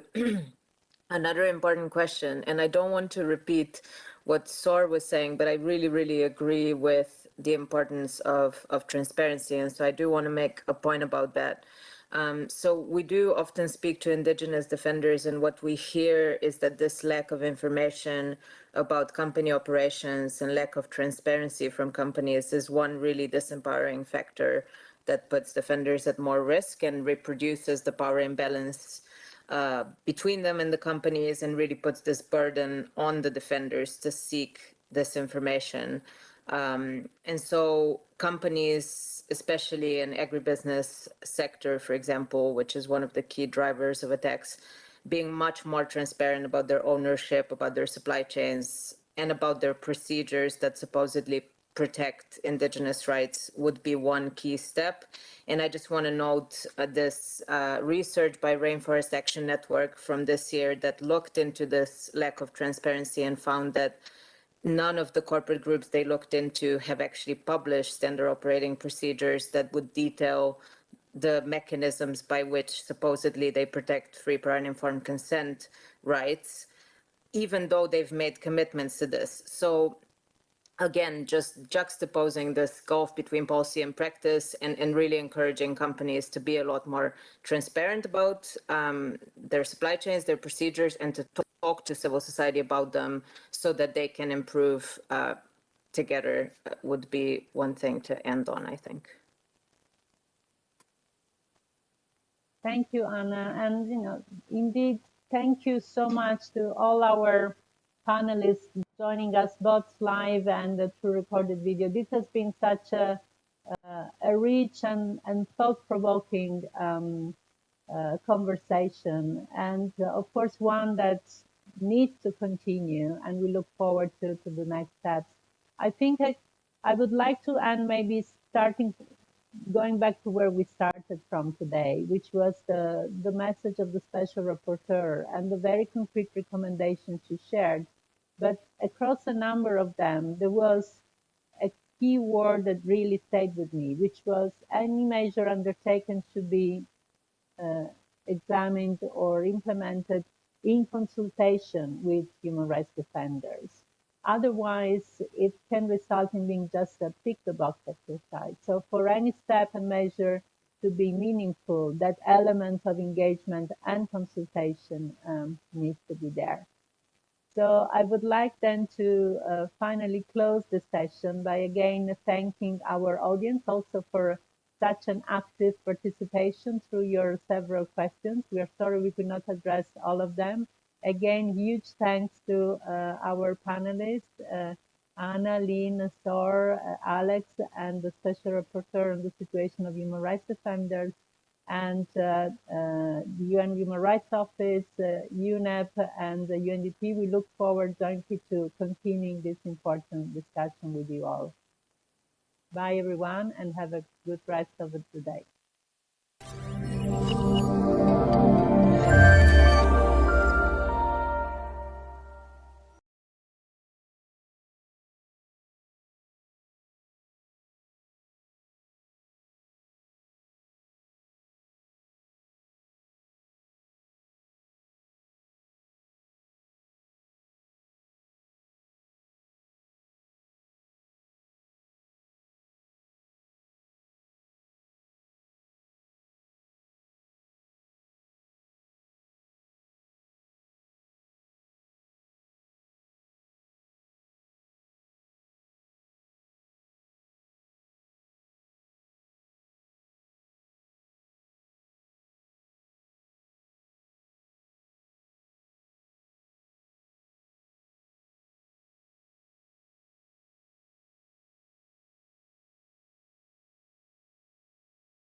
Good afternoon, everyone. Welcome to the closing of the United Nations Responsible Business and Human Rights Forum 2021. These have been incredible 6 days. Over 3,700 people joined us via the forum platform, and an additional 3,000 watched via the YouTube stream from over 100 countries. The forum set out to track the progress of governments and businesses in implementing the UNGPs and achieving the Sustainable Development Goals, and assess enablers and barriers in promoting responsible business in Asia Pacific. While doing so, we hope to raise awareness, enhance commitment, and build the capacity of various stakeholders around responsible business and human rights issues and standards in the region. During the closing today, we would hear from the co-organizers the progress made so far, the challenges that remain, and the opportunities that are there for us to strengthen the business and human rights agenda in the next decade. And to begin with, I would like to invite Marit Niels, Economics Affairs Officer at the UN ESCAP. Marit, the floor is yours. Thank you, Harpreet. So just a few reflections on the sessions that were organized, that we were part of organizing in the session. There was a session around inclusive business, which showed that firms can have a large impact in providing affordable goods and services that enhance economic opportunities, including those at the base of the economic pyramid. And that governments need to play a pivotal role in supporting the emergence of more of these types of business models, which is also shown that some in Southeast Asia are already taking a role in providing guidelines and strategies in this regard. We also saw some sessions around sustainable supply chains that talked about the challenges of ensuring responsible business practices in the lower tiers of supply chains. It was a very rich discussion, which noted some of the remarks or some of the reflections from that were that, as we all know, leverage decreases with the distance, and the lower tiers are normally where most of these issues are found. The discussion noted the importance of having a risk-based approach when performing responsible business-related due diligence and addressing risks and adverse impacts where it is the most severe and not where it's the easiest. We talked about the importance of constructive dialogue and a collaborative approach in solving issues, and I think this will come across in many of the reflections from this forum, of course. And of course, the big issue of cost sharing. You can't push the costs all the way down. It has to be shared across the different tiers in the supply chain if we're going to reach a sustainable and responsible way that it takes care of the needs of all the rights holders across the sphere. The session also discussed how it's important how contracts are done so that they're secure both ways and that the midstream doesn't get squeezed.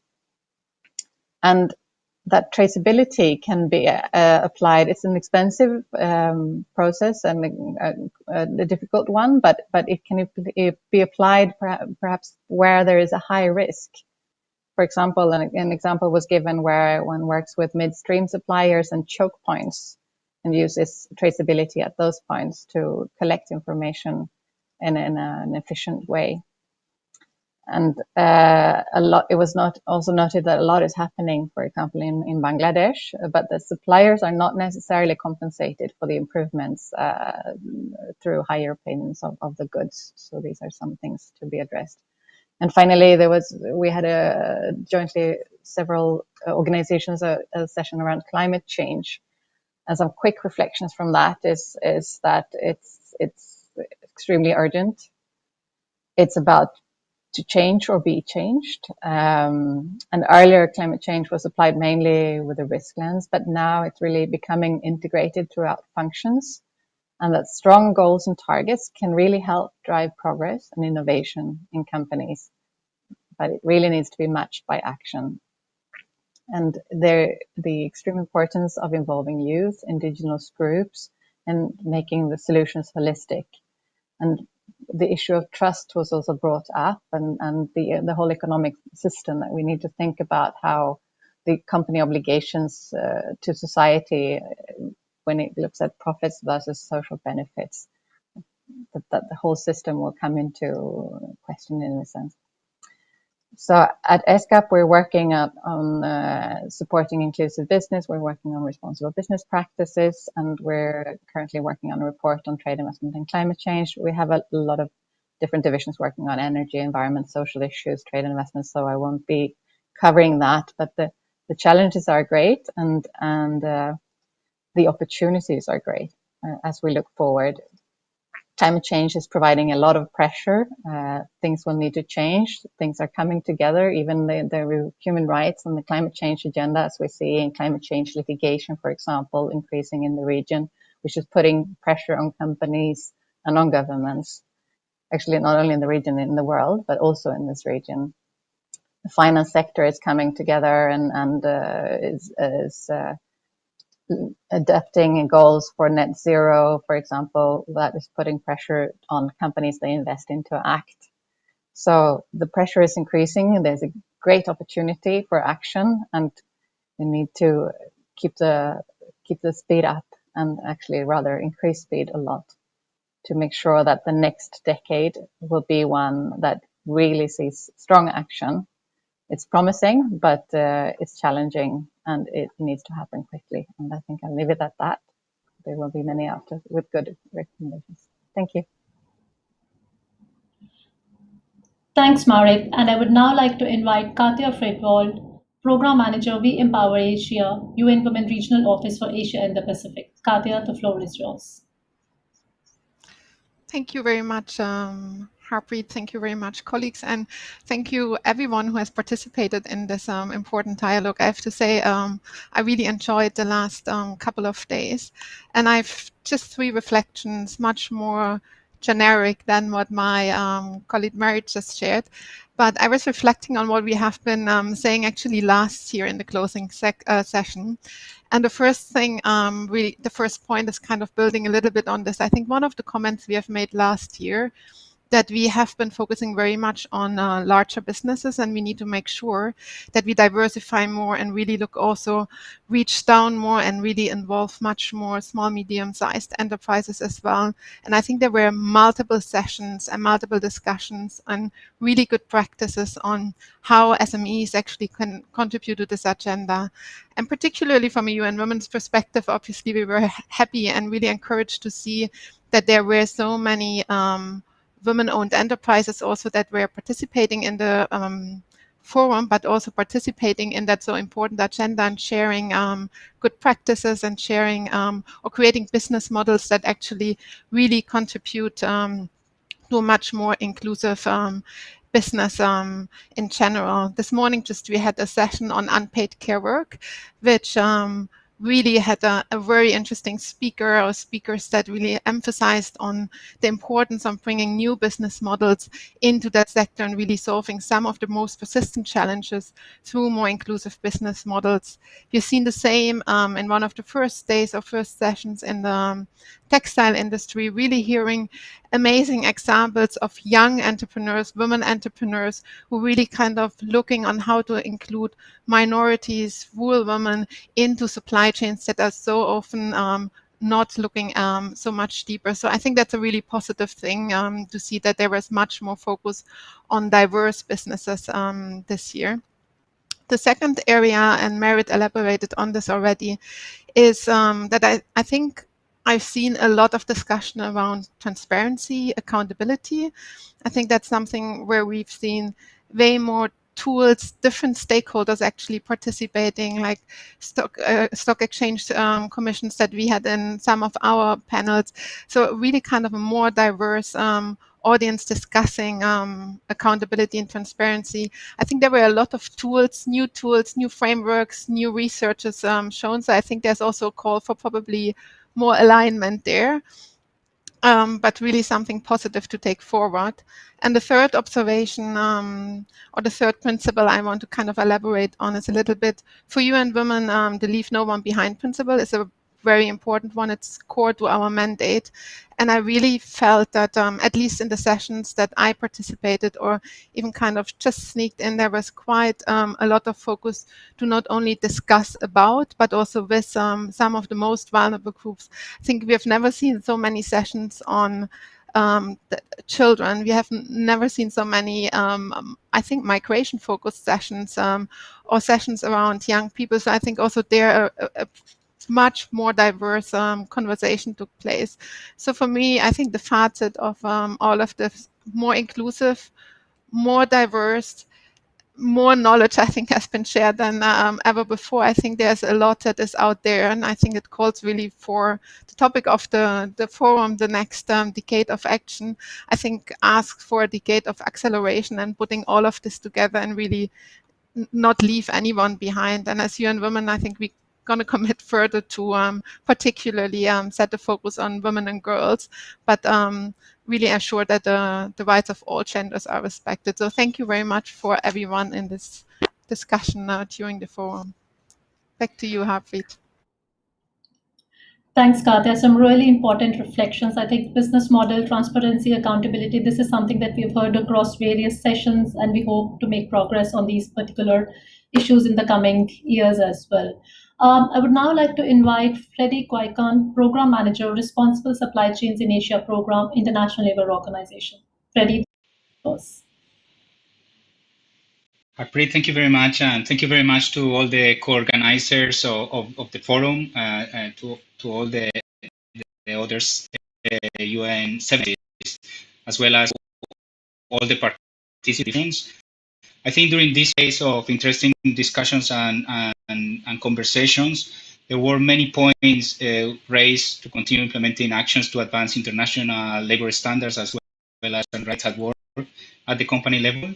I mean, from our perspective, there are 4 points that were particularly raised and discussed the participants. The first has to do with informal economy.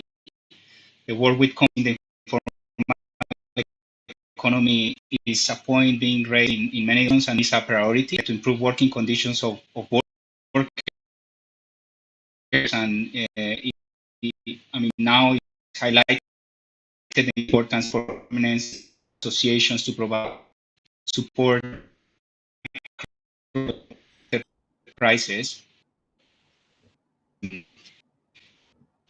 That was raised has to do with gender equality and non-discrimination at the workplace. Yeah, Freddie, sorry, we are unable to hear you clearly. Maybe if you can switch off your camera, it may be better.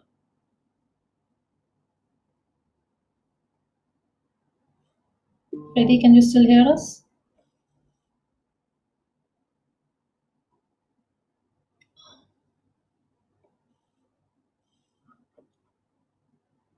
Okay, I think Freddie is joining us back again. And sorry for that disruption in between. But while Freddie is joining back, may I invite Carla Correa, Children's Rights and Business Specialist at the UNICEF East Asia and Pacific Regional Office, for her reflections. Carla, the floor is yours. Thank you, Harpreet, and good morning and afternoon, everyone. Well, in the last days, we discussed how business in Asia Pacific are making significant strides in respecting the rights of children. With emerging evidence and benchmarks, we're building on a story in which business are establishing more sustainable practices and operationalizing human rights commitments. Still, significant impacts on the lives of children and their families remain unaddressed at the local level, and this was something that was highlighted in one of our sessions. Business play a crucial but often overlooked role with respect to some of the fundamental rights.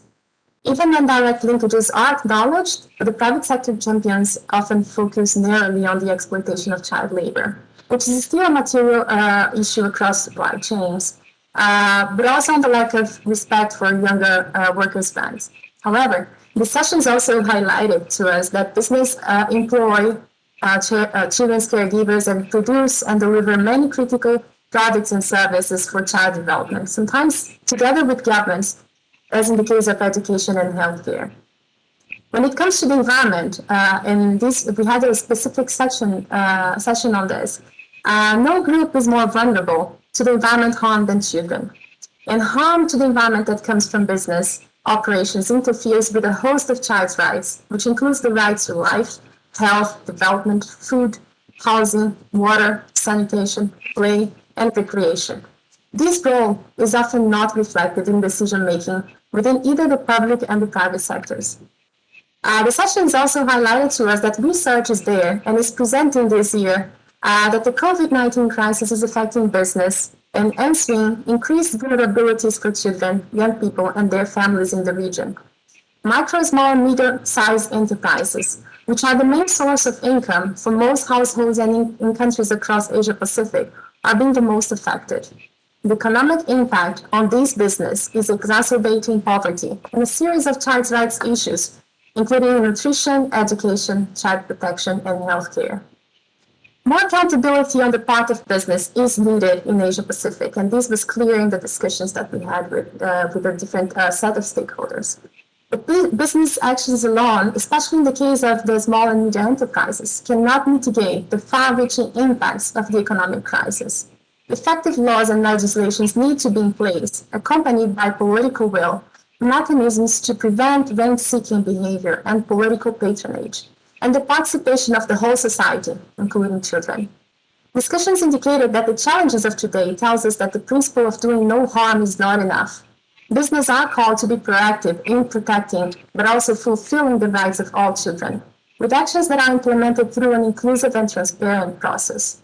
As we reflect on the issues of today, let us take benefit of the next decade to be the one in which business go beyond awareness and commitments, but effectively implement available child rights and business guidance, learn from each other, and support public efforts and initiatives to protect children and their families. The region needs a major step forward in concrete efforts to prevent and address business-related child rights impacts, especially on the most vulnerable. The year of 2021 marks the 10th anniversary of the adoption of the UNGPs, and next year will mark the 10th anniversary of the Children's Rights in Business Principles. These are milestones that are opportunity for us to reflect on progress and challenges, but more importantly, to make a renewed push for proactive and collective action.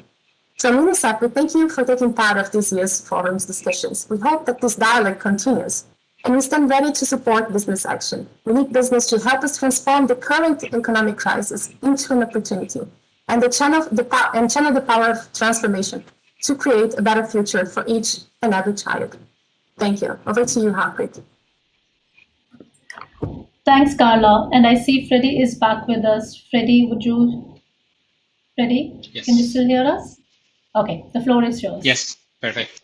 Okay, thank you very much, Harpreet and colleagues from the other 7 agencies co-organizing this forum, and also to the participants. As mentioned before, many important points were raised to continue implementing actions to advance international labor standards, as well as fundamental principles and rights at work at the company level. From our perspective, we identified 4 areas which were raised by many of the speakers and the panels during the last 5 days. I mean, the first point has to do with the informal economy. The work with companies in the informal economy was raised by many of the speakers, and this remains a priority to improve working conditions of workers in supply chains and particularly in the lower tiers. And it is important for governments and business associations to provide support to micro, small, and medium enterprises under the current circumstances, as well as in the recovery phase after the COVID-19. The second point is related to partnerships. This was an important point that came out during the different discussions, and is the need to have collaboration and partnerships among the different stakeholders who are committed to contribute to the implementation of socially responsible labor practices at the company level. Stakeholders cannot achieve it on their own. A third important point has to do with gender equality.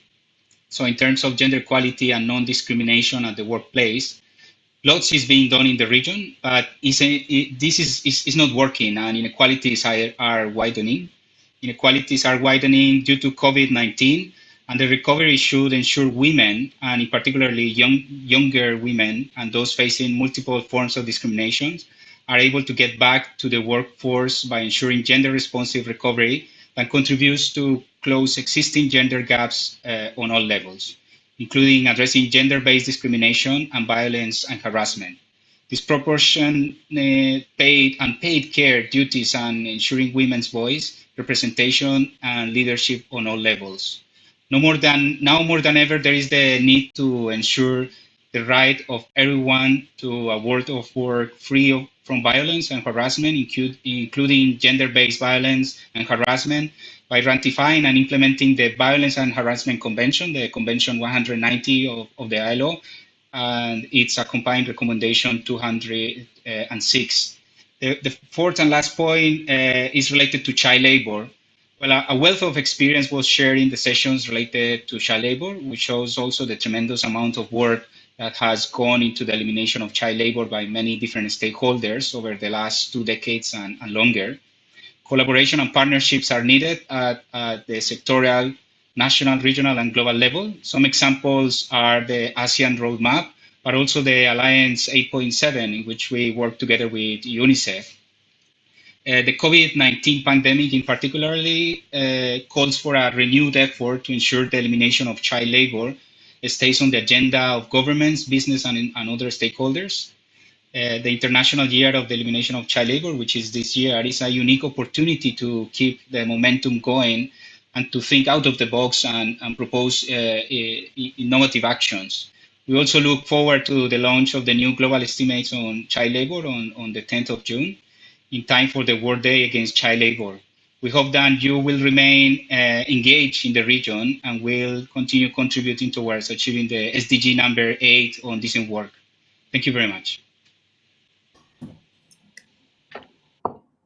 Thanks, Freddie. With that, I would like to move on and invite Livio Sarandria, Global Business and Human Rights Lead at the United Nations Development Programme. Livio, the floor is yours.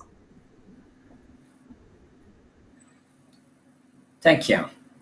Thank you, Harpreet. I tried to attend as many sessions as I could. Certainly, I went beyond those organized by UNDP, and I find them all very interesting. And what I heard mostly sounded like a strong validation of what I highlighted already in our report on the status of business and human rights in Asia, reflections and directions, as we titled this report that we launched. And I was looking for confirmations, which I found certainly in the various sessions I attended, but also I found interesting in some of these sessions went into unpacking the issues in greater details, and also they provided some additional nuances that perhaps our report have not captured.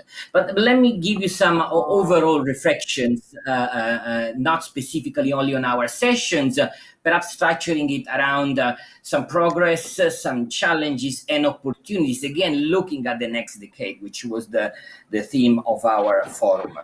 Now, when it comes to progress, the most obvious progress evidence by and somehow reaffirmed by the very forum is, and many others have talked about it, in my view, the very growth of the discourse in Asia. I already made repeated references in my session and in other occasions to the forum, the first one organized in 2016.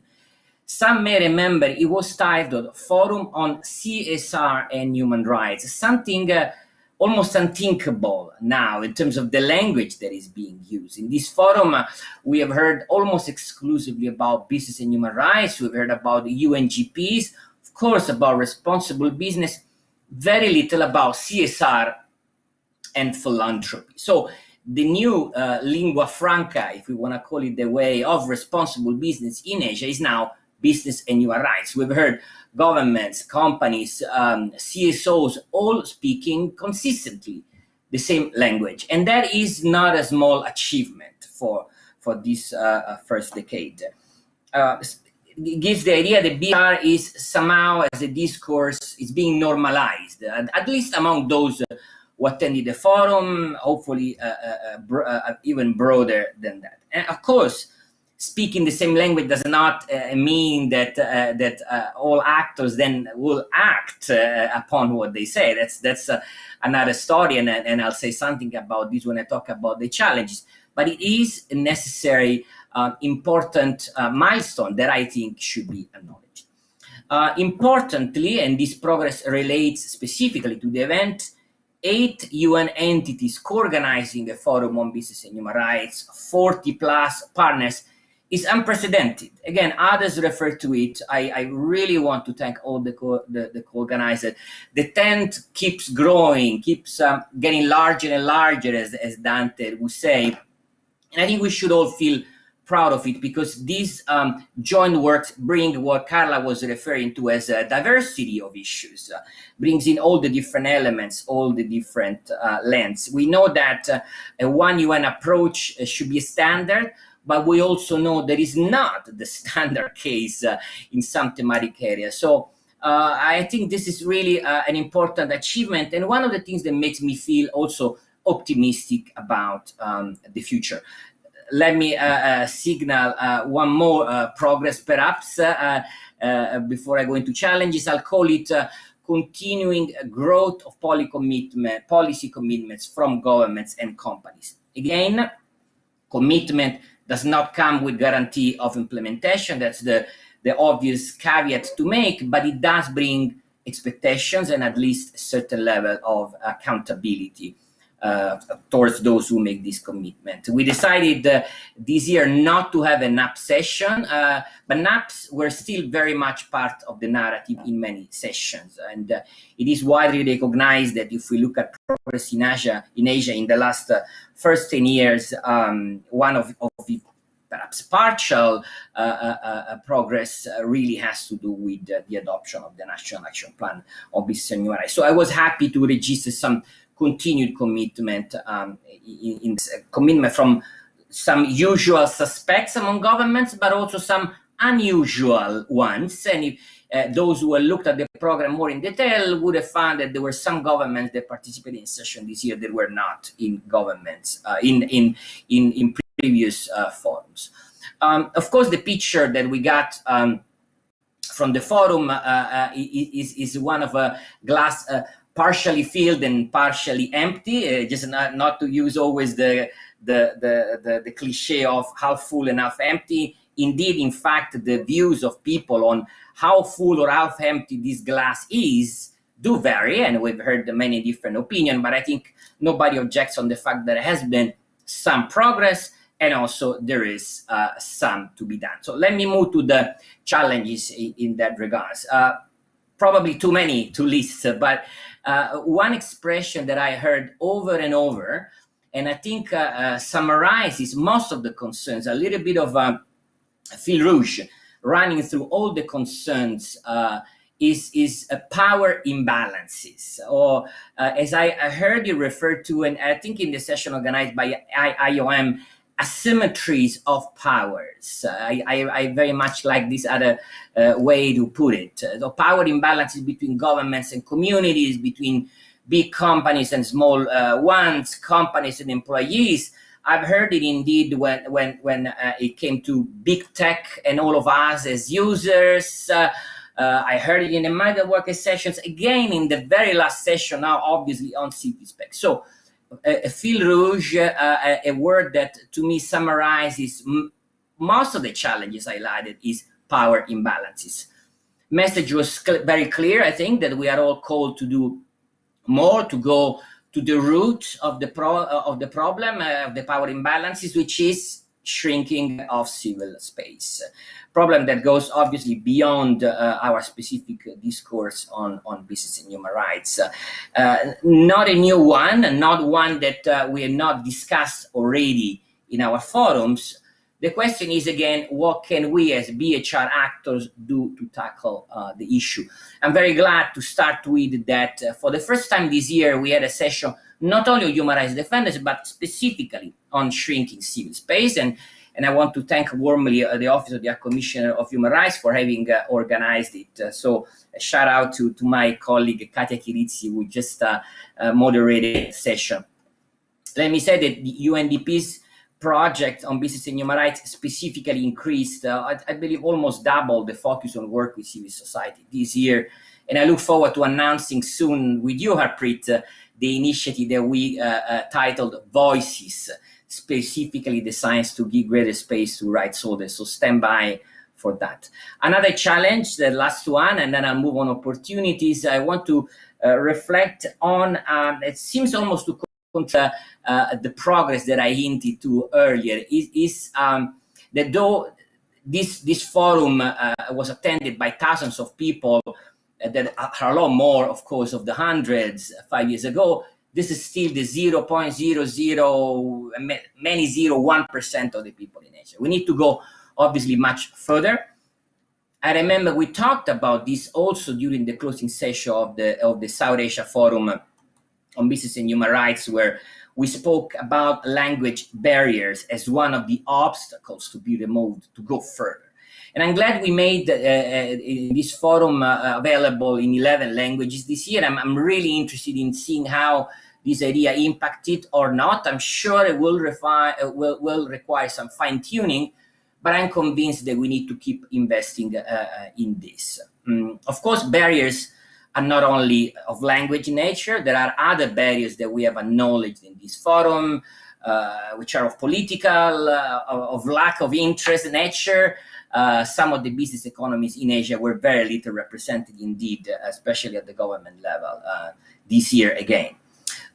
Let me wrap up on opportunity. I think the forum in itself remains a strong opportunity. It's an opportunity to sustain this discourse that I mentioned at the beginning and make it growing even stronger. An opportunity to come together once a year that I really think we should keep giving to all those interested in business and human rights in Asia Pacific. The numbers you mentioned, Harpreet, are of course very good to hear. We should keep giving this opportunity for people to connect around the business and human rights agenda. UNDP remains obviously committed to support this event, certainly next year, hopefully for the years to come. And I know we'll be able to count on the support from our development partners, our donors, Sweden and the EU, which I take the opportunity to thank, because without support, this could have not be done. And of course, I hope the interest will remain vivid among all the other co-organizers and partners this year. A second opportunity, and I'm done. I'll close here. A second opportunity for Asia that I think was evidenced in this forum is what I like to call intra-regional race to the top. I think we have not yet received the data on the attendance of each session, but judging from the interaction on social media and what I've heard, the one on mandatory human rights due diligence is likely to have gathered very, very high participation last year. MHRDD was probably the most repeated mantra in the forum, together with power imbalances. So there you go. We have one big challenge and at the same time a big opportunity. So this smarter mix, let's call it, the stronger presence of MHRDD, the liability discourse, the risk of de-risking risk, if I can make that up, from EU companies, are narratives that we need to use more and more in our advocacy with governments and companies in Asia. We have heard that also from the Special Rapporteur on Human Rights Defenders, referring to mandatory human rights due diligence 1 hour ago. So like her, I hope Asia will follow in EU's footstep in that regard. I'll stop here. Thank you, Livio. Again, really important reflections. And I would now like to invite Pepi Kiviniemi Sadiq, Senior Regional Migrant Protection and Assistance Specialist, International Organization for Migration. Pepi, the floor is yours. Thank you, Harpreet and colleagues. And also a huge thank you for all the moderators and presenters who I hope are still listening in on our recap and the kind of takeaways from the 4 days of events that we had. I'm really pleased to be able to continue to raise the significance of well-being of migrants in the business and human rights space through this platform. And starting off with the kind of big session that we had that really just looked at the next decade of business and migration, I think the key takeaway that we took from there is that migration and business supply chains cannot be separated in the next decade. And so it's really important to continue to address the rights of migrants in there. While business practices and preferences may change, globalized supply chains and individual drivers to seek life improvement and opportunities will continue to drive migration. And so following from there, it was also underscored that the Sustainable Development Goals cannot be really achieved without safe, orderly, and regular management of migration. So trying to eradicate those unsafe, irregular, human trafficking, anything that takes away the rights of the migrant. And also then taking into account the huge contributions that migrant workers make back in their countries of origin. In recent years, we have really seen some fairly good engagement, both from regulators and businesses in this space to address the most severe human rights challenges that migrant workers experience. So this is in particular through the modern slavery legislations, for example, from various jurisdictions, and also the business engagement in eradication of recruitment fees, which is one of the biggest issues still affecting migrant workers. But it should not really end there. And so, of course, we see that in the coming decade, much more can be done to maximize the development impact of migration, and really also looking at how that supports the way that we address some of the key global challenges, whether that's climate change, aging societies, or technological transformation, because all of these things drive migration in one form or another. And really kind of looking a little bit closer at that technological transformation was our session on the future of migration in fashion, where we see that the transformation is likely to bring with it some fairly large disruption in the way that workers are engaged in the supply chains. And that will require concerted effort from all actors to ensure that migrant workers are protected as the sector recovers both from COVID and transitions into circular economy, automation, and digitization. So as fashion moves to the new business models and it won't require as much workforce anymore, it is also the responsibility of the businesses what happens to their workforce, and how can jobs be either redefined, or how can we ensure that we reach deeper into the supply chains and really understand what happens lower down and in the other tiers. We were also really excited this year to have a session on migrant domestic work. It was the first time in this forum, we believe, and it really raised the significance of domestic workers in the spheres of business and human rights. It was a good timing for this session, as it's also the 10th anniversary of the Domestic Workers Convention, protecting and promoting the fundamental principles and rights at work of domestic workers. We hope to see that the next decade of action recognizes domestic work really for how essential it is to sustain our societies. It guarantees the well-being of millions of families and directly supports a healthy labor force in the market from which all businesses benefit. Responsible business must ensure inclusion of migrant domestic workers in their own border businesses and human rights agenda through implementation and promotion of ethical recruitment practices, supporting skills development schemes, but above all, recognizing that domestic work is deserving of dignity and respect. The session on remediation really acknowledged that it is in remediation that we bring about meaningful change with regards to human rights, particularly of those of migrant workers. Remediation is the test of human rights commitment, and that's where we start actually measuring the outcomes of the due diligence work that's happening. And this was mentioned in some of the other sessions as well, that the way that we look at actually measuring the human rights commitments is sometimes still a little bit missing, and I think remediation is a good place to start looking for those outcomes and results. During the session, it was underscored that for effective mechanisms addressing exploitation, that it needs to start from a place of trust and respect. And that goes a little bit to the asymmetry that was mentioned earlier as well, between big business and employers. And both sides need to trust each other to be able to do effective remediation. Also, there have to be systems in place to ensure the migrants' voices are heard. And here there are still some fairly large structural impediments. For example, in some countries, migrants are still not allowed to organize. There's no collective bargaining for their voice. But we do see that in the next decade, businesses have a real opportunity to step forward and invest in some of these ethical remediation practices based on the needs and the rights of migrant workers, and ensuring that workers are represented and consulted both in how these remediation processes are set up, but also how they're run. To end on a positive note and really looking towards the next decade, I think we would like to see the debate around migration and supply chains and business to move on from seeing migration more as a problem to be managed to a driver of development, that brings about exchanges of ideas that can be further harnessed by the private sector. It's good that we worry about ethical recruitment and forced labor, but the next decade should be also about the positive impact of migration in business. Thank you.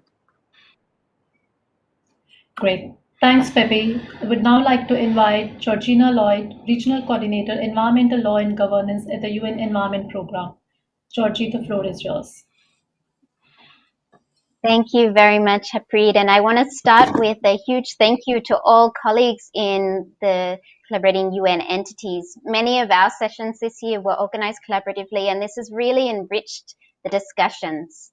I also want to mark the oceans of gratitude that we pay to our UNDP colleagues, Harpreet, Kevin, and the whole team who have worked so hard on this forum this year. Of course, thanks go to the forum's donors and all of our distinguished speakers who generously gave their time and have shared their expertise across the 4 days. This year, UNEP co-hosted and organized 6 sessions, which explored the interlinkages between business, human rights, pollution, biodiversity, and climate change. Other sessions looked at broader environmental rights and the roles of those who advocate for the environment in contributing to a shift towards sustainable and responsible business conduct. The key takeaway, really, if we look at a higher level, is that human rights obligations related to the environment, both substantive and procedural rights, must be upheld by businesses and integrated into business conduct, as this is necessary to ensure viability and future of such business, as well as the well-being of people and the planet. So, of course, this was said multiple times by a number of our speakers, that responsible conduct that is environmentally friendly and upholds human rights obligations is good for business. UNEP is increasingly advocating for the interlinkages between business practice and responsibility, human rights, and the environment. And this advocacy is essential in contributing to a fundamental shift that is necessary within the next decade to achieve the SDGs and address the triple planetary crises that we are facing of biodiversity loss, climate change, and pollution. And businesses are stepping up. They're stepping up their actions in recognition of this need for the fundamental shift. Indeed, to push for the decade of action. And we've heard many examples of businesses being at the forefront of action to address human rights and the environment. However, of course, more does need to be done. And we've also heard throughout our sessions from multiple speakers representing not only business, but also CSOs, national human rights institutions, media, youth, indigenous peoples, and environmental defenders, that a good deal more can and should be implemented to uphold obligations of human rights and the environment. The private sector play an important role as duty bearers to uphold and respect environmental rights, especially for vulnerable groups. And many of my colleagues have already alluded to this, particularly, children, including in formal, informal, and transboundary business activities. So I wanted to maybe share just 4 key findings or thoughts, takeaways. The first was that we know that civic space in many countries in Asia is shrinking. Livio referenced the session that we just organized with UN Human Rights on safeguarding civic space. Repressive laws are spreading with increased restrictions on freedoms to express, participate, assemble, and associate. And human rights defenders working on environmental protection, protesting land grabs, calling out illegal and unsustainable business practices, and defending the rights, resources, and territories of indigenous peoples and other marginalized groups appear to be more vulnerable to attacks. Businesses can be more outspoken in supporting the right for participation, information, and assembly. They can particularly act in solidarity when there are calls for responsible action against their industry. They can engage further with local communities to ensure that their rights are not infringed by business practice. And they can ensure that SLAPP suits are either not filed or that they do not associate with companies that do file such suits. The second reflection and takeaway is that the climate and environmental crisis is a child rights crisis. Today, children and future generations will suffer far greater than we do today.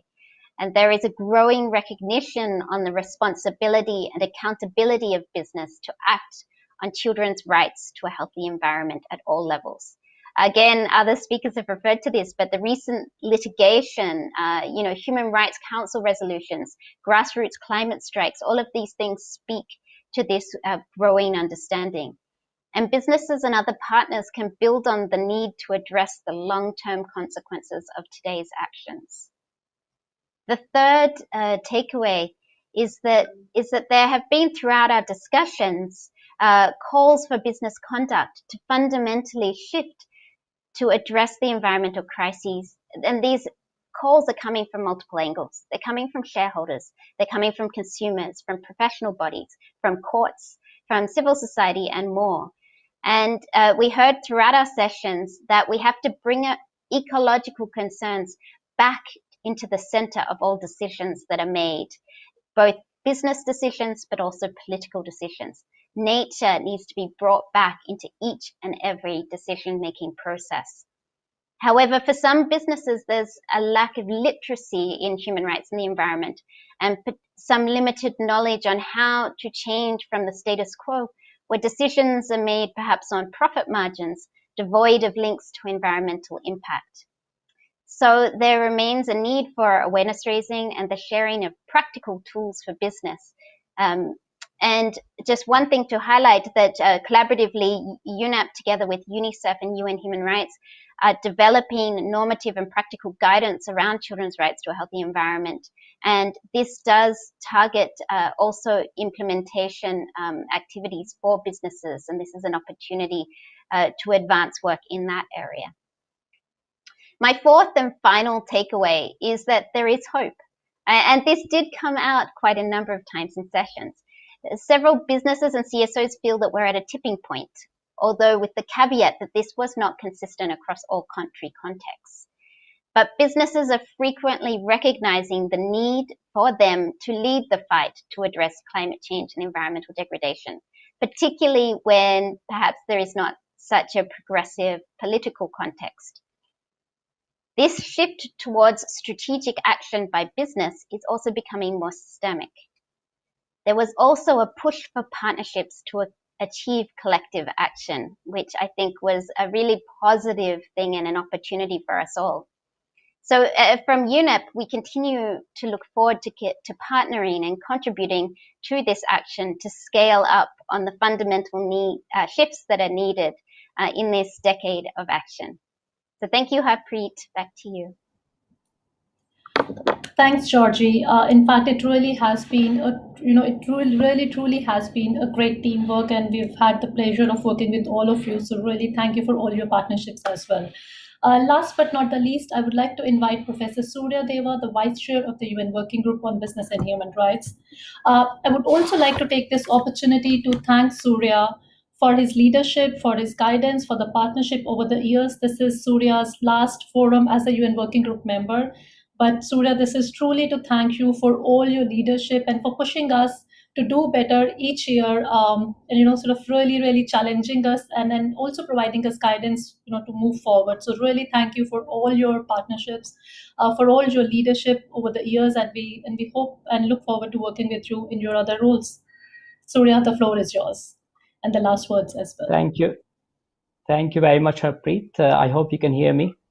At the outset, I would like to thank all the UN organizers and the teams that have worked really very hard for many weeks to make this forum a success. So my congratulations for all this hard work. Now, Harpreet, as you mentioned, this is my last forum, but my reflections today are not based on last 10 years. I would say my reflections today are based on the last 20 years of my work in the business and human rights field. And I agree with almost everything what colleagues have said previously in terms of the progress we made, the challenges, the opportunities, and all that. But I would like to think again more ambitiously, and that is also in line with what you mentioned, Harpreet, in terms of vision and leadership, 5 points. And I hope I will be brief on that. My first point is that we need a new model of development. The business and human rights agenda is not going to make significant progress in future if the current economic model continues, because this model does not work for everyone in society. It is leaving behind a significant number of people. Let me give just one example. If we look at the World Bank's Ease of Doing Business Index, it does not consider human rights issues. And the governments are doing still what we call race to the bottom. Livia talked about race to the top. I wish we have those races to the top in reality, but I see significant races to the bottom still. And one contributing trigger is things like the World Bank's Ease of Doing Business Index. So I think we need to change this model of development, which focuses on the growth of some. My second point is, and I have been saying it for quite some time now, that we need to pay greater attention to the outcomes. I think we are getting obsessed with the processes. Nation Action Plan is a process. Human rights due diligence is a process. And don't get me wrong, these processes are absolutely vital. But at the end of the day, we also need to make an assessment about the outcomes. What have we achieved for the rights holders on the ground? Now, everyone is now obsessed with mandatory human rights due diligence. I started talking about that the voluntary approaches will not work many years back when no one was talking about it. And I can say now that mandatory human rights due diligence will again have serious limitations, even if it is enacted. So don't get obsessed too much. It is needed, yes, but don't get obsessed about it. It will not fix many things. We need much more than that.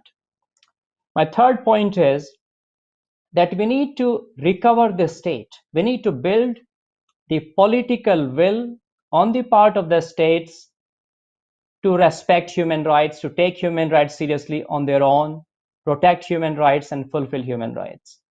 Because the BHR agenda is part of the wider space on business and human rights.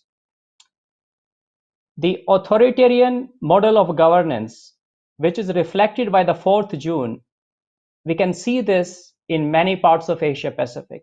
The civic space is under significant pressure and shrinking, as other colleagues have mentioned. So unless we change this dynamic, the BHR agenda cannot achieve much progress beyond a point. My fourth point is informal economy and SMEs and MSMEs. I think we need to pay greater attention to them. Whether the BHR agenda and the tools that we have developed so far are really conducive. Are they working for those actors on the ground? Or do we need certain different approaches based on the experiences in the global south? I think that is a question we should be considering. And my last point is corporate accountability. We see some interesting patches of hope on corporate accountability. But at the end of the day, the struggle continues. And what we see more often is corporate impunity for human rights abuses rather than accountability. So I think we need to pay, again, greater attention to that. So I think these are my 5 points. What we need to do differently, not just next 10 years, but next 20 years, I would say, and going forward. And let me just once again say that it has been a privilege to work with all of you. And I'm not going anywhere. I may finish my mandate with the working group next year, but I will be very much here in the BHR space, and I look forward to further collaborations in years to come. Thank you very much for this opportunity. Back to you, Harpreet. Thanks, Surya, and thank you everyone for these reflections today. I think I would not even try to, try and sum up all of these reflections, but thank you very much. I think what I can say is, listening to all of you and across all of these sessions, that important victories were won in the first decade of the UNGPs in Asia, but there still exist gaps and hurdles and the need for the BHR movement to adjust for the decade ahead. We hope to work with, involve, and engage with all the stakeholders, including civil society organizations, businesses, governments, local unions, journalists, legal aid networks, organizers, associations, and human rights defenders in both formal and informal economies. Thank you everyone for joining us over the 4 days, actually 6 days of the forum. We look forward to working with you and stay engaged. The recordings of the forum would be available next week onwards, so stay tuned and keep watching the space. Thank you everyone for joining and have a good weekend.